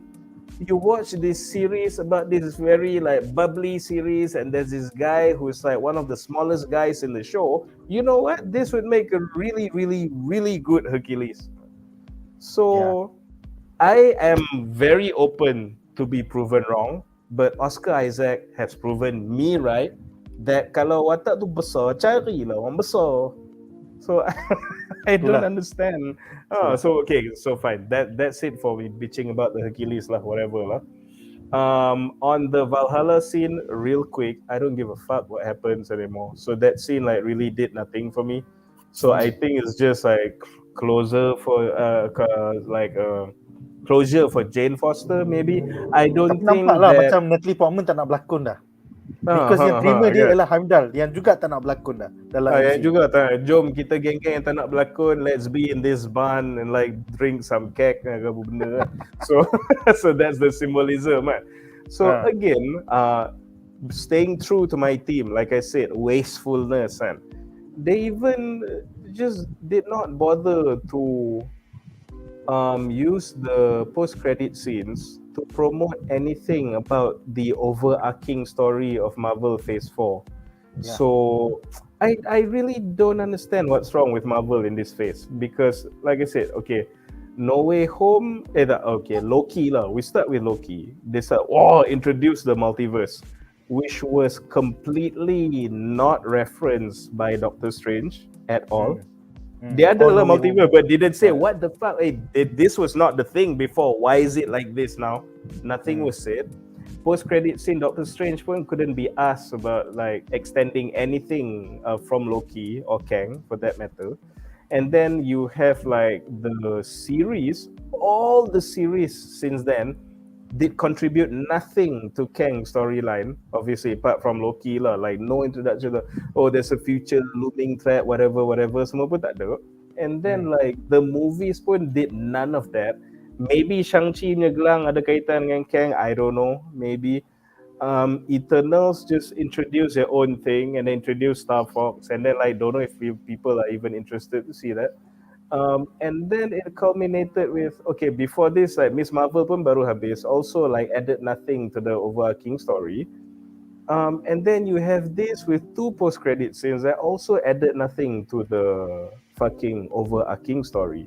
So I don't know, am I still impatient? Am I considered impatient? Because the thing is, you introduced Kang like quite a while ago, and there's just no fucking follow-up, which I find really weird, because if you talk about the strength of Marvel movies, or not just the strength, what defines Marvel movies is the interconnectivity, but it's interconnectivity we should just completely refuse to embrace in Phase 4. I don't know why. In fact, I was a bit annoyed in Moon Knight, an awesome show that it is, that the director was insisting dia tak nak reference this and that, like he's so cool and that's such a fucking good thing. Maybe it'll be fine if that was the only movie that didn't do that, but none of you guys fucking do that in the series and movies. So I literally don't know where you are going with this. So bila tengok Love and Thunder, you have these two like fucking stupid post-credit scenes. I don't give a damn, because you I don't know why you want me to give a damn, because you don't give a damn. So I don't give a damn lah. Tengok macam Happy Valhalla, that's a dead end. And then Zeus, the casting is a joke, and it's probably gonna have, is this gonna be Thor 5? That's underwhelming. I don't know, so don't care juga. And then we go to the final point. So yeah, I don't care about the post-credit scenes. Not hyped at all. The final one is, what was the last one again? Thor will return. Thor will return. Yeah, about Thor will return. Okay, the good thing is that it says Thor will return. It didn't say Taika will return. So I don't know why like Taika is acting, they put surprise, so that it doesn't concern you anymore. Fuck off. Okay, so so Thor will return. I guess it's gonna be in the collaborative projects or cameo in a proto Avengers level event lah. Maybe something on the scale of Civil War, but not exactly Avengers. Maybe I don't know if they're doing Secret Wars or something. Tak tahu lah. But at this point I don't see how there will be a Thor 5 in relation to that, because Beta Ray Bill is fucked. I don't think he's ever gonna appear anymore. Thunderstrike tak ada. And the 2 darkest arcs, which is Gore and also Ragnarok, as dah dibadutkan, so that's done. I don't takkan dia nak lawan Crusher Creel tiba-tiba in the fifth. Aku rasa it's gonna be lawan Hercules and then eventually lead to the God Squad. So the God Squad will be fighting something bigger. Tapi awal-awal tu first 2 acts gaduh macam tu lah. Okay, here's the thing, Kak. Because I thought of that too lah. Kalau dia nak buat a God Squad pun, when it'll be problematic. Why though? Because what's the roster like? The gods that we've seen so far is a fucking joke. And if they actually introduce the badass gods, then we'll where the fuck were you during Gore? Yes, mana Aris masa Gore? Aris buat apa sial? So this is why I say the thing about Taika is that he's such a funny thing. Dia buat movie ni ada cancer, because he's a very cancerous director to the MCU, because he not only fucks up his own movie, he fucks up what people has set up previously, and he fucks up movies that are not made yet. Just like how he fucked up World War Hulk and Planet Hulk by doing Ragnarok. So, it's just, oh my god, it's like, just get rid of him. So that's a final verdict from me. It's like bye-bye Taika. Itulah harapan kau. Bye-bye Taika. Yes, that's my harapan. Fuck off, don't come back. And actually, I do have a personal harapan for Taika. I'd like to see him direct a scary movie, blah. Maybe, it's unfair to judge a fish by a tree climbing competition. So maybe a fish in a swimming competition would do wonders. So put him in his actual environment, cast him in some like idiot toilet humor kind of movies, and you'll see him flourish and stay there. Ya, dia macam Rian Johnson lah. Rian Johnson tak boleh buat Star Wars. Dia tak boleh main dengan mainan orang lain. Dia boleh main dengan mainan dia je. So, bila dia buat Knives Out, lepas tu Netflix bagi dia duit untuk buat Knives Out 2 and Knives Out 3, baguslah. Hapuslah riwayat kotoran degil ni. Pergilah buat duit kat tempat lain. Alright, seterusnya, apakah harapan kau dan pendapat kau tentang mid credits dan post credits dalam filem-filem ni? So, silakan bro. Sebenarnya mid credits ini adalah credit yang kita predict, yang kita nak, yang fan nak, yang kita nantikan, yang kita hype.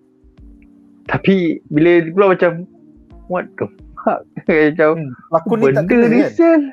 Lakon ni tak kena tak kena langsung. Physically memang tak kena langsung. Dah lah, aku tak kenal siapa dia ni. Macam nak cakap Hercules ni macam watak yang ikonik tau. Banyak kali dah guna pakai kan. Even The Rock pun pernah jadi Hercules. Kelakar The Rock juga. Tapi physically dia okey. Body dia best. Body dia okey. Cuma muka dia tak kena Hercules lah. Sebab dia Samoan.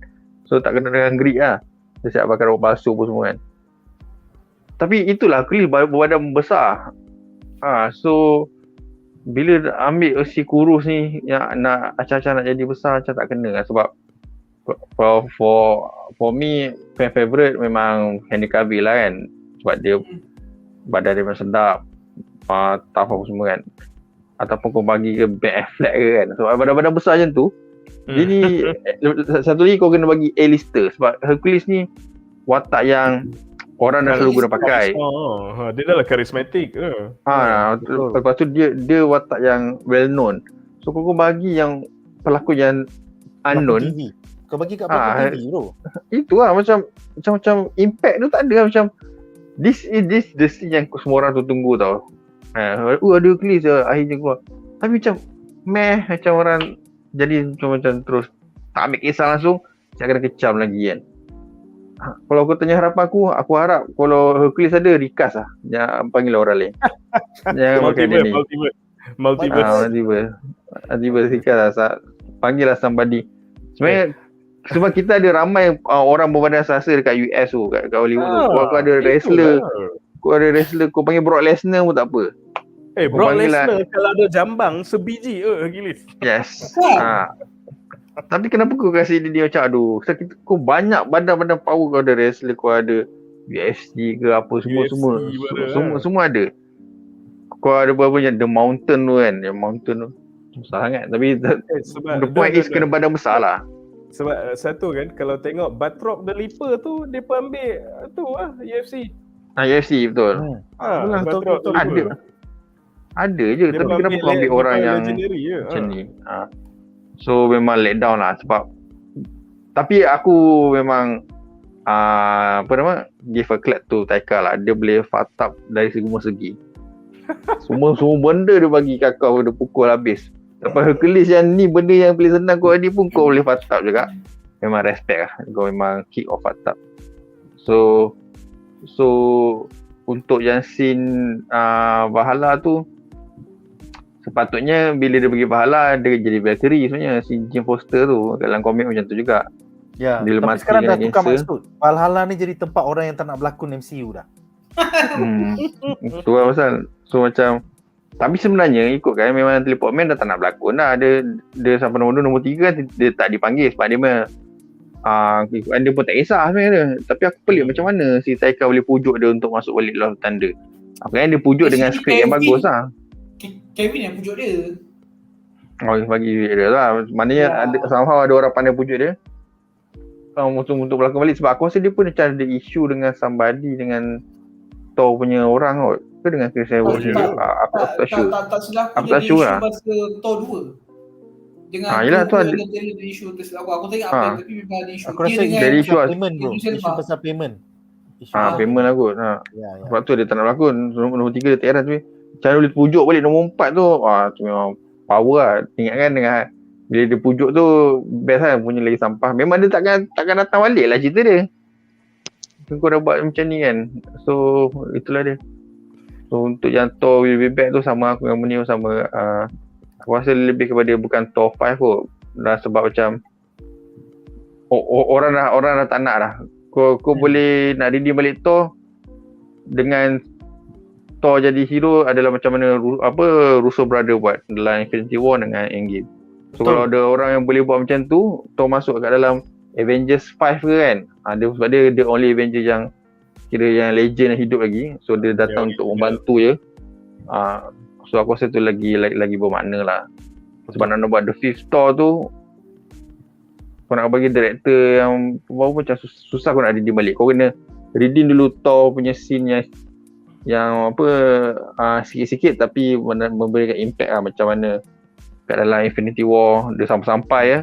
Maybe aku rasa lah Maybe Thor akan jadi cameo je dalam Guardians of the Galaxy 3 ataupun Eternals 2. Dia akan continue stay in the cosmic side. Macam tu okey.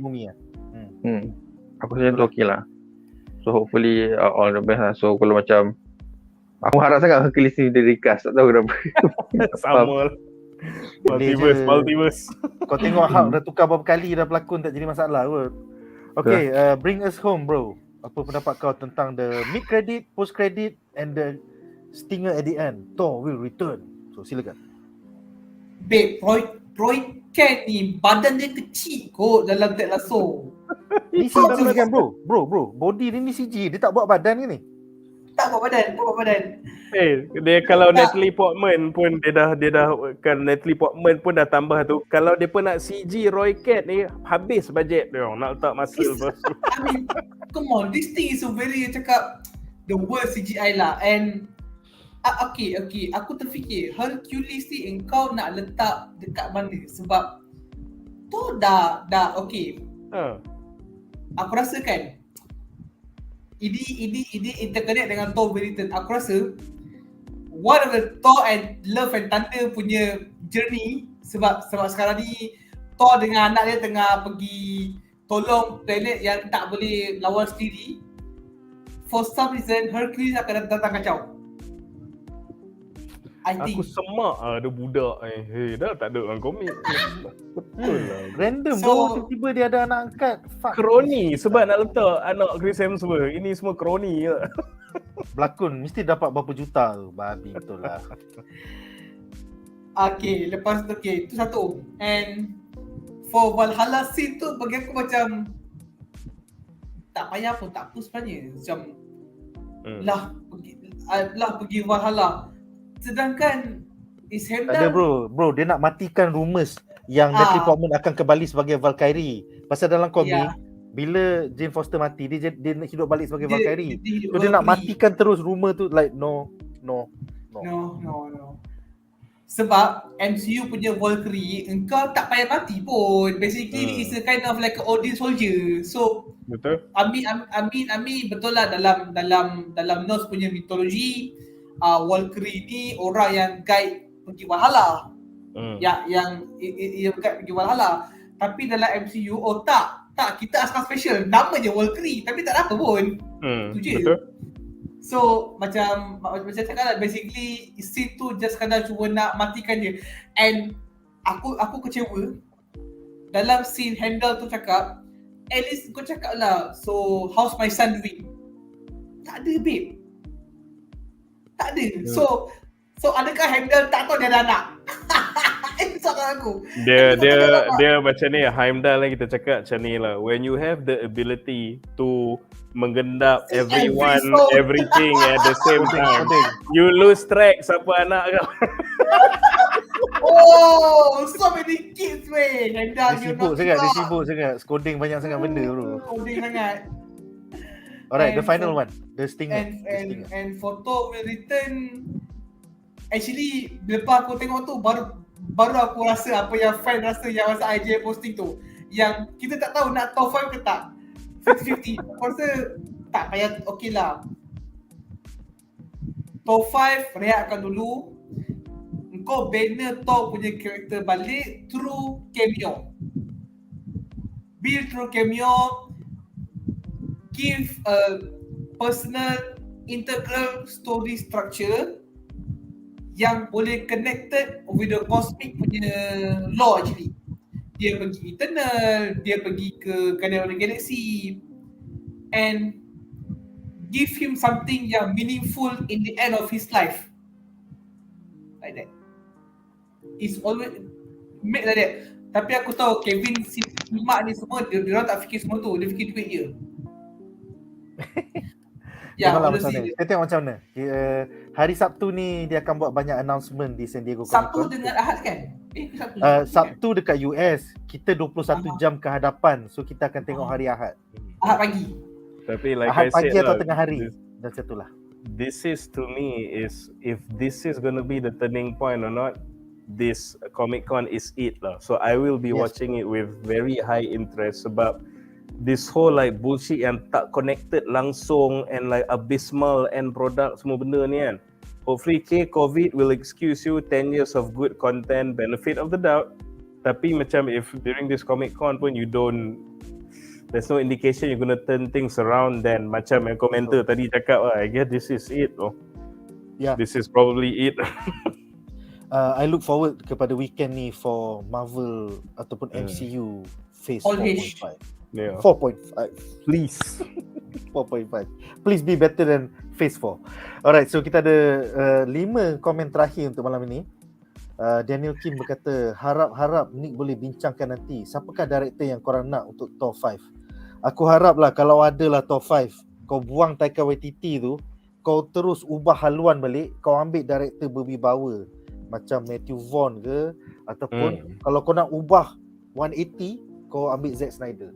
Kau buatlah slow mo shots tapi kita nampak Thor versi heroic, Thor yang tak lawak, Thor yang warrior. Ataupun kau ambil mana-mana pengarah yang dah buat siri-siri Viking yang berjaya tu dekat AMC ke dekat Netflix ke, bring back the Vikingness of Thor to MCU. So, you know, tapi betul lah, say what you want about Zack Snyder kan. He is a fucking world-class action coordinator tau. Betul. Walaupun okay, writing skills is not exactly desirable, but with the content we're getting is already tight tau. Lepas tu fight pun Zeus kena one shot. So at least dengan Snyder, writing is a bit iffy, maybe there's a plot holes here and there, but the fights are gonna be godlike. Action dia akan menarik balik. Seriously, even Snyder will be the better pick daripada the Taika the Clown. Betul. It should go back to his action roots. It should go back to his Viking roots. Make us remember why he is a space Viking. Bukan Pak Lawak Badut, God of Badut. Aku tak nak God of Badut. Aku tak nak God of Idiots. I want an action Viking space saga. And lagi satu aku nak tambah, masa scene Jane pegang hammer tu, Thor boleh juga pergi dekat dia. Dia kata, Jane, my power not coming from a hammer, from the eye from light. Benda tu boleh bagi make it more integral, more meaningful. But this one, oh fuck no man, no. Oh Jane, you're gonna die. Sorry, I'm gonna find another chicks. Itulah sedih. Sedih. Duan, any pendapat harapan kau untuk director Top 5 yang boleh ubah haluan Taika ni? Aku rasa ambil director yang dah ada well known profile lah, ataupun director yang sama. Aku kalau kau tanya aku suka macam mana Russo Brother handle Thor. Walaupun dia scene tak banyak tapi memang semua epic lah.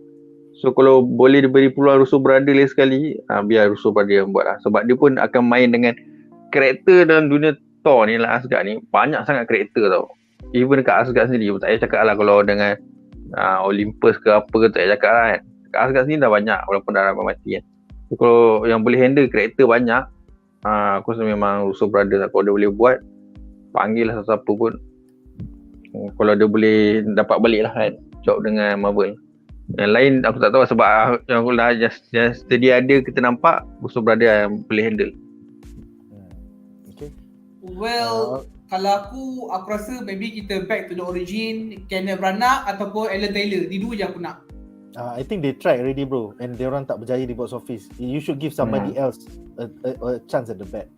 You know? Tapi si Fadirul komen tu aku agree. Actually kan kalau ambil James Wan ataupun maybe yang Kingsman apa Matt Vaughn lah kan. Matt Vaughn. Kau just buat storyline yang simple and kau ramp up the action. Lagi-lagi kalau Matt Vaughn kan, dia punya final third punya fight, so you will remember why he is a fucking god. Oh yeah. Betul. Dia punya camera work power gila babi. Sumpah And power finally aku setuju dengan apa yang Aruna cakap ni. Bagilah kepada director Robert Eggers untuk buat the THOR Space Viking saga. Filem dia yang Viking tahun ni memang epic gila babi. The Northman tu ganas gila babi tu. Brutal gila. Itu Viking bukan badut. Bukan badut, Space Viking bitch. Alright, seterusnya Aruna juga menambah tak apa. Ini aku baca last pasal ini agak kontroversial. So, seterusnya Fadil Rosli bertanya, Hercules peranannya penting tak dalam Marvel Phase 4? I think eventually they are leading to Marvel Phase 5 di mana Avengers tu akan sama macam line up 80-an yang kita ada Wonder Man, Hawkeye, Sesi, Hercules. Semua tu adalah line up Avengers West Coast ataupun Avengers 80-an. So I think we are slowly but surely going to that lineup from the 1980s version of the new team lah. Yeah. Tapi tak tahu Rikas lah babi. Rikas lah, bagilah Brock Lesnar babi, aku tak nak Brock ni. Kalau siapa-siapa just someone big lah. Ya Allah. Itulah. Okay, seterusnya Diana Zalim bertanya, so kiranya Hercules jadi villain ke kepada Thor? Yes, the first penampilan pertama watak Hercules ni adalah di dalam komik Thor. Masa tahun 60-an ke 70-an dulu, and mula-mula dia orang bergaduh, dia orang bergocoh, dia orang memang salah faham lah ni antara dewa-dewi ni, tapi eventually dia orang team up, dia orang buat dia orang punya Avengers sendiri yang bernama God Squad, iaitu kau ada dewa-dewi semualah daripada MCU. So maybe eventually kalau tak jadi Avengers versi 80s dalam Avengers 5 nanti, maybe ada God Squad dalam siri TV ke apa, you know, maybe boleh jumpa dengan watak-watak Eternals, watak-watak Moon Knight punya gods ke apa, kita tengok macam mana lah. Alright, second last, Muhammad Hazim bertanya, pada pandangan panelis dengan kesampahan filem ini, apakah harapan korang dengan Black Panther 2? Jawapan ni senang lah. Bila kau tak nak recast Black Panther, lepas tu nama filem tu Black Panther, aku rasa possibility of failure is very very high. And then tiba-tiba Namor tu kau buat versi Mexican, hancur baik. Lepas tu tiba-tiba entah hari mana datang Ironheart. Yang ada origin movie pun tak ada sebelum ni. So in the end I think it's gonna be the tak tahulah, it's gonna be the Suri Ironheart show. Lepas tu kenapa ada nama Black Panther and they be fighting the Remy Ishak Namor tu. So macam tak tahu, takut lah. Abang takut ni. Dia macam rojak sangat. Kau ada dua watak yang tak pernah tampil lagi di MCU, Namor dengan Ironheart. And then kau tak ada pelakon utama kau Black Panther pasal Chadwick Boseman dah meninggal. So kau ada banyak sangat benda kau nak intro. Lepas tu kau nak intro Atuma lagi, then kau nak intro Atlantis lagi, and then siapa yang akan ambil tata tu, Shuri ke, you know, Membaku ke, kita tak tahu. There's so many things yang kita tak tahu. And the best part of all this, Membaku je lah.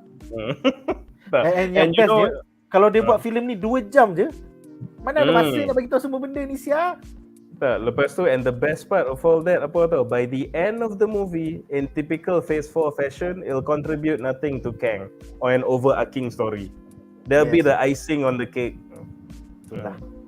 So takut, but I am pleased. I am completely happy and ready to be proven wrong tau. But most of the things that come out lately, total lah, series dengan movies have not. Okay, the sikit lah, the strength about the previous phase is apa tau? Bukan tak ada movie yang lemah tau.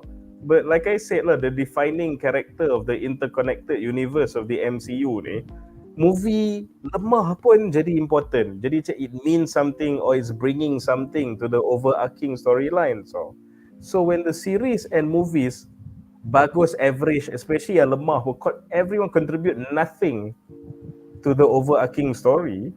So yang lemah tu jadi makin ketara lemah. Just like this movie we are discussing today lah. Hopefully MCU Phase 4.5 akan lebih tersusun lah dan In a lebih few hours we'll know. lebih berkait. Itu penting. Seterusnya Jasman bertanya, Shuri jadi Black Panther dalam komik tak ada ke? Ada. Dalam komik ada. Shuri pernah jadi Black Panther, mengambil tempat abang dia yang hilang untuk beberapa isu. Kemudian dia koma and then abang dia kembali sebagai Black Panther, cuba membawa dia balik back to life. So memang dah covered by apa dah nama political black writer tu. Fuck, I actually have the issue here. Aku tak ingat nama penulis tu. But he's a very good black writer. Double barrel name. But anyway, Mama Azim berkata ambil James Gunn umpama ambil mentor Taika Waititi, sama je. Yes, tapi at least James Gunn pandai bagi tahu cerita dan boleh mengorak emosi. And like I said lah, James Gunn adapt fringe characters. Yes, dia boleh buat watak bangang macam Peacemaker tu sampai kau sayang. Even kawan bangang dia macam Deadpool tu lagi kau sayang. Sedangkan komik dia tak terjual bro, 6 isu je.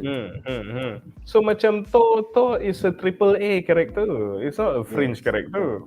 Betul. So you know dia macam not one size fits all lah macam tu. Betul. Kau tak boleh ambil the badut approach with every fucking thing. Betul. Actually kan aku rasa kalau bagi James Gunn buat Sony Pictures El Muerte, tak tahu boleh jadi best. 1 billion bro, 1 billion. James Gunn El Muerte 1 billion. Who the fuck El Muerte? Kau tak kenal lo. Dia 3 isu je bro. Dia hanya ada 3 isu, tak cukup nak buat trade paperback pun. El Muerte has only appeared in 3 fucking issues in Marvel Comics. Betul. Dulu siapa kenal Peacemaker dengan apa nama kawan dia yang suit biru? Checkmate. Bukan that funny guy yang budak kerja fast food yang kawan Peacemaker tu. Apa nama tu? What's his super Vigilante. Vigilante. Who the fuck are these guys? Terus jadi beloved. James Gunn buat kan. Yes, James Gunn boleh ambil sampah, boleh buat jadi best. Betul. Dia kena ambil Al Muerte. Dia kena. Dia terbalik dengan Taika. Yang karakter power dia sampah kan. Jangan kulisnya. Karakter dah power dia sampah. Taika Waititi is the bizarro James Gunn. Simple. Dia kata ni ayat yang aku selalu pakai ni. Dia kalau James Gunn tu dia King Midas, benda dia sampah dia touch turns to gold. Taika ni dia reverse King Midas. Benda dah elok-elok dia pegang jadi tai. Okay, so sebelum kita ke soalan terakhir untuk malam ini daripada Aruna Sena, aku nak tanya pendapat panelis semua. Apakah rating anda bagi filem Thor Love and Thunder? Personally, I did not enjoy it at all. I think this might be the end of my love story with MCU. Lepas ni aku akan berpada-pada and sometimes might even shit on it macam aku shit on this film. So aku bagi filem ni 3/10 bintang. Seterusnya silakan Munif. Macam mana? Macam it's actually around that lah. Dia macam I agree with you because I'm trying to think of what I enjoy. Now here's the dia macam in a loop. This is the irony tau. I enjoy Christian Bale, but there's not enough Christian Bale. I enjoy Christian Bale, but they fucking cut him on the ground. And then, okay, I've enjoyed some weaker MCU movies because they contributed to an overarching storyline, even though they were weaker movies. This is a weaker movie that doesn't contribute to the overarching storyline. So, I am actually trying to find excuses to love this show, but I can't. So that shows like how bad it is lah. I seriously think that I'm gonna have to go with I give Lebih sikit, I give 4 out of 10, but 4 tu is completely on Christian Bale. It's just because of my love for Christian Bale. The 4 is semua sekali tu point dia. It comes from Christian Bale, no one else. Tu pun Christian Bale yang scene series dia dah kena cut. Yang dah kena cut. Tu. It's just him. Dia contribute 4 points. Betul. Alright, seterusnya silakan kaki komik kita Duan Yakuza. Rating anda bagi Thor Love and Thunder? Bagi 9/10. Yeah. Oh, ni reverse Ragnarok. Tak adalah. Aku bagi 5/10 lah. Aku macam letak harapan tinggi sebenarnya filem ni. Sebab filem Thor yang boleh katakan terakhir sebenarnya aku tak nampak dia akan beri Thor nombor 5. Tapi itulah macam let down kan. Nak kasi cecah 1 bilion pun payah ni. Aku bagi 5 per 10 lah. Okay. Aku still enjoy. Ada few part tapi itulah. Okay. Dan Harapan terakhir tinggi sekali Nazir, silakan rating kau bagi filem Thor Love and Thunder. Well, it is a watchable movie, but it's not. It doesn't have any rewatch value lah. Sebab aku try tengok kali kedua halfway, aku macam pukimak. Itu sebab this film was honestly, it's a popcorn movie lah. That's all. It's a popcorn Marvel movie yang kau tengok sekali imbas and you will never speak of it again. So kerana gore, the God Butcher, I give 4.6 over 10. Itu saja skor aku untuk gore. 0 from Thor, Jane, Darcy, Hercules, Zeus, whoever the fuck yang berlakon dalam filem ni. They're not even reserved to get a point because they are fucking terrible. And fuck you Taika, fuck you for ruining this such movie. The Thor punya trailer tu, dia punya misleading tu macam pukimak punya misleading. Tapi bila dah tengok macam, oh babi ke cerita ni. So aku cakap, I want Thor 5 but I don't want Taika. That's it. Yes. Hapuslah riwayat kotoran degil. So Kevin, if you ever watch our show or whatever, please just fire this fucking New Zealand guy. Just give this fucker to do what we do in the shadow. That's all he good at. He's good at clowning. Macam mana abang 5G nak faham bahasa Malaysia? Aku rasa dia I tak speak tengok. English bro. I speak English for the history. Aku cakap English tadi tau. Aku tahu Melayu tu botak tak faham. Jangan sampai aku tunjuk sign language dari tengah kan, baru faham. Itulah. Alright, so untuk mengakhiri sesi malam ni yang dah masuk 4 jam by the way. Terima kasih kerana setia menonton. Kita ada satu soalan cepu mas daripada Aruna yang bertanya, apakah reaction panelis sekiranya hari Ahad ni diorang announce casting Fantastic Four dekat San Diego Comic Con, tapi diversity, ada Black Mr. Fantastic, ada Asian The Thing, ada gay Human Torch dan juga female Doctor Doom. That's it. Aku rasa aku tengok DC je lah lepas ni. Aku tengok DC film je. Aku rasa MCU men to go doom and they are on the downfall lah. Kalau betul diorang casting macam tu, aku macam Kevin, just buang kau tak payah kerja lah. Kau tak ada job. Apa kau buat sebenarnya? Kenapa punya diversity sangat teruk? Patutnya tak okay. If you really want a black Human Torch, a black Mr. Fantastic, a lesbian Invisible Woman, a bisexual The Thing, who else? Okay, and a crippled, disabled, trans, suicide Dr. Doom. Make it better. I give you extra creme de brulee. Tapi please, come on. 5G you are better than this. Tolong lah. But honestly, if they do, aku akan puasa MCU for the few years. Aku akan pergi cari another MCU, another pop culture punya content. I won't even sentuh even the Disney Plus show, aku tak akan sentuh. Aku rasa DCEU akan naik kot kalau jadi betul macam tu. Orang tengok filem Flash tampar macam mana pun, Flash is better than MCU. No matter how bad was the CGI itself, people will look back and oh, bagus rupanya Flash ni. Bagus rupanya. Walaupun apa psychic Flash tu dikelilingi dengan sperm warna putih-putih. Kan macam sial lah. Itu sih aku tak boleh terbelah lah. Okay, silakan Munir pendapat kau sekiranya kita dapat diversity, DEI, diversity, equality dan juga inclusion dalam Fantastic Four. Okay, here's the thing. Macam mana cakap to to seriously answer this question macam mana tau. Again, I would take The Boys as an example. As you can see or as you know, okay, I being a comic book reader of The Boys, at first was kind of peeved why banyaknya benda tak sama ni. And then macam benda yang kau cakap macam this, I know I guess it's a funny question, right, in a way, but it's also like some weight to it, again, something to think about.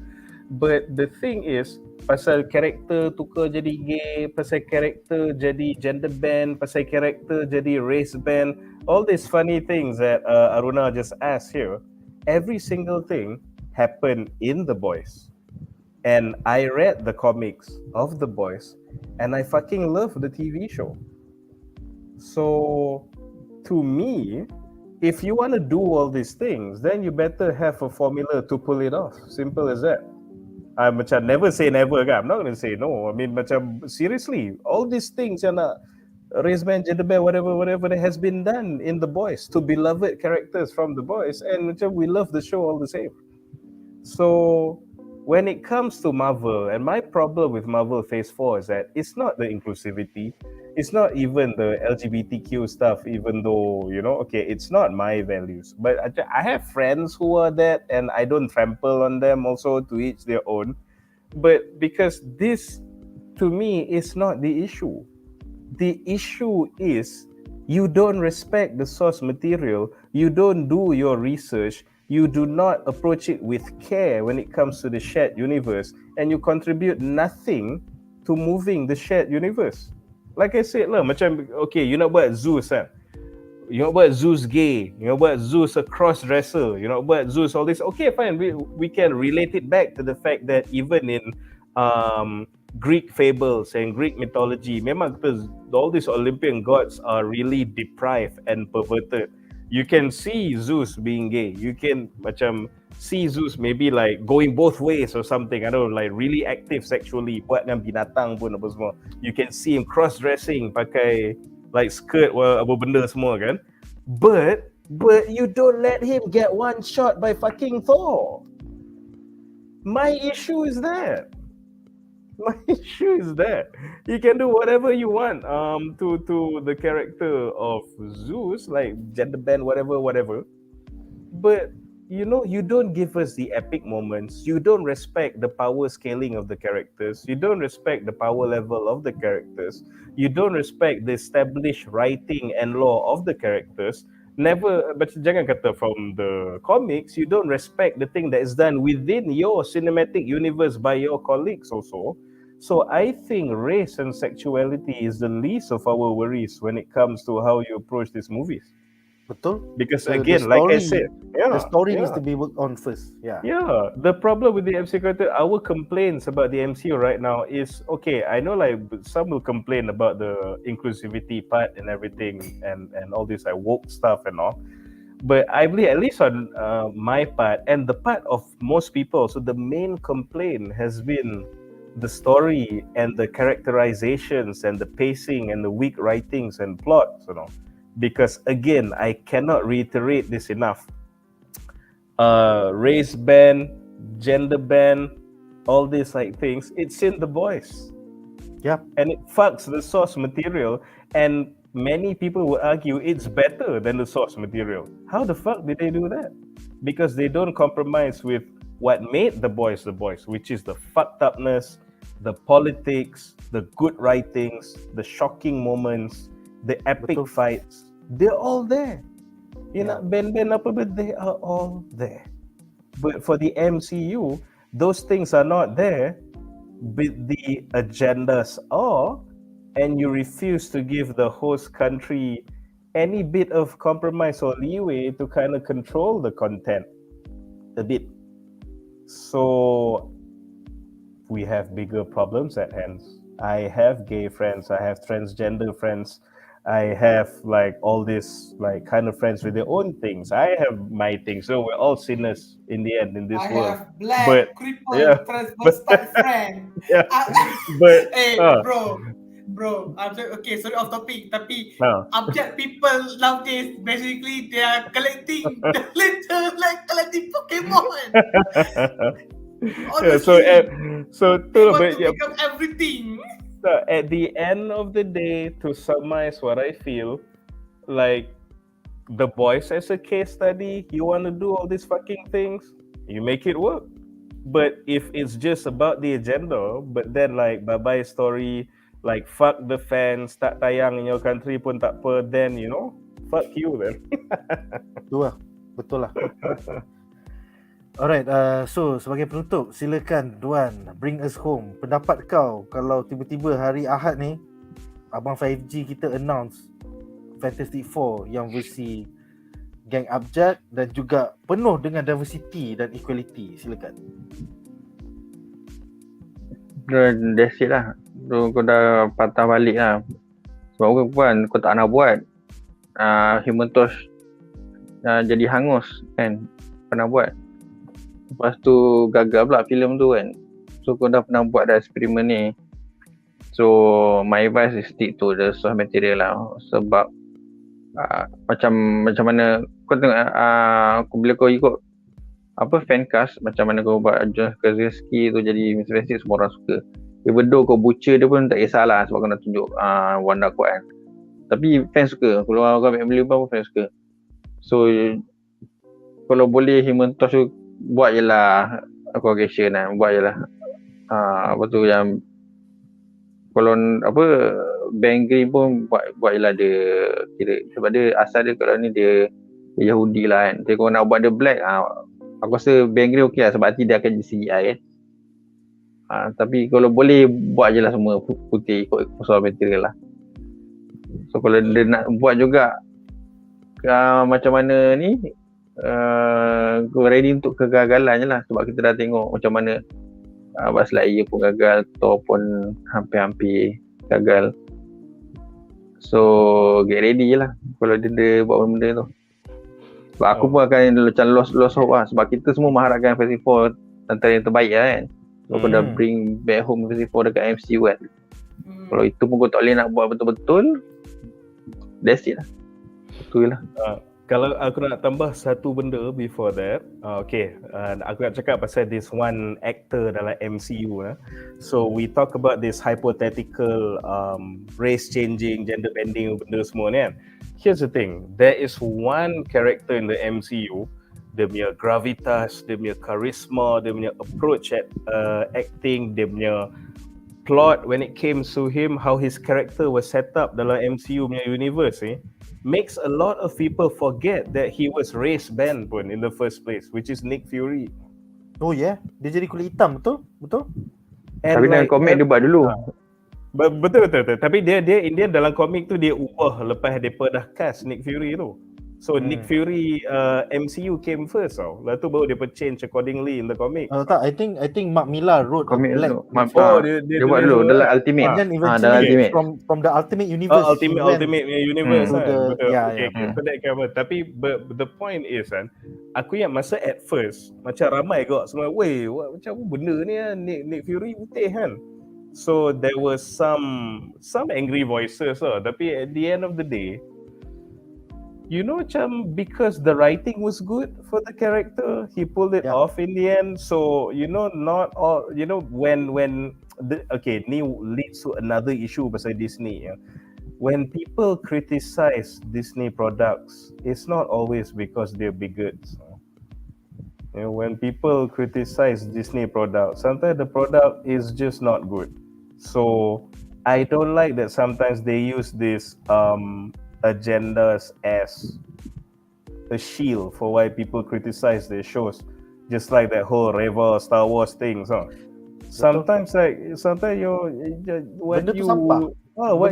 kita bukan betul lah. What you serve us sucks, because you can say that people hate on you because you gender band, race band, whatever, but there's so many other shows, or within the same show but other shows like that happens, and it wasn't an issue because the content was epic and good.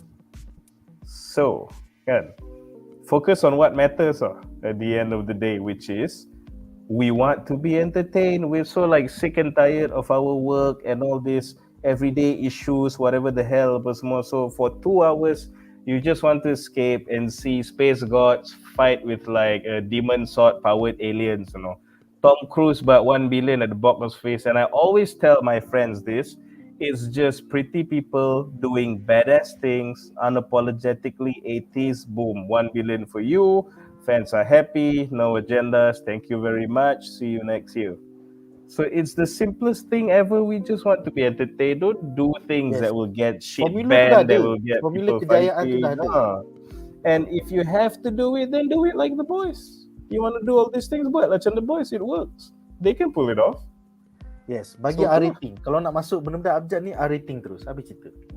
Kan, settle. Settle. That Okay too. guys. So aku rasa dengan itu berakhirlah sesi ekstra panjang kita ni. Aku rasa ni yang paling panjang kot. Tak tahu itu masih panjang ke tak, but terima kasih kerana sudi menonton guys. Terima kasih juga kepada para panelis kita. Thank you. Duan kaki komik, Munif Malik kaki review, dan Nazhir kaki screen bite. So itu saja untuk malam ini guys. Join us minggu depan hari Isnin, Selasa dan Rabu, di mana kita bakal bincangkan tentang berita-berita terbaru dan trailer-trailer terbaru daripada San Diego Comic Con. Hari Ahad ni kita akan sambung coverage kita untuk Agent Ali episod 5. So itu sajalah untuk malam ini guys. Terima kasih kerana menonton. Majulah fandom untuk negara. Bye guys. See ya. Ciao.